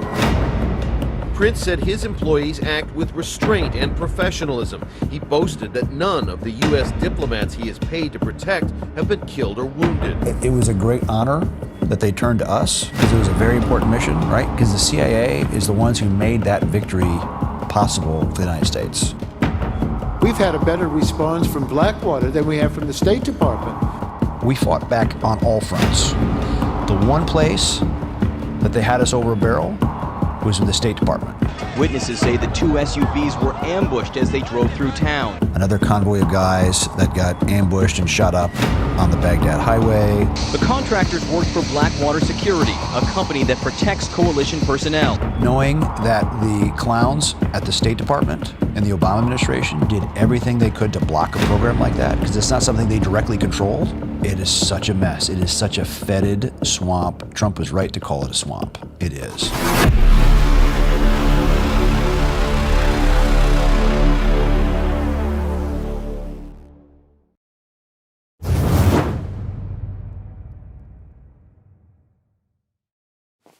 All right, Roger, before we get into dropping the money in the Grand Caymans, we're always going to Louisiana. Yes. You're always dropping loads in Louisiana. I'm just curious, why is it always Louisiana? Okay. I told you that I figured out how to get the marijuana into the United States by going way out 300 miles off the coast of San Diego and coming around behind the Santa Barbara Islands. Well, I went down to New Orleans and I would, excuse me, I cleaned the Russian grain ships. And I'd go fishing out there, and I saw all those helicopters coming in from those oil wells. There's hundreds of oil wells off the coast of Louisiana. They go out for 100 miles or so. That Mississippi River flooded that out, and I believe it's 6,000 feet deep of muck under that gulf there. That's where all those shrimp, and they go out shrimping, and those oil wells are there, and they just punch it right through that muck, nothing, and then right down into the oil and the gas. And every afternoon, there's a dozen or 20 helicopters going back and forth, changing crews. And they just like fireflies everywhere out there about dark coming in. And I said, no, that's all right. You get in amongst them, you won't be seen. So when I started flying, coming out from the other way and landing out of Colombia, I said, hey, I'm not going back across that border into Texas or California, because it's further. So I'm going straight into Louisiana because it's exactly north. Just put your compass north, and it's north. And so I would come over Merida, Mexico. I'd stay out in the Caribbean, off the land, off of Nicaragua particularly, and off of Cuba. And I'd fly up with in the channel between Mexico and Cuba, and cut across part of Merida, Yucatan. And then when I got about 200, 300 miles out from the United States coast, the ADIZ zone, where they do have defense, I'd put that baby on the ground, on the water, and slow it down and come in with way just after dark. And I'd come in slow with those helicopters. And I know they couldn't see me. And those oil wells, some of them are several hundred feet high. And I'd come in, some of them they'd be higher than I was. Wow. And weave in and come on out there and land. So I knew I wasn't on anybody's radar. I guess they could have. Just too much going on. But they would bug my airplane sometime, but I'd always find the bugs. And they was mad. That was in the court records. Those things cost $17,000 a piece, and I had a collection of them. They had to put them. They couldn't put them behind metal, and there's only a few places on the airplane that's got not metal, like glass or rubber, and that's where they'd put them. And you could see right where they had taken the screws out, put it back in, tried to cover it up. I'll be damned. So that's why I went to Louisiana. Makes a hell of a lot of sense. Yeah. So Grand Cayman. Grand Cayman Island. Money's piling up. I mean, money's piling up by the millions. And where are you putting all this? I'm telling you, I've buried it in the ground a lot of times. Just buried in the sand and paint cans without hoops on it. And so at this particular time, I got up. I had about $15 million, and it was too big for me to carry. So I hired I believe it was a Falcon jet out of San Antonio, and went out to California and picked up some, and come back to San Antonio and got some more, and then we went to. I had to lay on top of the money. I'll tell you that a bill, a United States bill from $1 or $100, they weigh 1 gram. So you got 1,000 bills is 1 kilogram. So, anyhow, $1 million in $100 bills is 10 kilograms. So that's 100,000. That's only 22.2 pounds. But if you put them in $1 bills, it's 1 ton, 2,200 pounds. I think it's funny that you know this. So, yeah, you weigh your money. You don't have to count it. You just weigh it. And you just about dead on. If you just clip through it and see if it's old 20s or 50 and put it on the scale, it's right there, what you got. Okay. And it's right. It's just about as right as you can count it. Okay. So, got where you didn't even have to. Those people, their money was correct anyway, right to it. So, anyhow, I'd weigh the money. So I must have had a lot of 20s. Anyhow, we packed that plane so full the pilots had to get in first and then finish packing it up. And then I crawled and laid up on top of the money. And we went to Grand Cayman Island. And the van would back up, unload the money in it, and then the pilots could get out. And we go to the bank and they'd pretend to count it. And there's about 20 people behind it, 20 men and women, all in their starched iron shirts and ties. And if I'd bat my eye, $2,000 bills would hit the ground on the other side. You know, they stole. I mean, most every load they steal at least $40,000 out of it. There was nothing I could do. Yeah. Later on, they stole it all. Banker just took it and went out of business. Now he's over in Bakersfield, California. Counting says the Reverend Stephen McTaggart. He got a house over there with a moat around it, made look like the English style, feeding the deer and the turkeys on my money. Wow. I went over to see him, and they said, "We don't know you. We don't want to talk to you." He'd have put me back in prison in a flash if I'd have said something. Damn. I wonder how many people that happened to. I don't know. Most people would have done something to him, but That's why I'm asking. Yeah. You know. He knew I wasn't a killer, so he just did it. Yeah. How long was it there for? Before it all went away? About 3 years, and I was making 14% interest. So I bought gold coins, cougar rans by the ton, I reckon. Damn. So, with that, that was how I got the money down to Grand Cayman Island. How did your relationship with Ochoa and Escobar develop through the years? My Ochoa invited my family, myself, and we went to his ranch. It was just north of Barranquilla. That thing was a paradise. It looked like Africa, and he had all the this. What I was most impressed with was a big aviary with all the birds in it. He had birds from all over the world in there. I like birds, and then we went out there and with the giraffes and the zebras and all the stuff. And then he had little ultralights on floats. I flew that around. He had boats to take you water skiing, and it was just fun. We spent the weekend with him. He had his great old big 400-pound father and his mother and his brothers and sisters. His brother put on a bullfight, and a real bullfight too. I mean, that guy could Fabio. So that I got with him, and Escobar. I never had any real social meeting like that with the family. I remember we got in his plane and we flew to.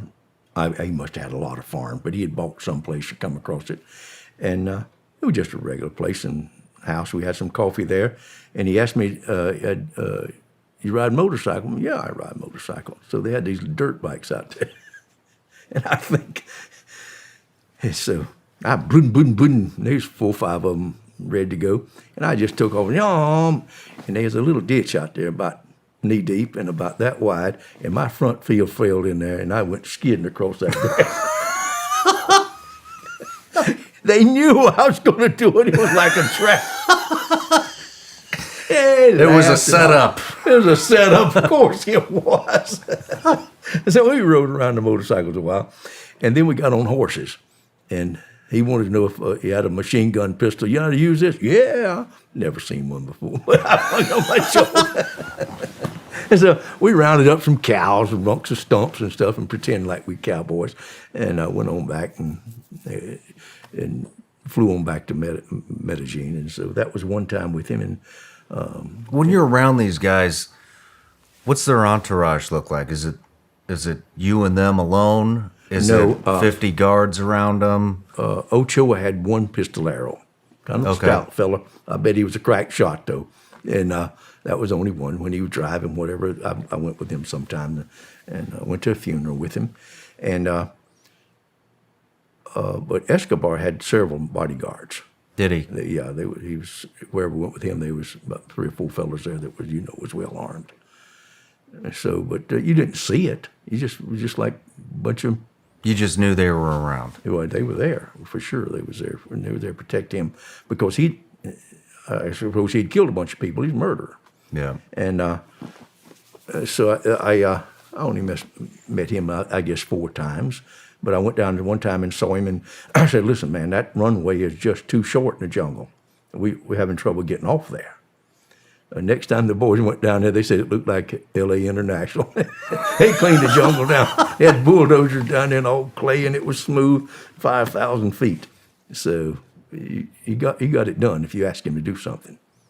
Okay. Because it was a lot. I don't know, that was like $15 million worth of coke there coming out twice a week. Yeah. So they was interested in keeping me happy. I mean, it's kind of a mystery on who was in charge of the Medellín Cartel.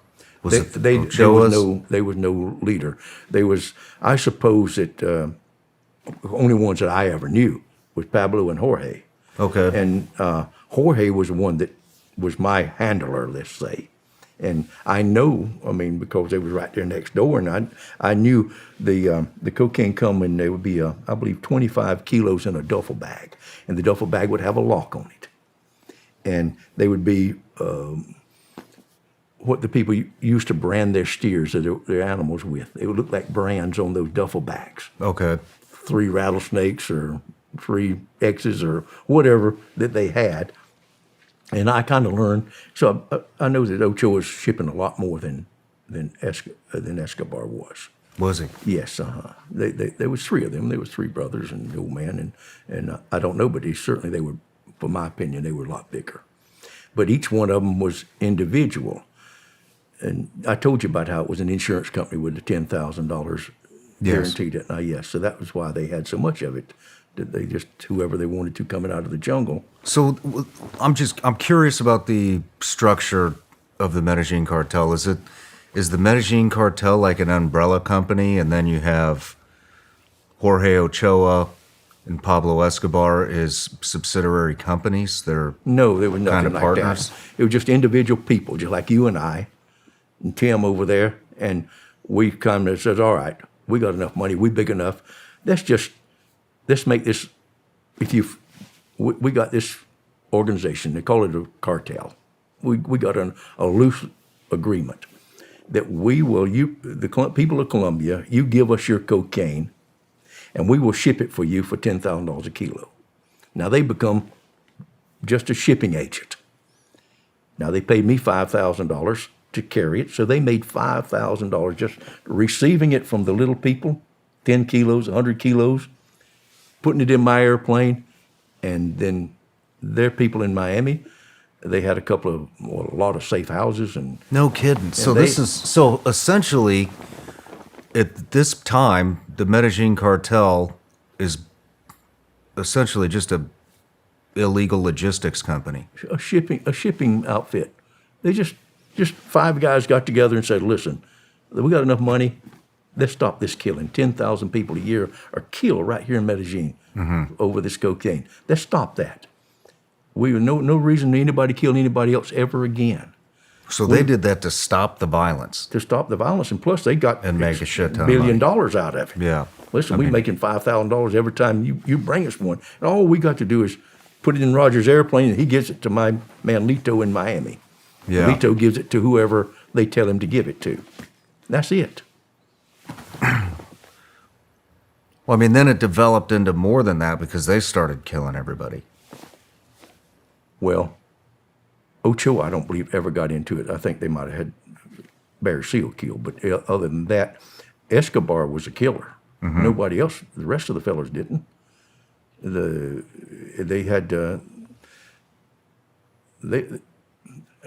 best I understand it was that there was 3 organizations in Colombia that was in the cocaine business.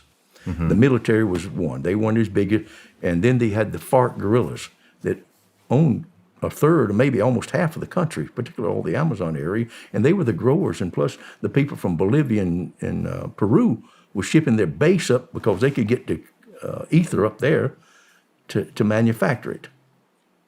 So the FARC was big time in it, and that's where they got their money to try to take over the government. They were communist. So, but then you had I'll call them the white Colombians, the landowners that owned the ranches up in the highlands all throughout Colombia. Well, they were dead against the FARC because the FARC was wanting to take their land. Yeah. So they was at war to some scale with the FARCs. And now the military definitely is wanting the FARCs out of the way because they're going to take over the country and get rid of the military. Now the military was in the cocaine business too. That's for sure. You can't say they weren't. I don't know how big they were, but they were shipping it. So, but the white Colombians landowners was big too. So there was kind of a 3-way war going on there. Okay. And where do the cartels fall into this? Well, they were the white landowners. They were the white landowners. Yes. So what about the Cali cartel versus the Medellín cartel? Okay, now after the Cali cartel, the Medellín cartel got in trouble. Then Cali sprung up, and I spent 4 days in the house with Miguel. I can't say it. Aurelio, the one that was the big. They owned drugstores down there. Okay. And I'm not familiar. No, anyhow, I'm not either. But I never did any business. But I went to Canada to unload a load for 20 tons for them. To Cali or to? For the Cali cartel later on. Okay. And I was up in Canada and right at 2000 and the millennium.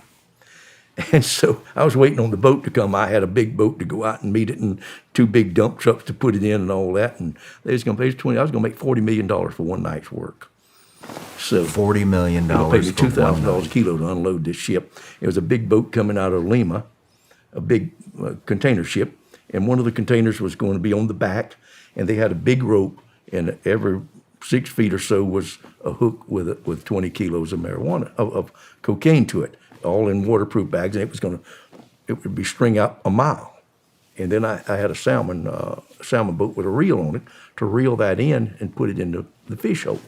Oh, wow. So anyway, I got all that, and I like an idiot, they wanted to give me some money. I said, no, man, I'll take care of that.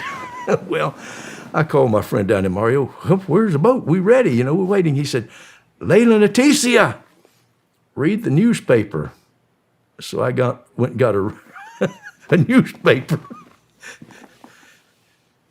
700 arrested worldwide. And there's the people I'm working for, number 1, 2, 3, 4, and 5. Oh, man. I got rid of that stuff I had. I sold it at a fire sale the same morning. I went and bought We're having a liquidation sale over here. I went and bought me a car. And we headed, I didn't want to come across the border or nothing. We went east all the way to Montreal before I got stopped. Holy shit.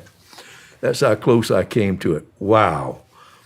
Damn. We had stitches in that thing from all the way back. That was a Cali cartel, and that was my only dealings with them. Okay. Did you go down to Cali at all? Oh, I stayed in Cali for months. I just stayed down there, and I enjoyed it very much, yes. I lived in Colombia for 5 years, roughly, in and out of there. And I'm just curious, what was your favorite part of Colombia to go to? Was it Medellín? I think so, yes. And Envigado and Medellín and out in that area there, yes. I like the mountains behind Santa Marta. You go up to the mountains, it's got snow on it. You go up there and the Indian people, it's so nice, and the little coffee farms, and you look down on the sailboats and the ocean, and we'd take mules and go back into the back country, and I mean, it was just, oh, there'd be mule trains, 50 mules, some guy on the front of it, and at night they'd pass each other. And I remember those two guys, and one of them, they both have cigarettes, and you can see a cigarette glow, and those guys with a deep voice, adios, adios. And I thought, the world, saying goodbye. And I found out the adios, it means to God. To God, adios. Yeah. So I said, all right. And then you see some little boy with a switch bringing up that last donkey in the back. Them huge bales of marijuana all on it. That was just so romantic. It was just beautiful. You go into a place and they must have like 400 or 500 mules, donkeys. Yeah. And they'd have a tack room there that you just couldn't believe, with the saddles and work saddles, and just go out and lasso what you want and go. Did you ever buy any property in Colombia? No, I didn't. Did you ever want to? No. Okay. It was lawless when I was down there. I think I know it's better off now, but it's not. Back then, it was just like, good gracious, you don't know. Yeah, I actually had my best friend bought a condo in Cartagena and got ripped out right from under him, and that was about 2015, Yes. maybe. But I dangerous. wanted to buy some stuff. Did you ever go down and look at, when I was going down to Medellín, I dabbled in a lot of cocaine, and I would go, did you ever go look at Pablo Escobar's grave? No, I didn't. I've never been there since then. Yeah, I did. I went, when I got out of prison in Germany. Well, I'm getting ahead of myself. I went to Colombia again. Did you? Yeah. It's interesting. I went to his grave, and it's really, I was expecting something like this huge shrine or something.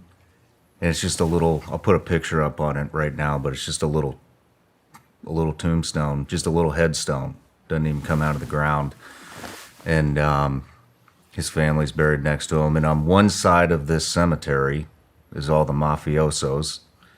And on the other side is all the politicians and the police officers. And it's That really he killed. Yeah, it's really weird. And Yeah. I would go over there, and I just wanted to see all this stuff. You Yeah. know, so It's history. throw a little cocaine on his tombstone and blast a line off of it. I wonder if he even did any cocaine. I do too. I don't think he did. It didn't seem like the fella to do it. Well, you knew him better than I did. Yeah. But yeah, some wild times down there. I don't think the Ochoas ever. I went there. I stayed there several days at their house with my family. There's not even a cigarette was smoked. They're just gentle people. Really? Just really nice people. You just wouldn't think. It's like I am. I'm not a bad person because I did that stuff. So I mean, they weren't either. Okay. It's just people that fell into it. They was restaurateurs. They had money. They was good people. And hey, you give me $1 million to move that chair from one side of the room to the other, well, I'll see if I can't get it across there. Yeah. Why do you think, I mean, Escobar got labeled the richest man in the world, the most wealthy man in the world at one time. But then I'm sitting here talking to you, and you're saying that Jorge Ochoa was shipping out way more than Escobar.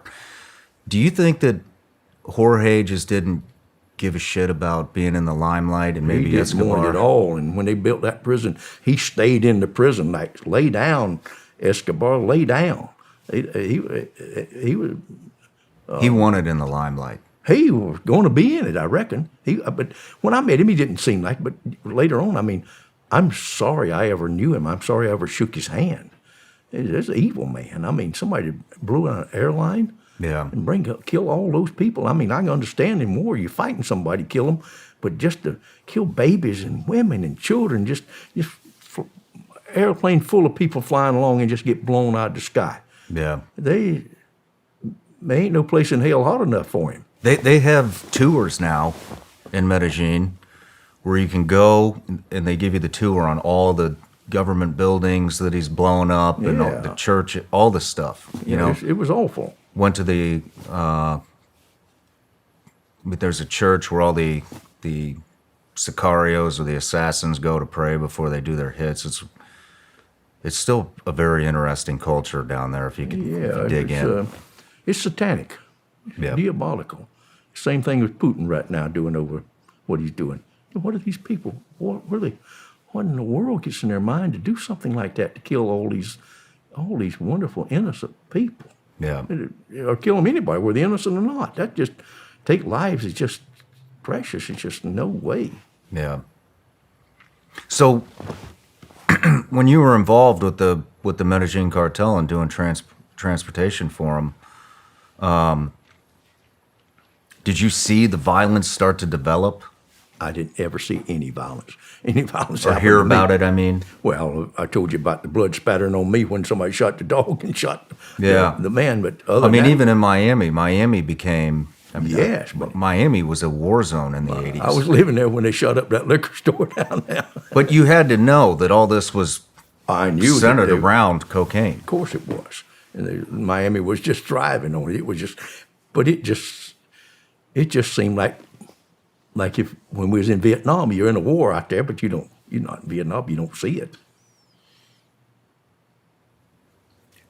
Did it bother you at all that, because I mean, from the time you met Escobar to, I mean, things have developed and changed so much.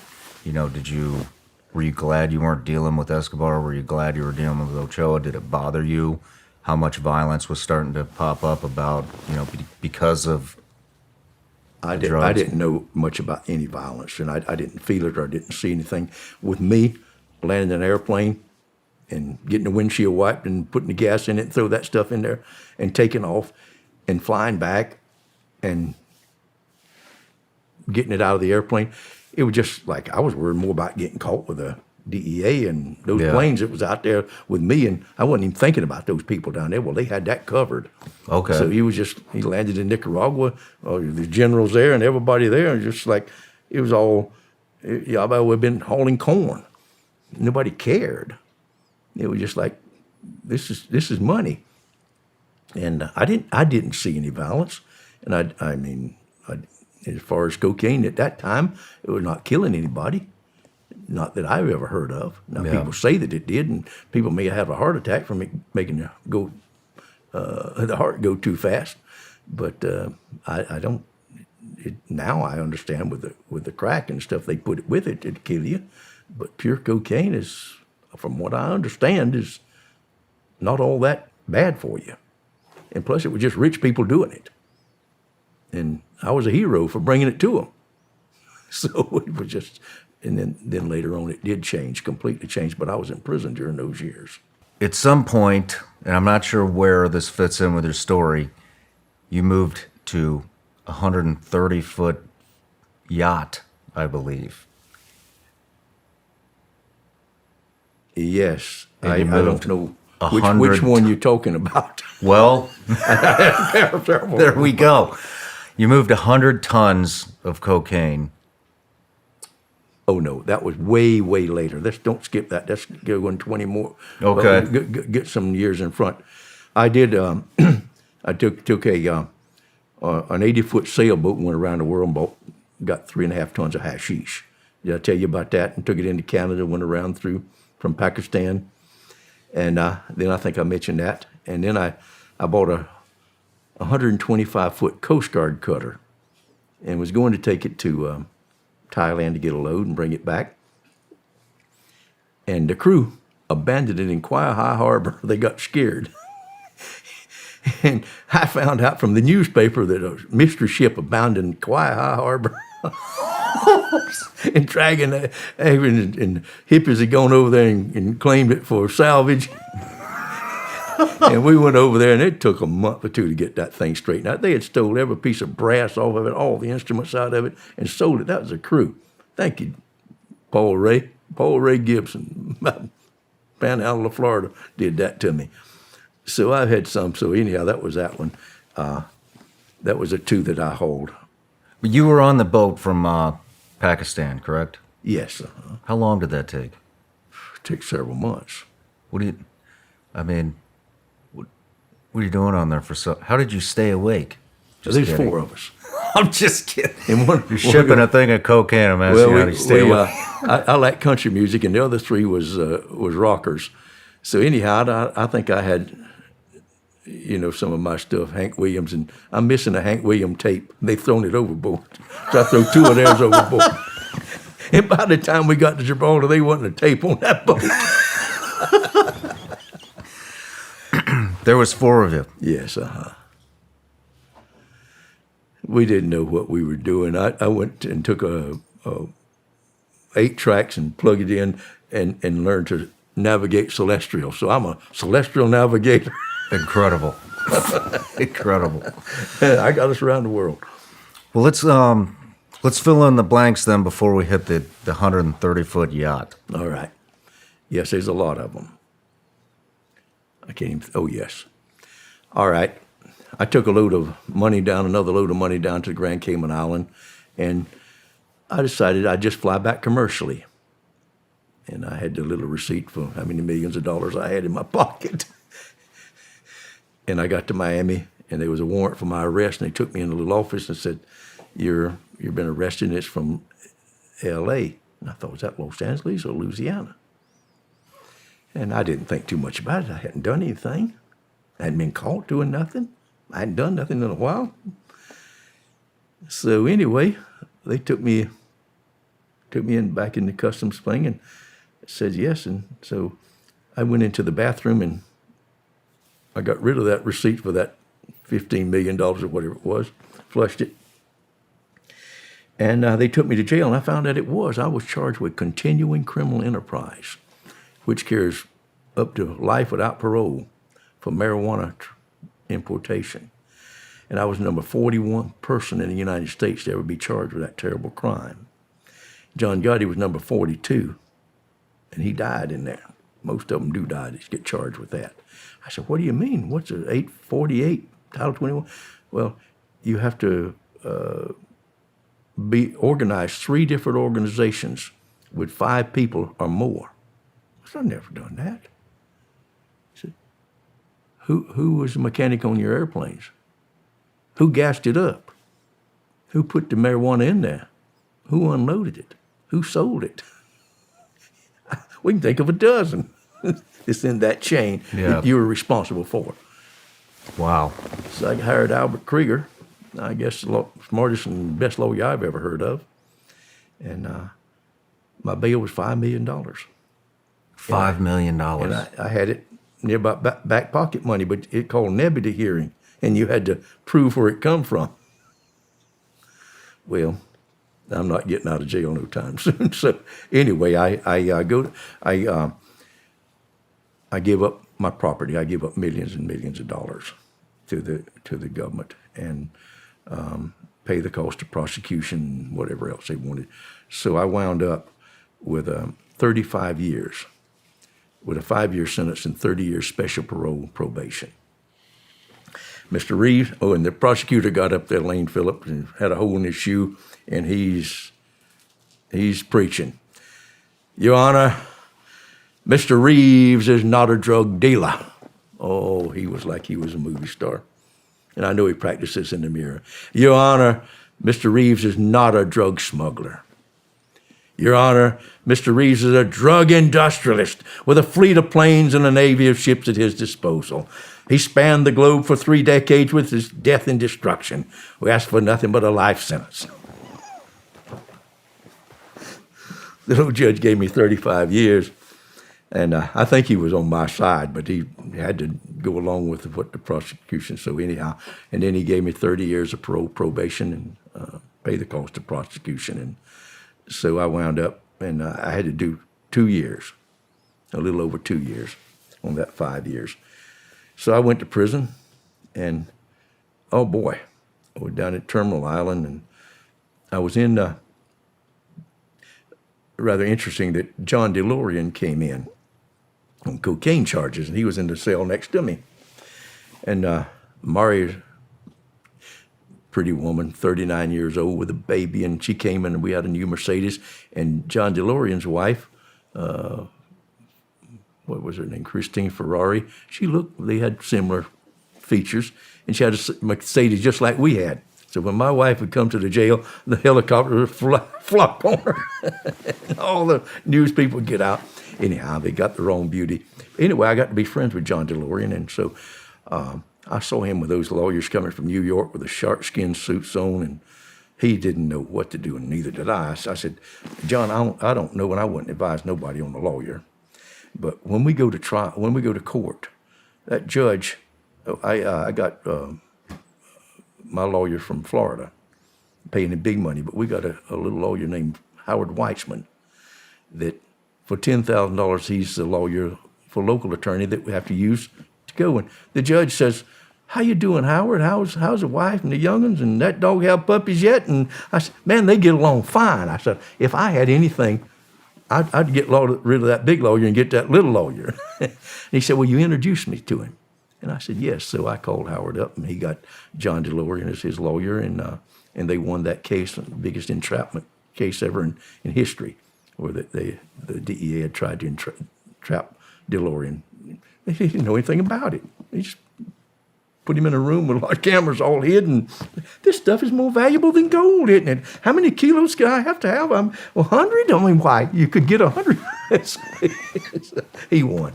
Anyhow, John DeLorean sent me a Christmas card every year for as long as he lived. No kidding. So I made friends in there with that. And then after I got sentenced, they put me on a bus going north to Pleasanton. Pleasanton prison, I never heard of it. Well, I was in there, and they had like 40 little cages. They had a guy in the front with a driver, and then they had another one with a shotgun with a banana clip, and then they had another one behind us with a banana clip. And we took off and went to Lompoc Penitentiary, and wow. Well, they put off a couple of guys and picked up a couple, and they went across the street to the farm and picked up a couple. Then they went on up to Pleasanton. I had no idea. And went in that gate, and man, there's pretty blonde women in their clothes and long dress, and they waved to us. This is a co-ed prison they put me in. There's 400 women in there. Young, good looking, they're all federal. Most of them were bank robbers, or not really robbers. They were in there. They worked in banks across the United States. And they were secretaries to the president of the bank.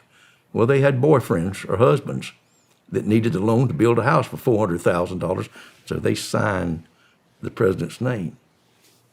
And the boyfriend got the loan, he didn't pay it back. And they got about 5 years apiece, and they were just coming in there regularly. Anyhow, they let us wear our own clothes, and we could walk with the girls. The girls had 2 chalets, and the men had 1. There's 200 men in here and 400 women. And those women was... That's a good ratio. Rather frisky. But I'm telling you what, so I went in and we went into our chalet, and they showed me my cell, and so the nice guard lady, tall woman, thin, and about 30 years old, and she gave us an induction. Well, she just come from where we started, and she opened the first door. I mean, I've never been there an hour, and I'm having induction, and when she opens that door, there's 2 guys in the compromised position with their pants around their legs, around their ankles, and they look like George Bush when they told him the Trade Center blew up. Their eyes looked like 2 owls turned that way. And she said, Senor Flaco, would you please uninsert your penis from Senor Gordo's rectum and come to my office, but clean up first, please. And she shut the door. I thought, damn, I mean, is this what prison gonna be like? But after 33 years in prison, it's the only time I ever saw something like that. Well, that's good. So anyway, that's the homosexuality that I saw in prison. So we went on down. Anyway, that was a delightful time that I spent in that prison up there. Those women, I mean, we had, I guess there was a woman there. Every month they'd have a dance, and the band would come in. You could dance with the girls on the big store. This is prison? This is prison. We wore our own clothes. I had a trench coat with a scarf around my neck and cap. So And they had guards that would slip up in the wheat and they had binoculars on their days off trying to catch people having sex. And if they did, if they caught you, they'd put you on a bus and they send you, they called it diesel therapy. And they put you on a bus nonstop for 6 months. It'd go like to Phoenix, and then it'd go to Portland, and then it'd go to Chicago, and then it'd go to Miami. And you come in at a jail somewhere out in the country, and they'd hose you down with a hose and give you a jumpsuit. A few hours later, you was up with a sandwich and some tepid coffee and on the road again. You didn't have a chance to write letters. You didn't have a chance to write court documents. They called it diesel therapy. And those big bad men was broke after 6 months. They'd cry to get off that bus. Damn. So, and also if you got caught with having sex with those women, they'd send you a letter to your family, to my wife, and say, your husband has been caught having sex with another inmate. They didn't say which man or woman. Oh, man. So I behaved myself. Anyhow, my wife came to see me with the children. We had a love. It was a really beautiful place. But it was sad. Some of those women have babies, and the government would take it, the prison would take it from them and never know what happened to them. They give them up for adoption. So that didn't last long, and they took the men out of there. But that was the first prison I went to. For how many years? I stayed there about a year, and then I begged to go to Lompoc camp because it was near home. What a mistake. I came out of let me just tell you, I got another story. I had my roommate named Mike Nix. He was a strong young fellow, maybe 25 years old, and he could take a big telephone books that thick, even with the plastic on them, and rip it down, just tear it apart like that, any of them. And he didn't do much, but he was a soldier in Germany, and he got in some trouble. And his paperwork was all in a little courthouse, like a little shack, and he set it on fire. So he got 25 years for burning down the courthouse. Oh. But anyway, the girls loved him, and he talked ugly. He wrote the ugliest letters back and forth to them, and he'd slip into women's dorm and service 2 or 3 of them at a time. So one time, he come back in the cell, and his nostrils was blaming, and I mean, he was wild. They had locked the women's dorm while he was in there, and he knew somebody had told. So there was big picture windows there. They was like 6 feet by 4, and he had kicked that out with a brick work and all, and got out of there and came back around and got in our unit. Damn. And so one more story about Mike. The last time I ever seen Mike, I guess we had breakfast together, and he went over slipped into the woman's no, he wasn't. He worked in the kitchen. And a lot of girls worked in the kitchen, so they went into the freezer unit. And there was a table in there, and they was having fun. And so the woman guard, I remember her name, she's a really nice old lady. She came in and said, "Get down, Mike." And him and the girl just laughed and shook their head. They knew it was over. So he just kept going on. And so she had to call back up, and them guards said that they took 6 of them to pull that stallion off, and said when he did, his pecker was just steaming in that cold. Anyhow, they put Mike on the bus, and I never saw him again. What a wonderful guy. So that's the way my prison life started off, with John DeLorean and a bunch of women. And then I came to the camp. And what a letdown. Oh, my goodness gracious. So sagging bunks and guys farting and jacking off and all night long all around you. It was 100 people in a dorm, and it was old. Anyway, they put me, I got a job as a cowboy. Not a cowboy, fixing fence out on the Vandenberg Air Force Base. And it was just rife with rattlesnakes. And they were docile rattlesnakes, and I don't mind rattlesnakes at all. And I'd catch one in each hand, make his mouth open, I'd run the guard with him. Guess what? I'm in the kitchen the next day, washing dishes. So I had fun there. And after, when you're 1 year short of your release date, you can get a furlough from a federal prison camp. So if you go over 1,000 miles or over 500 miles, I believe 500 miles, you get 7 days. And if you're local, you only get 5 days. They give you travel time both ways. So I went to Georgia. And my wife and children was all on the airplane on Delta, and they all over me and hugging me, and the stewardess says, "What is going on here?" And my wife said, "He just got out of prison this morning, and we were on furlough." And she went back and brought us 2 big bottles of champagne. So when I went back, the guys wanted little Sony televisions, those little things with a little 1-inch square. You don't even remember them, but that was back in 1983. So I brought back a sack of those, and I got caught coming back in with them. Bam, I'm shipped back to the prison in Terminal Island. What a mess. So I stand up that time with that. And I got out of prison after a little over 2 years, and I'm so happy to be home. I'm in front of the television. I got it in the kitchen in the morning, and there's Ronald Reagan's blue eyes. And he says, "We have absolute proof that the communist Sandinista government of Nicaragua is in the cocaine running business, cocaine trafficking." And there's Barry's plane, the fat lady, bellied in on the runway.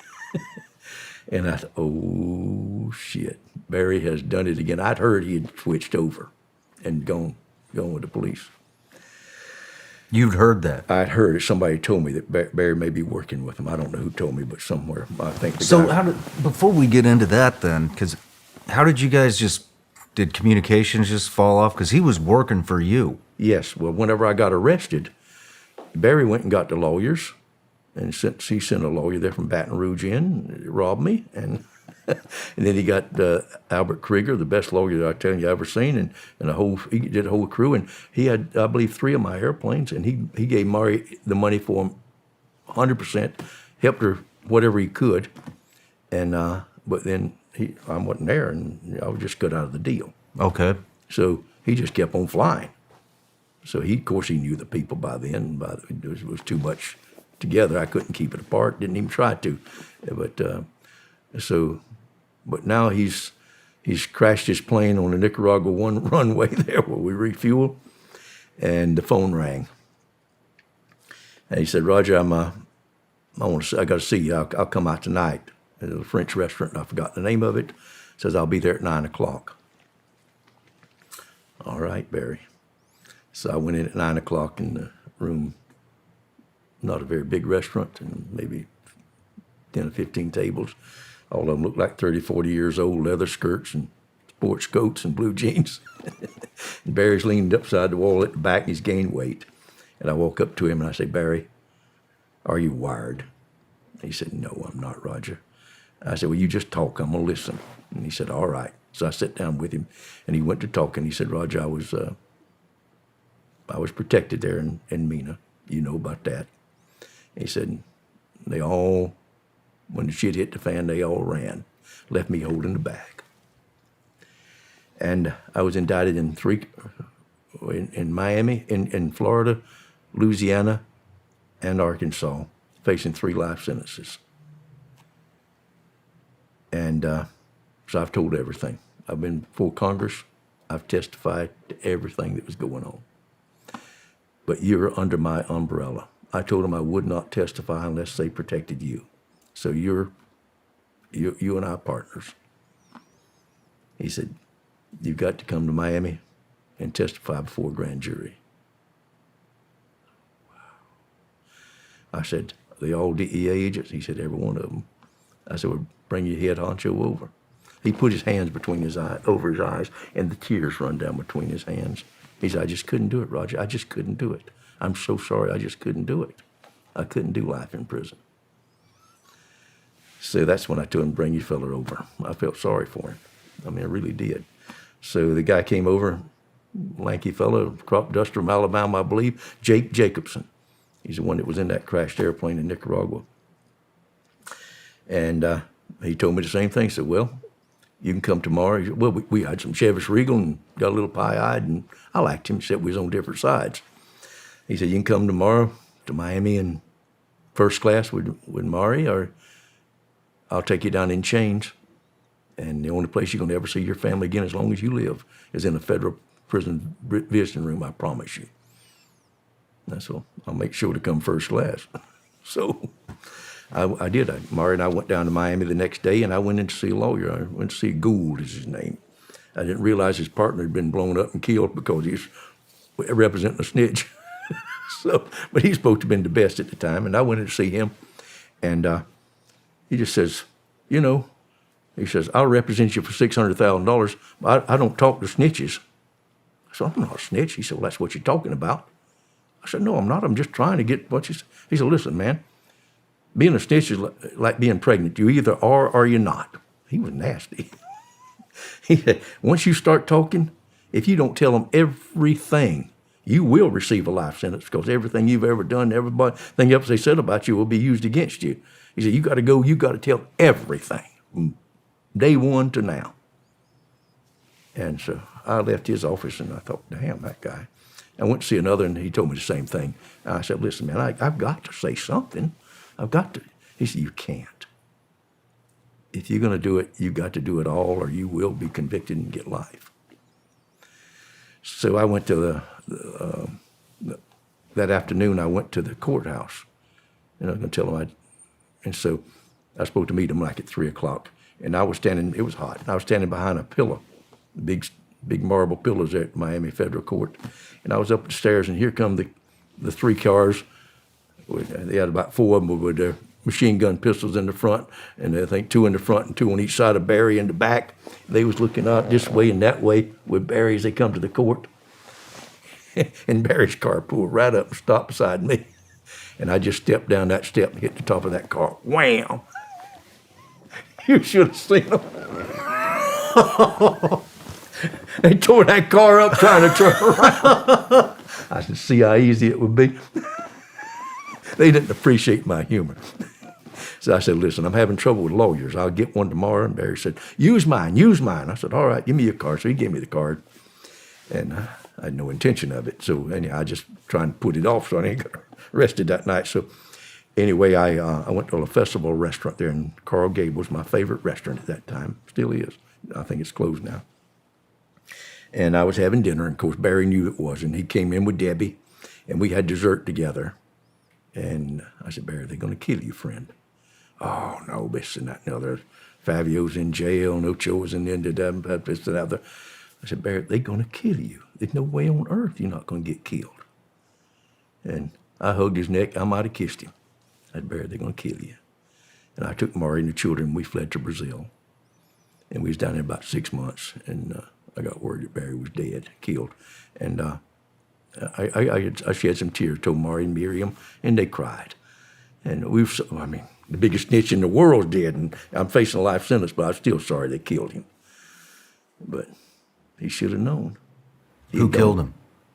The guy that was in the guy that flew up on the first load with me with a machine gun pistol. He's the one that killed him. He's still in Angola. There was 4 of them. One of them died, and 3 of them still left up there. They're doing life, never going to get out. Ronaldo was his name. That ugly man. I mean, he was ugly. I'm sure he still is ugly. Yeah. Yeah, that's who killed Barry. How long were you down in Brazil? 6 months, you said? No, it's a little over a year. Oh, over a year. Yeah. And we had nice Brazilian passports, and I left there and went down to Argentina, all the way to the bottom, all the way to Ushuaia. I was looking for a home. Ushuaia, Brazil would have been good, but then I had Brazilian passports. I didn't speak Portuguese. I was afraid if I made investments in soybeans and all that, somebody come take it away from me. Yeah. So, did you still have all your money in the Caymans? So, pardon? Did you still have your money? I'd moved some of it out by then, but that guy done stole it. Most everything. A lot of the stuff is gone. How much money did you have left at this point? About $4 million. $4 million? Yeah. So you went from... Were you at the height already? Did you go from 60 million to 4 million? To 4, yeah. Shit. I was talking about 60 million because I had invested all kind of money in real estate deals and hydroelectric plant and oil wells. All that just got wiped away when that guy got killed. And so, and he just got taken by the government and bankers and lawyers. Everybody touched me, stole it. They just wholesale. And you go to prison and your money's out there, it ain't there when you get out. Yeah. Not unless you're a bad fella and want to kill somebody. And then kill them, you go back. So it was just like, all right, you catch 22 there. How was Maury doing down there? Maury did fine. She just kind of let it. She didn't get involved. She stayed away from it. I didn't tell her much, and just she just thought I was bulletproof. And I said I'm going to go do it. I'd go and come back that night or the next day. And did she ever get frustrated with all the moving around? And well, we didn't move so much, you see, until then. Now when we owned the government's done kicked in our door and held her hostage all day long and took her home from us twice. So she's not too happy with them either. yeah. And so now, see, I've never been caught with a dollar nor 1 gram of marijuana, and I get 35 years, just because everybody got caught.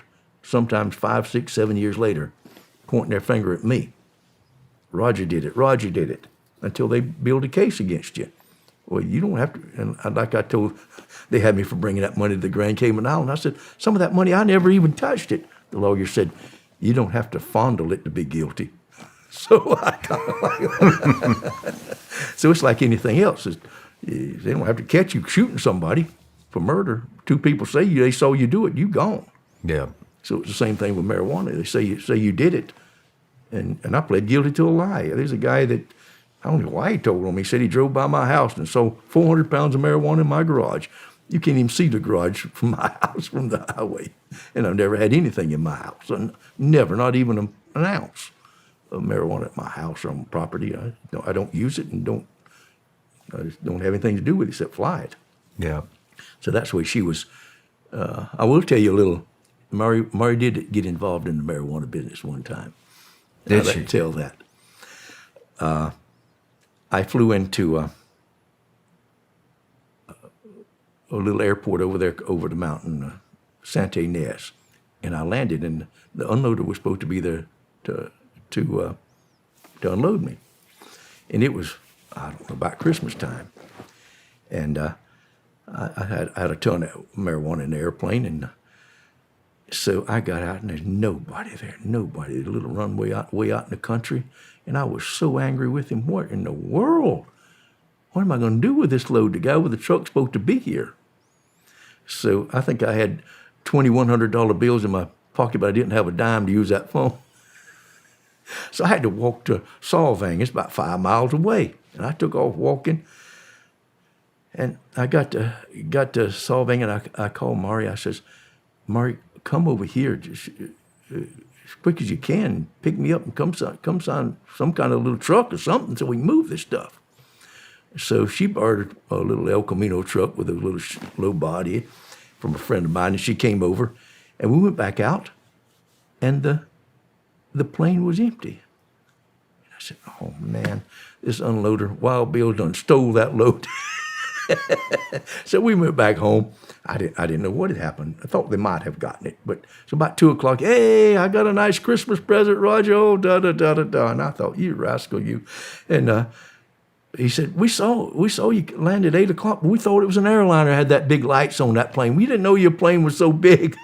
So we went to McDonald's to get something to eat. We come back, man, the president was there. And we left me hanging for about 6 hours.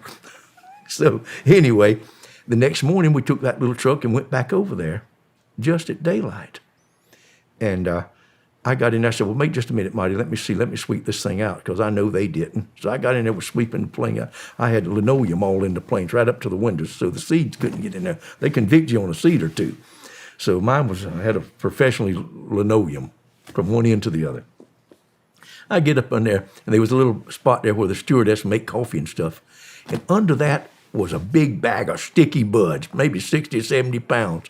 I said, oh, the idiots. Oh, my goodness gracious. I've been convicted like this with the same load. So I drug that thing out, and I tried to put it in that truck, and it wouldn't go in. So I throwed it up in the back. I got to get out of here. And I said, Maury, just go get rid of it. She said, I can't lift it. I said, just let the tailgate down and back up and slam on brakes. I don't care. Get rid of it. So she took off with it. And I took off, and I flew across, and I landed at the airport, and I had a hangar. And I went in the hangar. So she came up, and I said, you get rid of it all right? She said, yes, but you're not going to like this. I said, what? She said, I heard it went in water. I said, honey, there's nothing but a desert between here and Santa Ynez. How did you get it in water? She said, I don't know. I did what you said. I backed up to a cliff and I put on the brakes and it went a long way down and I heard it hit water. I said, let's go see what you're talking about. She'd backed up to a cliff 600 or 700 feet high and slammed on brakes, and that thing went down to the poison oak and poison ivy, and it hit a little stream down and bounced out. I had to get ropes and everything else because I always laughed about her and her one marijuana trip. So she did do it once. I'll be damned. Yeah. Well, back to Brazil. All right. So you're down there for about a year, then you went to Argentina. Year, yes. And then we went on down to Argentina, and I didn't find it there. And Mari said, if I die in this place, Roger, please don't leave my bones here. I was out there looking at a place to grow soybeans. So I said, all right. So we bought a ticket and went to Amsterdam. And we stayed in Amsterdam for a while, and then went to the south of France, and we lived there for a year and had a nice time. And then my friend Jerry, the one that used to fly for me, he came over, and he said, I want you to introduce you to somebody. I want you to introduce you to Howard Marks. So we went to Mallorca, Spain, and I met Howard Marks, which was my Waterloo. Biggest mistake I ever did in my life was meeting that man. Well, so he knew everybody. He'd been traveled around the world, and he had a guy named John Denby that had walked across India and China, and that guy knew a lot of people, and Howard was using him. And so he hooked us up to, I went to Pakistan, and again, hooked us up for a 10-ton load out of there, and I think I put $1 million or so up, and we hauled the load, and it was so bad stuff. It was too much yak fat in it, it wouldn't stay lit. Couldn't hardly sell it. So just one battle after another with him. So I don't know how. Well, let's take a quick break before we get into yes.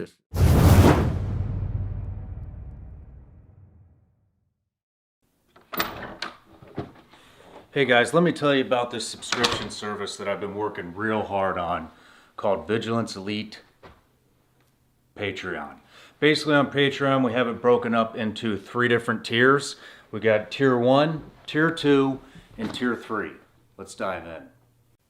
Our tier 1 patrons get all the behind the scenes footage of the Shawn Ryan Show. That could include behind the scenes photos, that could be side conversations that we have in between breaks, that could be specific questions that our patrons give us for the guest on the Shawn Ryan Show, and a ton of bonus content that doesn't really fit into any specific category. For our Tier 2 patrons, they get access to our tactical training library, which consists of well over 100 videos. We've broken those videos up into separate categories, and those categories are rifle fundamentals, pistol fundamentals, drills, tactics, driving, gear and weapon setups, and everybody's favorite, mindset. Also on Tier 2, you will get a live update from me on the 1st and the 15th of every month, where we talk about the upcoming guests on the Shawn Ryan Show, plus all the benefits of Tier 1. Our top tier, which is Tier 3, gets full access to all the other tiers, plus they get full access to me, where we do video teleconferencing, VTC, once a month. We discuss anything from tactics to current events to who's coming on the show. I take suggestions, and it's very interactive. No matter what tier you choose, the support is greatly appreciated, and it is the only thing that makes this show drive on. So thank you for all the support. See you on Patreon.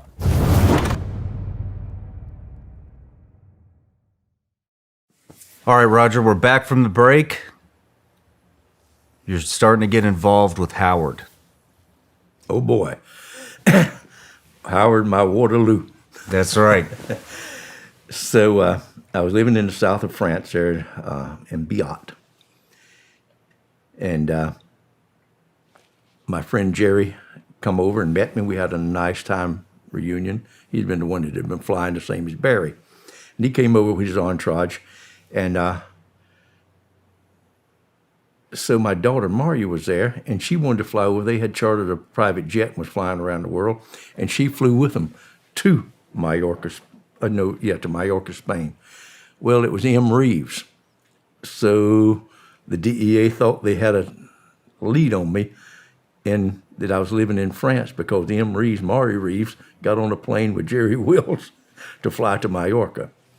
It caused me to leave France.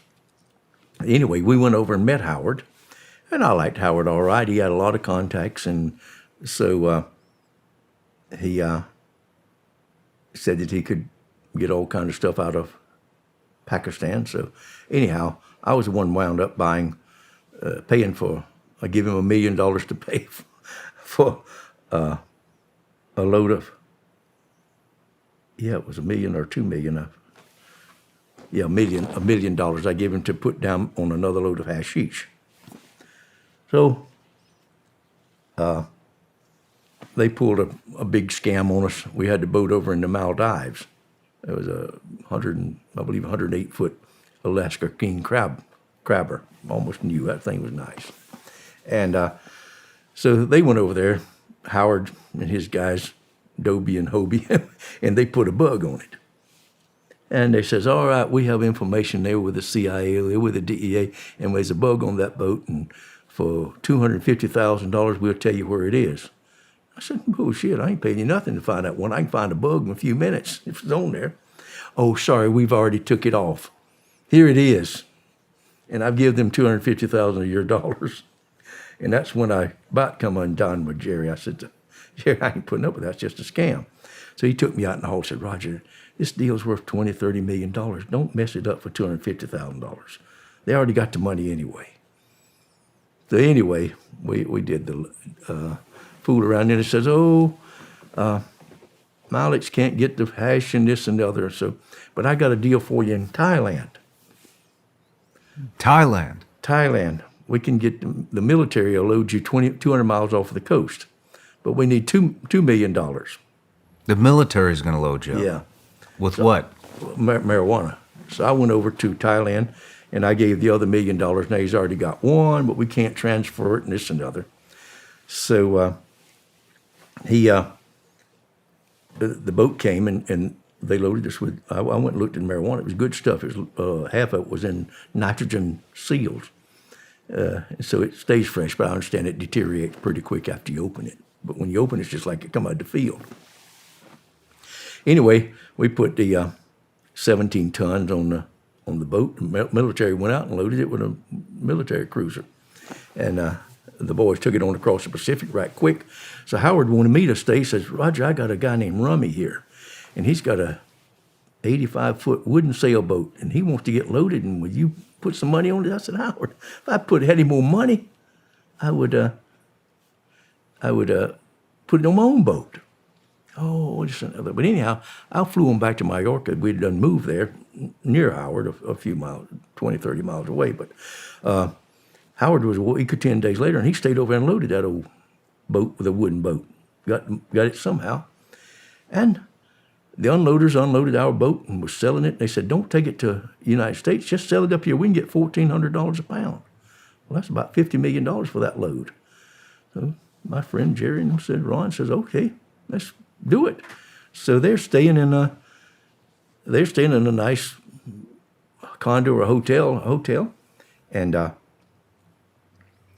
money's coming in, $2 or $3 million a day. Every 2 or 3 days, they rented a storage place, and they got $6, $7, $8 million in there, and it's got the little tag in Ron's pocket, and they got $3 million in the hotel room and $2 or $3 million downstairs in his car, and Howard sends John Denby, his old friend that's hooked up with the Cray brothers out of England, and he lands in Vancouver.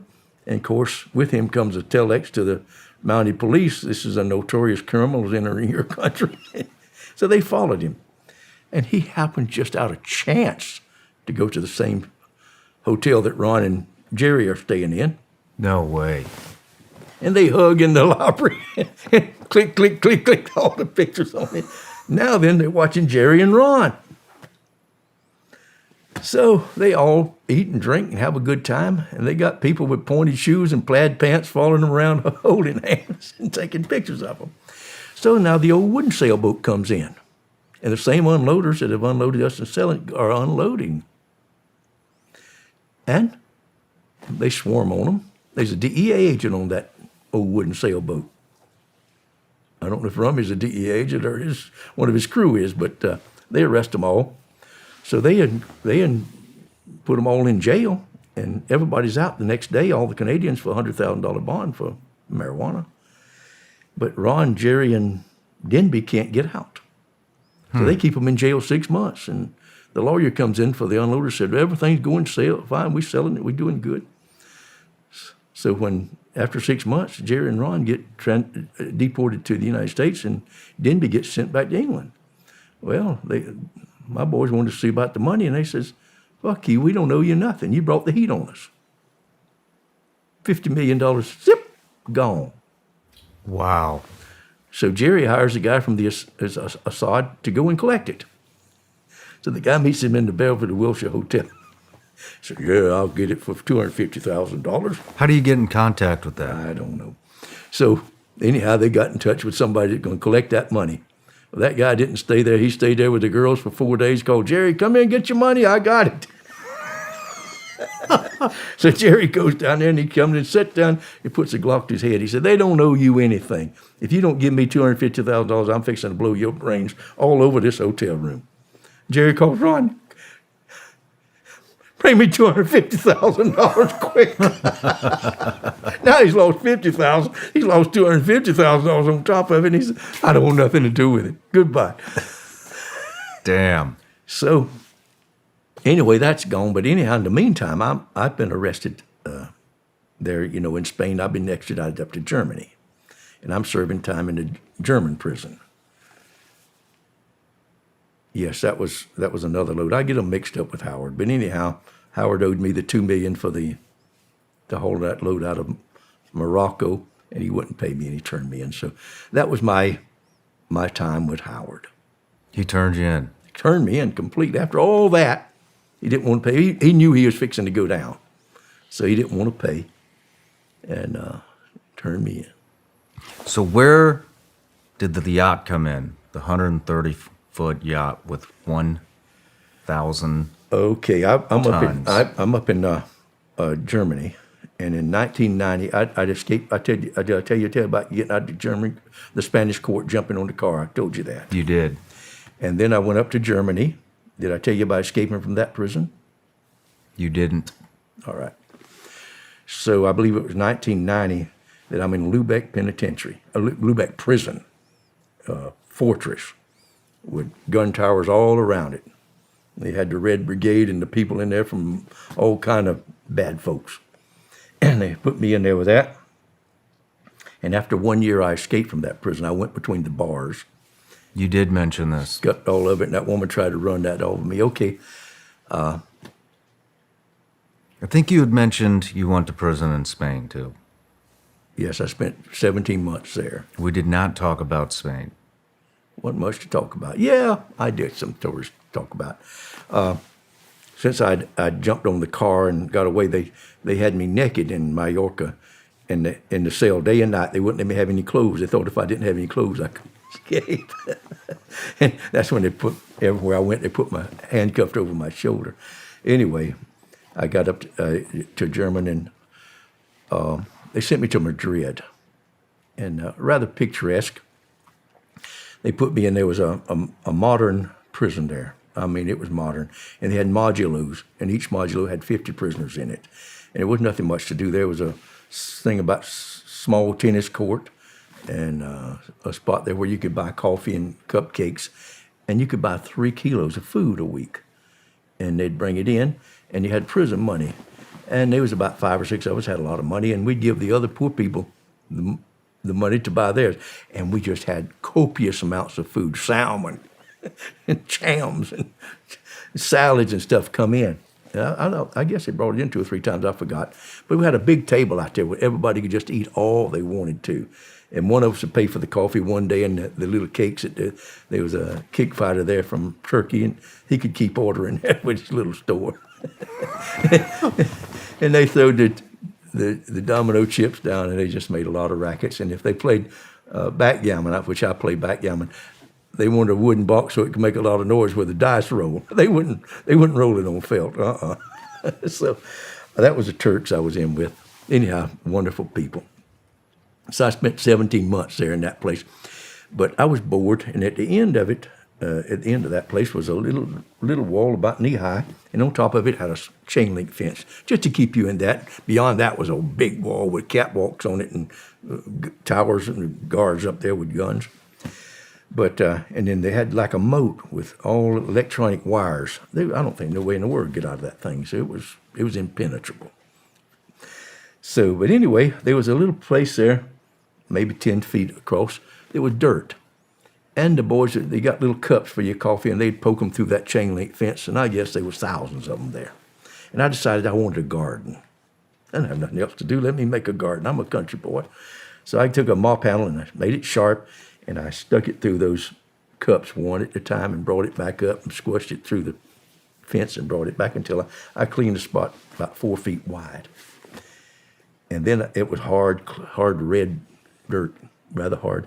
And I guess it was all wet, but the other end of the place was a spigot. And I got a 5-gallon bucket, and I poured, for a week I poured water on it till I got that thirsty soil softened up. And then I made like a spade on the end of a big, heavy mop handle and stuck it through there.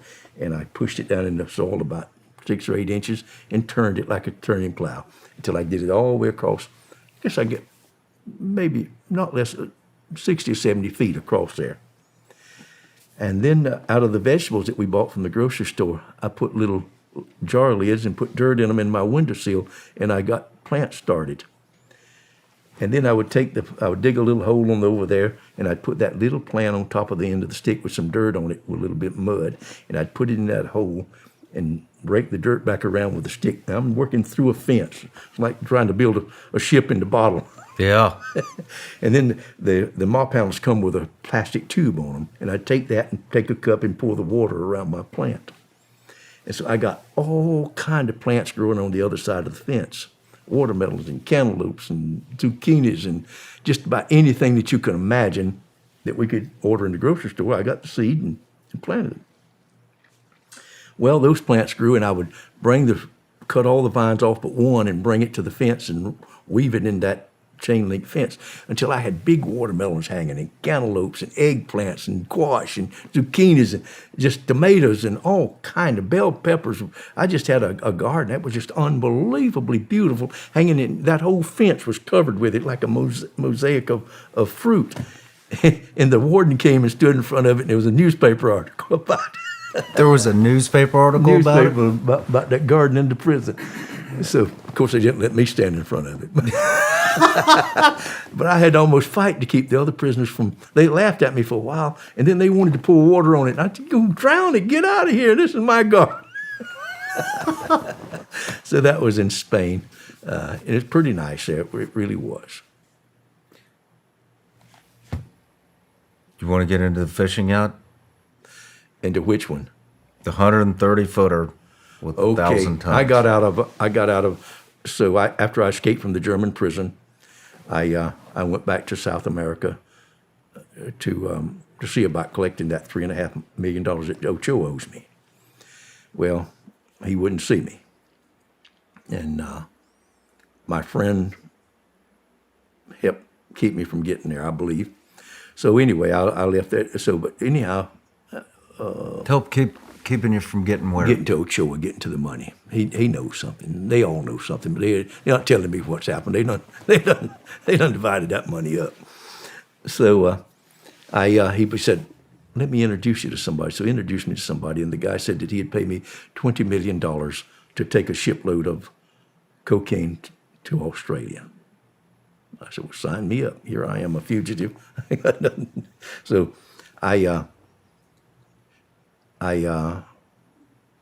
where do you put $20 million when you're a fugitive?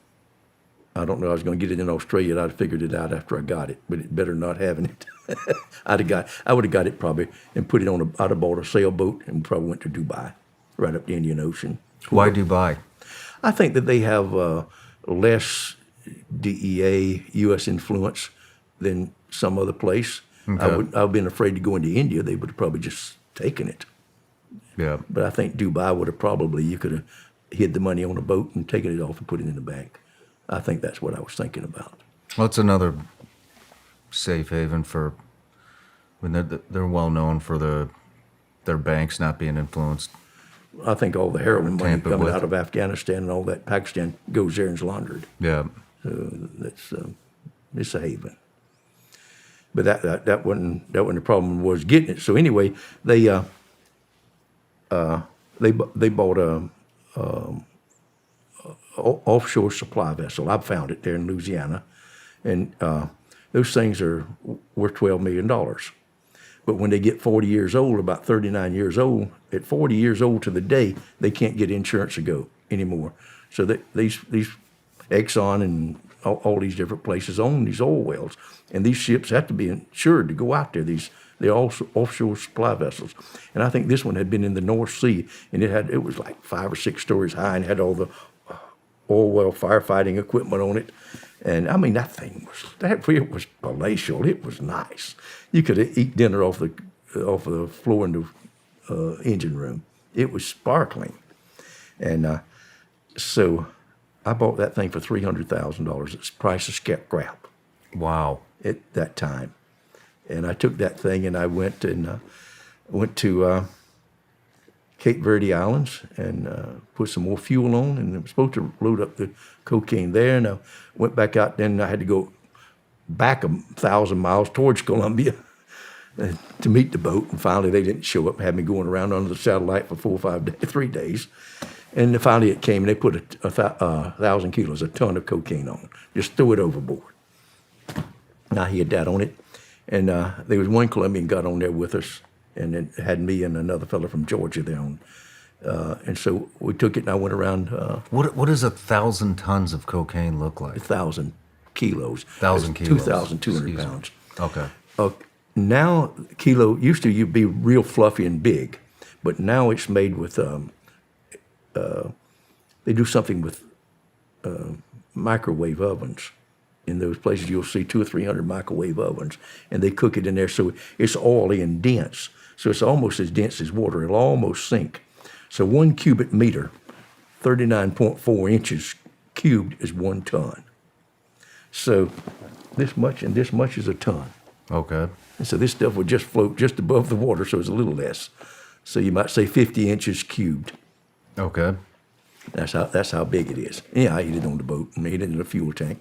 And I took it and went way down, on the Brazilian side of the Atlantic Ocean, because in the southern hemisphere, the oceans, like in your toilet, they turn counterclockwise. And in the northern hemisphere, it turns clockwise. So the oceans run that way.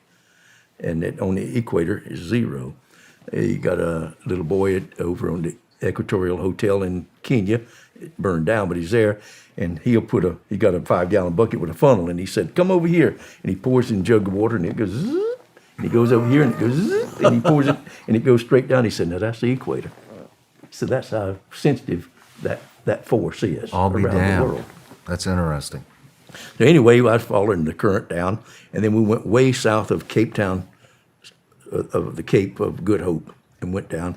And I kept going south. I wanted to stay out of any traffic, and so no boats or ships ever saw me after I left the traffic off of the coming out of South America. There was a lot of traffic that I crossed. Got down there, we didn't see anything, and one morning I woke up, and the swells was just monstrous. I can't tell you how big they were. I fished in Alaska. They were babies compared to this.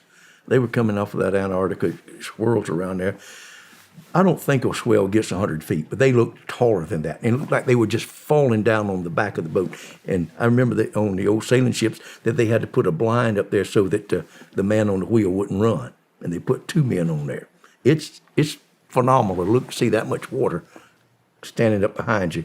And the boat would come up, and when it come to the top, the two big propellers, whoop, would come out of the water, and that boat would surf down that wave. Wow. And it'd go like 25 knots on the GPS.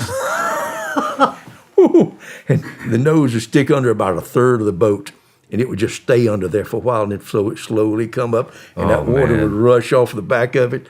And I thought, I'll bet that was nerve-wracking. This boat might not be made for that. It was made for the Caribbean. So I turned and went north out of there. I was going to go under Melbourne, but then I saw the guy that place at the Colombian said chosen from had a lot of shoals, and he just looked at it from the sea without.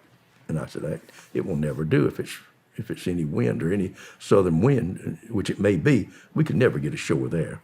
So I chose a spot up near Shark's Bay in Western Australia, about halfway up or up the side of it. And I went and we came in 2 o'clock at night, and I saw an airplane up there blinking too slow. Uh-oh. And I said, all right, we're being watched. And so I went ashore, put the cocaine. I had two 20-foot rubber Zodiacs, and I left the big boat out there with my friend Joel on it, and me and the Colombian went ashore.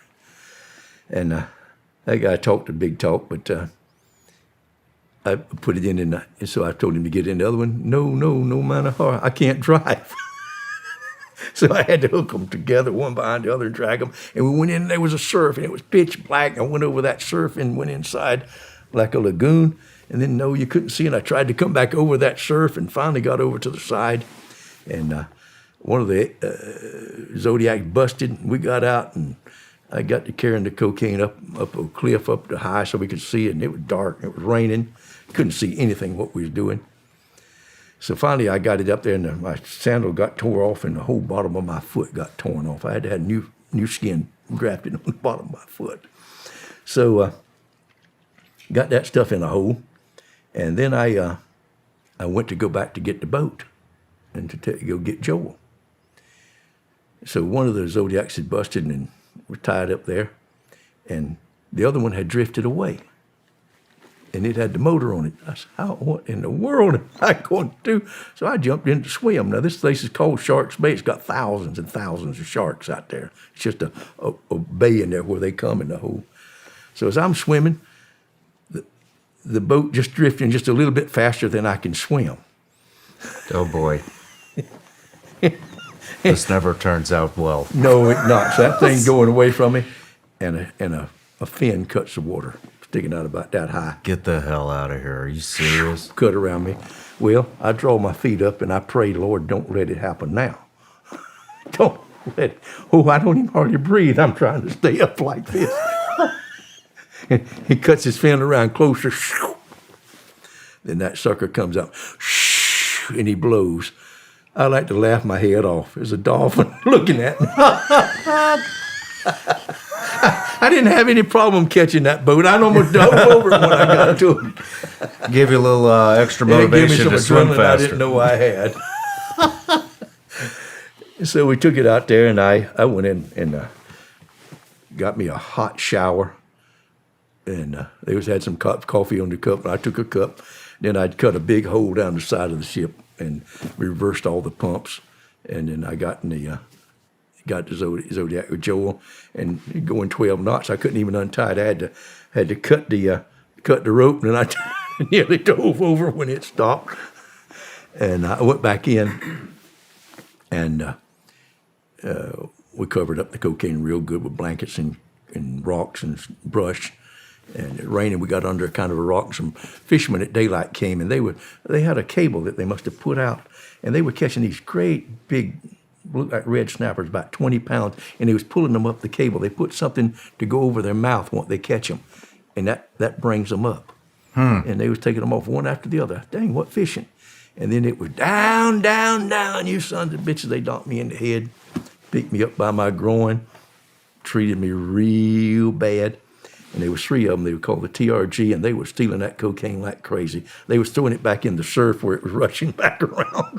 I said, I hope they get it all. They had a gun to my head. Don't you look. Don't you look. Damn. And then after a while, I saw the federal police coming. So they arrested us and took us down to Geraldton and stayed there for a day, and then they put us in a Brinks truck and took us to a prison in Perth. And I got 25 years. And then I testified that Joel, who I put the boat in his name, didn't know that it was cocaine, and he thought we was going to sell the boat in Indonesia, and when the cocaine come, he couldn't swim 1,000 miles. So after 3 trials, he won his trial, and he went home, and they appealed my sentence and raised me to life. So they said they was going to do it if I testified. So anyway, I got a life sentence for testifying, and but they put it 18 years as a minimum before I could apply for parole. So that whenever they found out that I'd escaped from all those prisons before, and the police, they come and arrested me in the prison and put me in what they call the shoe. And I was in the shoe there, and there was only 3 other ones when I went in there. And that was the worst of the worst. I mean, it was like the Silence of the Lambs. Really? Just exactly like that. And they had one-way mirrors that they looked at you, 5 or 6 cars, and we cooked our own food. Take care of ourselves. They came at 6 o'clock in the morning, opened the cell with about 6 of them with truncheons. They was ready to beat you to death if you moved.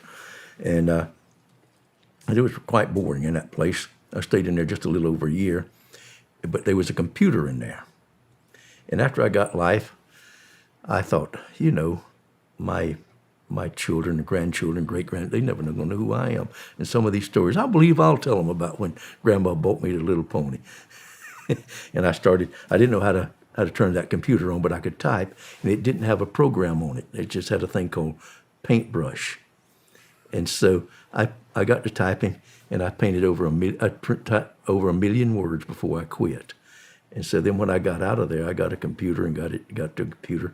And it took me, I reckon, a year to figure out what I'd wrote. It was all red, yellow, and green because I didn't worry about spelling or punctuation. Yeah. I just wanted to tell the story.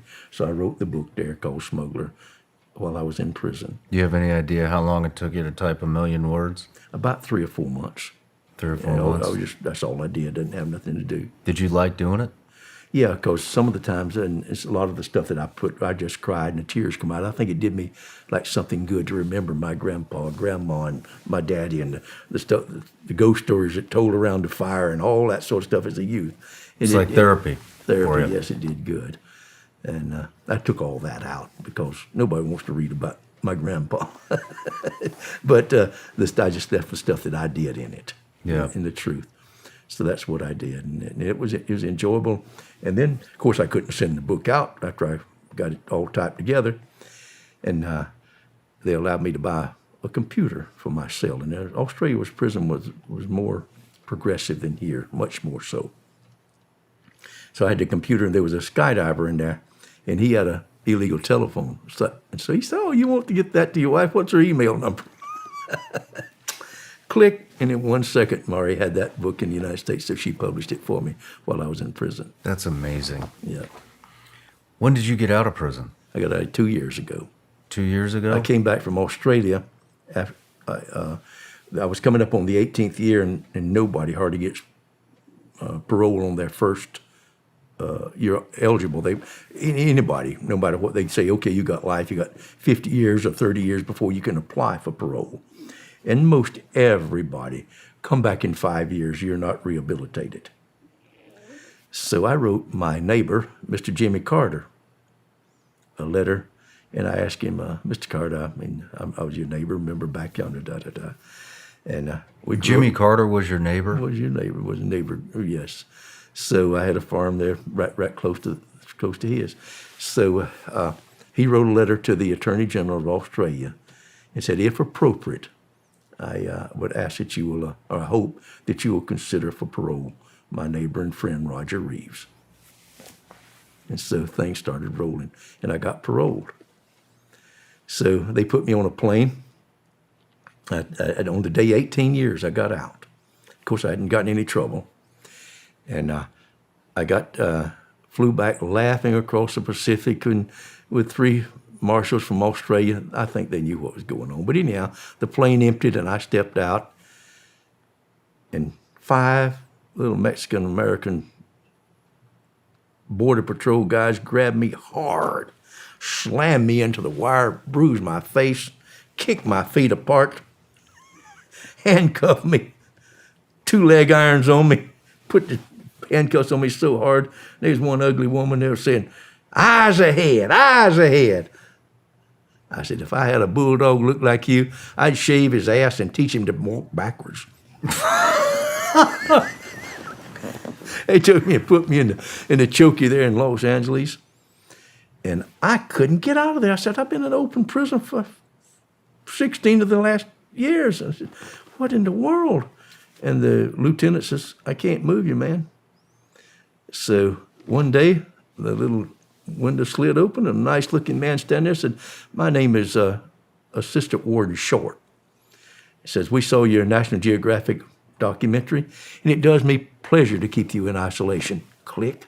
I never could get out of there. I stayed in isolation for months. Just a National Geographic did a thing, and I was part of it down in Australia, Australia's hardest prison.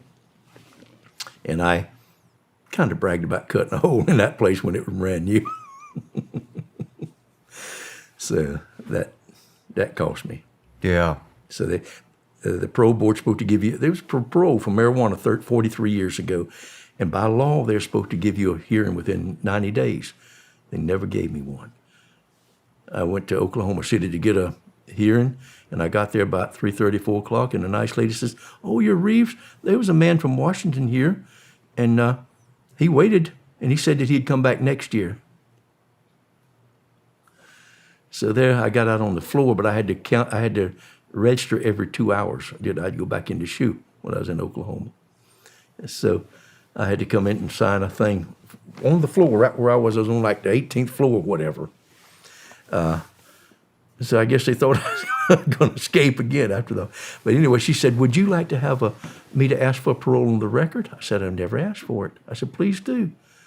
So the next day she's come and said, yes, I have your parole here. You get out in 90 days from today, and they're sending you to Terminal Island, California for the rest of your time.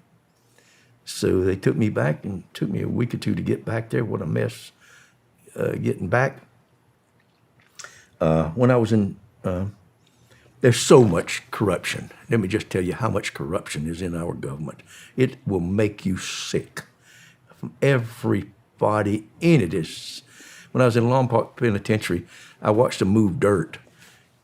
About the 10th of April, they got big bulldozers and they moving dirt from one place to the other, back and forth. Somebody's because cousin's getting paid they want off. to use up all the money that they have. Yep. So we can ask for more next year. I saw that in my own eyes. Then on this, I saw a nice young fellow from down in South Georgia where I'm from. He said, where are you going? He said, oh, I got caught with 2 grams of methamphetamine. I got to go to Los Angeles for psychiatric evaluation. I've been here 3 months waiting for a plane. Then I meet another fellow. He said, well, I'm from Long Beach. And what about you? He said, I got caught with 2 grams of methamphetamine. I got to go to Atlanta, Georgia for psychiatric evaluation. I believe that Fed Air has 23 planes flying prisoners around the United States. It's a Canadian company. You better not ask anything about that. That's interesting. It's like we had...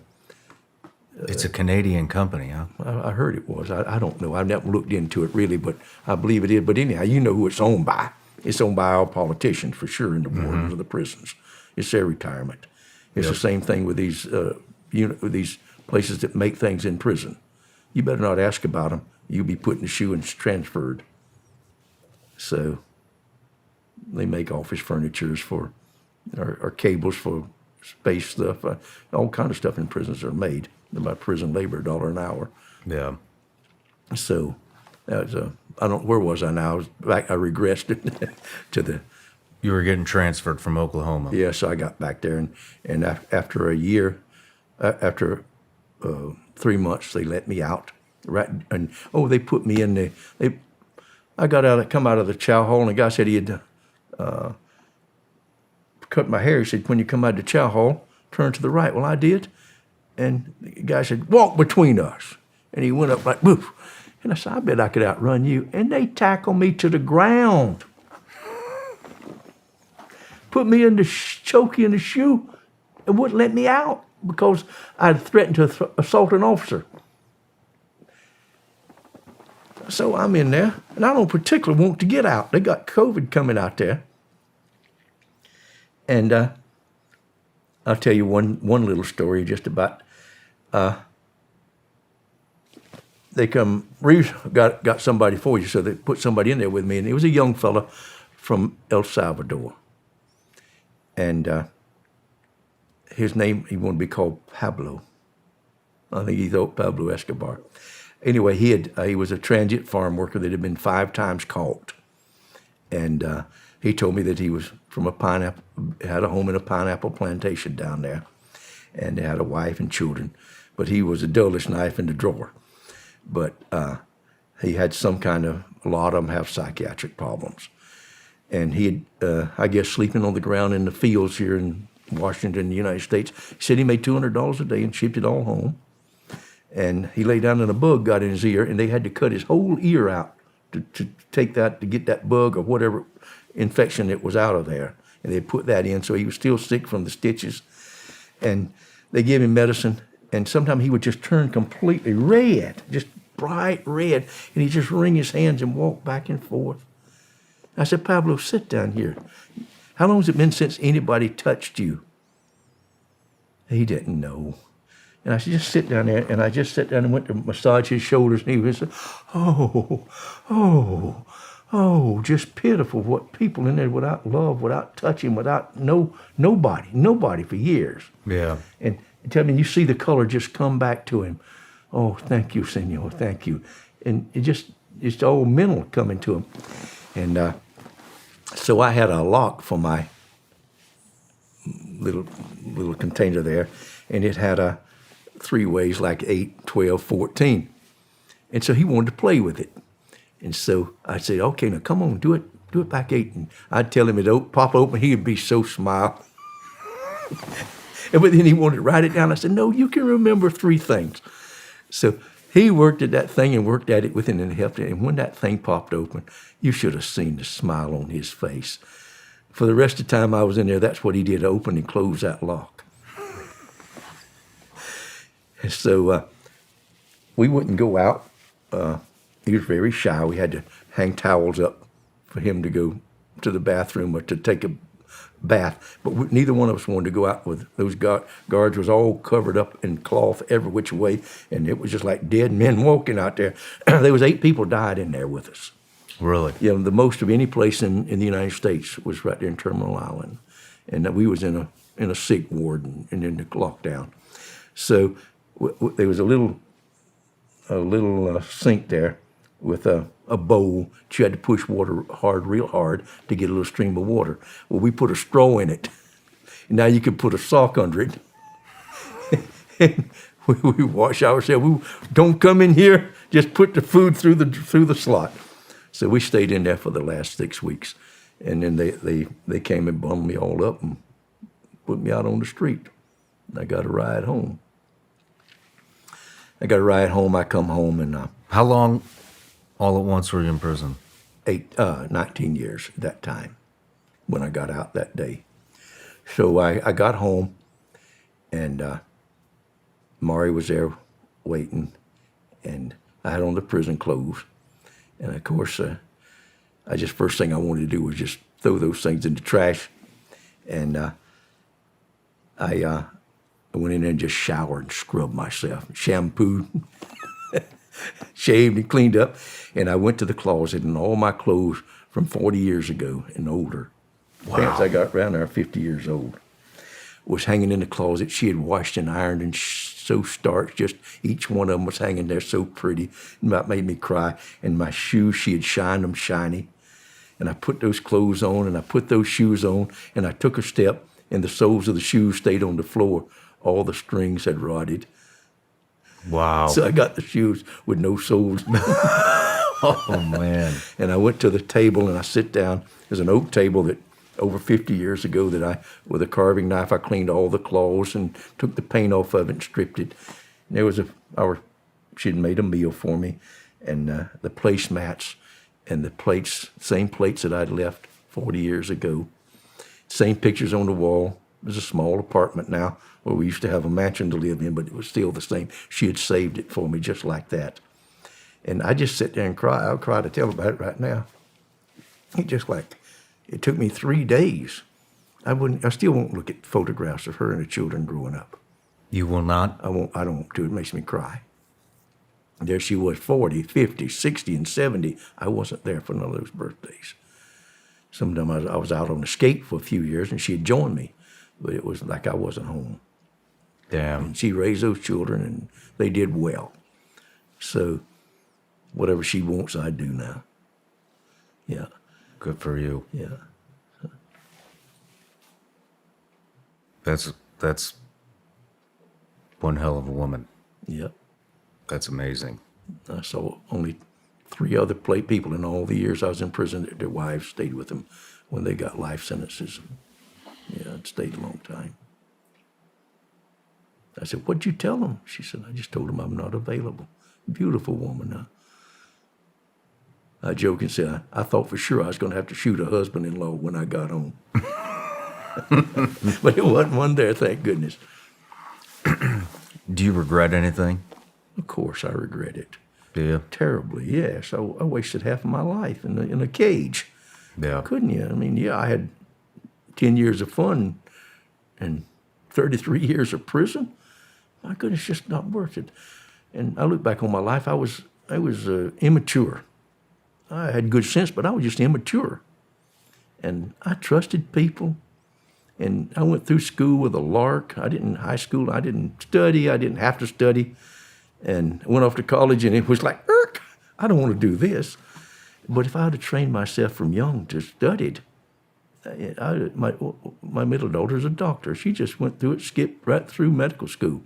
And I could have done the same thing I kind of wanted to. I signed up for it, but I didn't have the stickability to sit down and study that stuff. And I wish I had. I'd love to help people all over the world. And just, yes, I would have loved to have done something like that. What in the world I want to do this for? Yeah. I wanted to farm. I wanted a farm and to grow tobacco and cotton and corn. That's what I had in mind to do. That's what I wanted to do. You think you could have got away with it if you would have just... If I'd have just quit way back yonder, of course I would have got away with it. Yeah. Like when they said to make $300,000, and you could buy, in the United States, you could buy most any house you wanted for $3,000 down back then. That would have been 100 houses. Yeah. Now, if you'd done that in California, that would have been $100 or $200 million now. And somebody else paid for it. Very just true. That simple, nothing. It was just there. I just stuck my head deeper and deeper into the noose until it got pulled around it. That was it. Damn. What went through your head when you found out that Pablo Escobar was dead? Nothing. Just, I thought got what he deserved. Were you happy? No, I wasn't happy or sad. I think he should have been killed. I think he should have been executed. Anybody does what he does. But gives people like me a bad name. Had nothing to do with stuff like that. Yeah. And the Ochoas and a lot of other people that give a bad name. The man was a megalomaniac. You know, different than Putin. No different than Hitler. He just made some money and puffed his chest out and think, I'm going to rule the world. And everybody gets brought down, all of them. Yeah. Yeah. He was a bad fellow. I'm sorry I ever knew him. I'm sorry he was ever involved in something like that.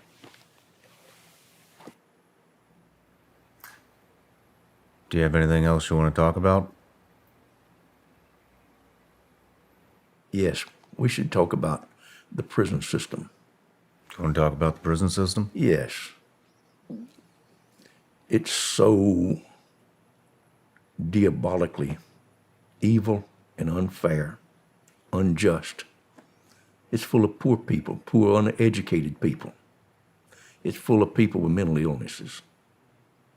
Ronald Reagan stopped the mental health program in the United States when he came in. Bam. Jimmy Carter had it all for all people, for mental health. Reagan thought we don't need it. Let's put that money somewhere else. And now tens of thousands of people are on the street, homeless. They don't have any insane asylums. You have to be absolutely a babbling idiot to get into one of those places. So you got all these people that are just everywhere you go. They're in the parks and in the freeways asking for money. I don't mind them asking for money, but those people, they need help just like a person that's got cancer. Their mind is cancerous. Something's wrong with them. And some of them look pretty nice, but they're not. And they come into prison. They'll be sleeping under a bridge.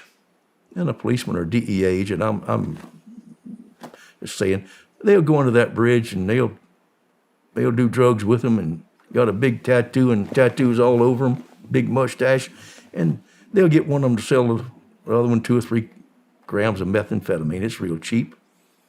And they'll arrest both of them. Now he's got 2 arrests. And he does that every month or 2. Guess who makes captain? Guess who makes chief? The guy that does that kind of crap, such kind of terrible stuff, just entraps these ignorant people. I'm not ignorant of mentally ill people. And you got a young lawyer, and he gets a job as a prosecutor. He wants to make judge, and the judge wants to make governor, the governor wants to make president, and they working their way up. So he'll lie, cheat, and steal at anything. I want a conviction. So he gets that poor fellow that's got 2 grams, and he says, you plead guilty to this today, and we'll give you 5 years. If you don't, I'll guarantee you I'm going to get you 10 years. And that happens from 2 grams of methamphetamine right up to murder. And the fellow that didn't murder somebody, they said, if you plead guilty to manslaughter, we'll give you 10 years. But if you don't, you're going to get the needle. You're going to get the electric chair. And it scares these people that are mentally ill. They don't have a lawyer. They don't know anything about how a court system works. They don't know anything about their rights. They get a public defender that don't know much more than they do. So, and they plead guilty to these things, and the prison system fills up. And the prosecutor says, I have a 98% win ratio. Yeah, he scared people into signing confessions. He know better than the Mexicans do when they beat me and stuck chili up my butt. That's the way it works. It shouldn't be that way. We should be humane. We have a wonderful country here in America. We have it, and the people just don't know. And you look at these people and you think, I don't like those people. They stink. We don't want them. Put them in jail. Lock them up. And that's what Mr. and Mrs. Nice out there think. They should look at them what they really are. So that's our prison system today and our judicial system. And it needs to change. Those people need to come out of prison and they need to go to mental health. The people in there for drug offenses, all of them should be out of there. If 2 people sell each other something, yes, we can't have that, but it shouldn't be life in prison, 10 years, 5 years. There's punishment, and you got your laws to do it. But the time should fit the crime. I agree with that. And take away from this penitentiary. Nobody's doing penance anymore. That was Quakers. They're not. It's just evil. I will shut you in a cage and treat you bad. And in Australia, they tell you straight up. The warden says, when the judge sentences you, that's your punishment, to be away from your loved ones and away from your society for this number of years. We are not here to punish you. Not so America. And the discontent between the blacks and the browns and the whites is just awful in there now. When I first went in there 40 years ago, we all got along. And they do to some degree. But I got sent down there, when I got sent to Terminal Island, I got into this place, a lot of people in their wheelchairs and limping around and dying and bags on them. And I went into the TV room and no, senor. You white, you don't come here. This is for the Latinos. I said, I speak Spanish. No, senor, por favor, no. Really, he said, no, this is only for the Latinos. And I go across, and the one across the way, what you doing here? This is black, tell him to get the fuck out of here, man. They weren't, what? We play chess out here. Yeah, that's out there. But in here, it's black. You know, don't come across that door. What? So I have to go plumb to the other side and another TV. There's old white men in there with a long hair and yellow mustaches from smoking. They in their wheelchairs and sitting around in there. And I come in, they says, show us your paperwork. Don't come in here till you show your paperwork. What are you talking about? I ain't showing you shit, man. Well, we'll take you out. Well, you gonna take me out in that wheelchair? So, no, man, don't come in here. You got to see you might be a pedophile. You might be a snitch. You might be a homosexual. I said, what? They can't come in here? No. They got their place down at the gym. What in the world's the matter with you people? That's what it's got to. Just hatred between people from the races of what they did. And in the chow hall, you don't dare sit at that table over there. Boy, that's the important boys. And these over here, they are informers, and these over here pedophiles, and these over here are these, and they're all separated there in the chow hall. They're all in prison. Of course, I can understand some of it, but it's gone way too far. Wow. That's the U.S. prison system, and that's the U.S. how they got there. Do you think you will become an advocate for prison reform? Oh, absolutely. If anything, they got all kind of stuff that's going on, and it's people worried about where a little boy's going to go pee-pee. I mean, they ought to be worried about something worthwhile. And prisons is a good spot to start, and mental health is even right up there with it. Those two things. And it's so simple to straighten out. Just absolutely. What do you think the solution is? Mental health programs, money, a lot of money, and trickle down to the right people. There's plenty of money. Yeah. Billions and trillions of dollars, these corporations. I'm completely against all this big corporations own everything. Whatever in the world happened to the store, the little donut shop, the little whatever. They all owned by Walmarts and all these big ones. How did we let them just take over? Nobody can make a living anymore with a business out there. What happened? I don't know if that'll ever change, but it's wrong.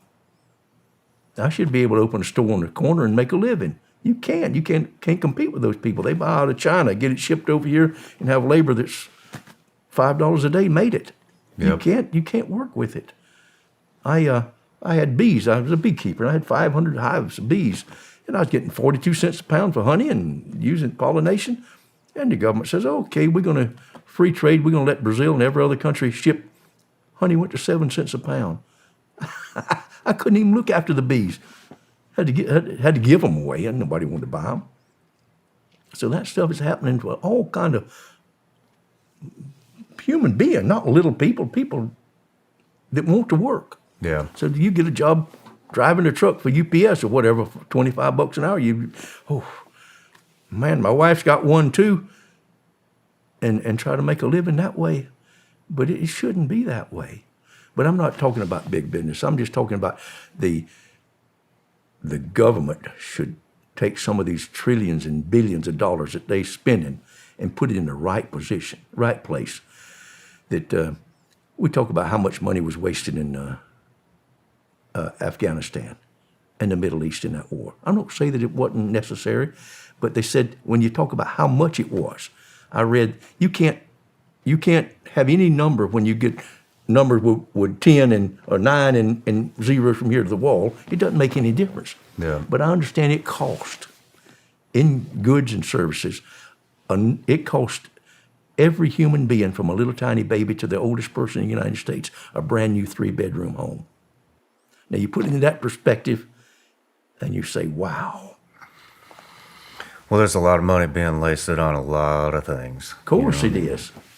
And everybody's put it to use. complaining about school shootings right now, which they should be. Of course. And then they hired 89,000 IRS agents.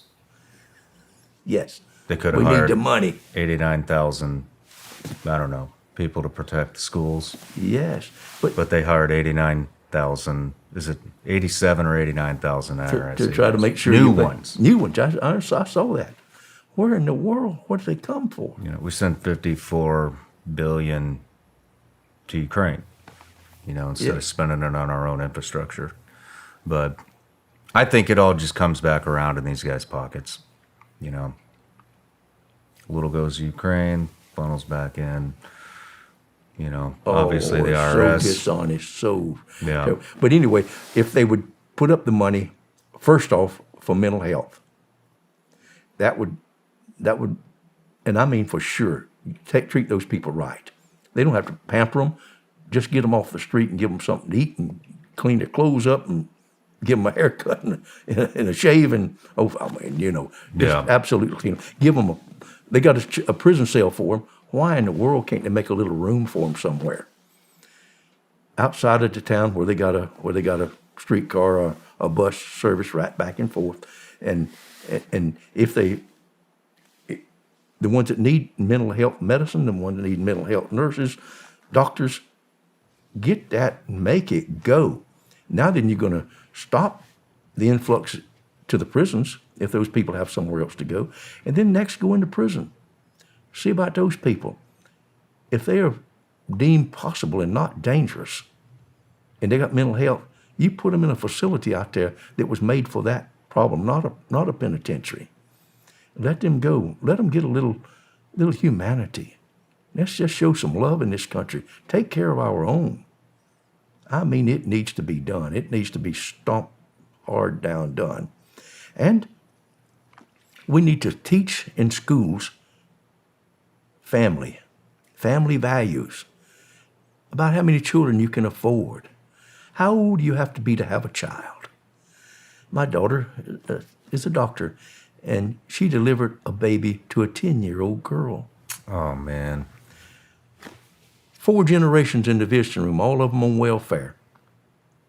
And all of them with a bunch of children in each generation. And I say that little boy's like Elvis Presley's song, In the Ghetto. He doesn't have much of a chance. Poor little things. I said, it shouldn't be. You have to have a permit to ride a moped in the United States than most anywhere else. How much more important to bring a child into this world? I say that a little sparrow builds her nest before she lays an egg. We don't have that much sense. It's very true. What was it like when you got out of prison? You made a video about this. It got, 6 million views in 12 hours or something? Yes. And then they took it down. But I'll play the video right now. Hello, folks. I just got out of prison after doing 33 years of marijuana. And the first sign I saw when I come down the road, relax, we deliver your marijuana to you. But what was it like for you to come out of prison, and you'd spent many years in prison for marijuana, not counting the cocaine stuff, but for marijuana, and then you saw that sign, we'll deliver it right to your front door? It just made me smile all over, and I say how ironic, how stupid the world is. I mean, it's just absolutely that. It was. It's just ridiculous. And how many people they were shot and killed and put for life in prison for marijuana. Yes. And now it's okay. Now they deliver it to your front door. That's right. It was the same thing when I was making whiskey in Georgia. You go across the river in Florida, my wife couldn't understand it. Well, you can go down there and buy all you want. And up here, they'll shoot and kill you. Yeah. Just one state to another. So I made the old moonshine. And now, in every town, everywhere, same place, liquor stores. You go in a little store and a little gal behind the counter can hand you a jug of whiskey, just like nothing. Take the cigarettes off of the counter and just give them out. I mean, it's just so much stuff. It's just ridiculous. Well, Roger, I want to wrap this thing up, but you have got one hell of a story behind you. And for anybody listening, I just want to say all the links, if you're looking to get in touch with Roger or follow him on social media, all the links are below. The book is linked below. I hope your book sales go up. Yeah, don't forget that book, folks. And what do you got coming up? I know you got some stuff maybe in the works. Do you want to talk about that or nah? Yeah, I'll just say that I want to make a series about this, and there's people looking into it. But I hope they do, and had a couple of writers, and they say they have a deck laid out for 30, but we'll see if it goes. But there's a chance of it, and so I'd like to get the story out there. Well, it'll be a hell of a story to watch. We'll be watching. And I just want to say it was a real pleasure to meet you and your wife and hang out with you guys. And it was a real pleasure to get your story out. And Thank you, I just Shawn. wish you the best of luck. Likewise for us. It was really good you invited us. Cheers.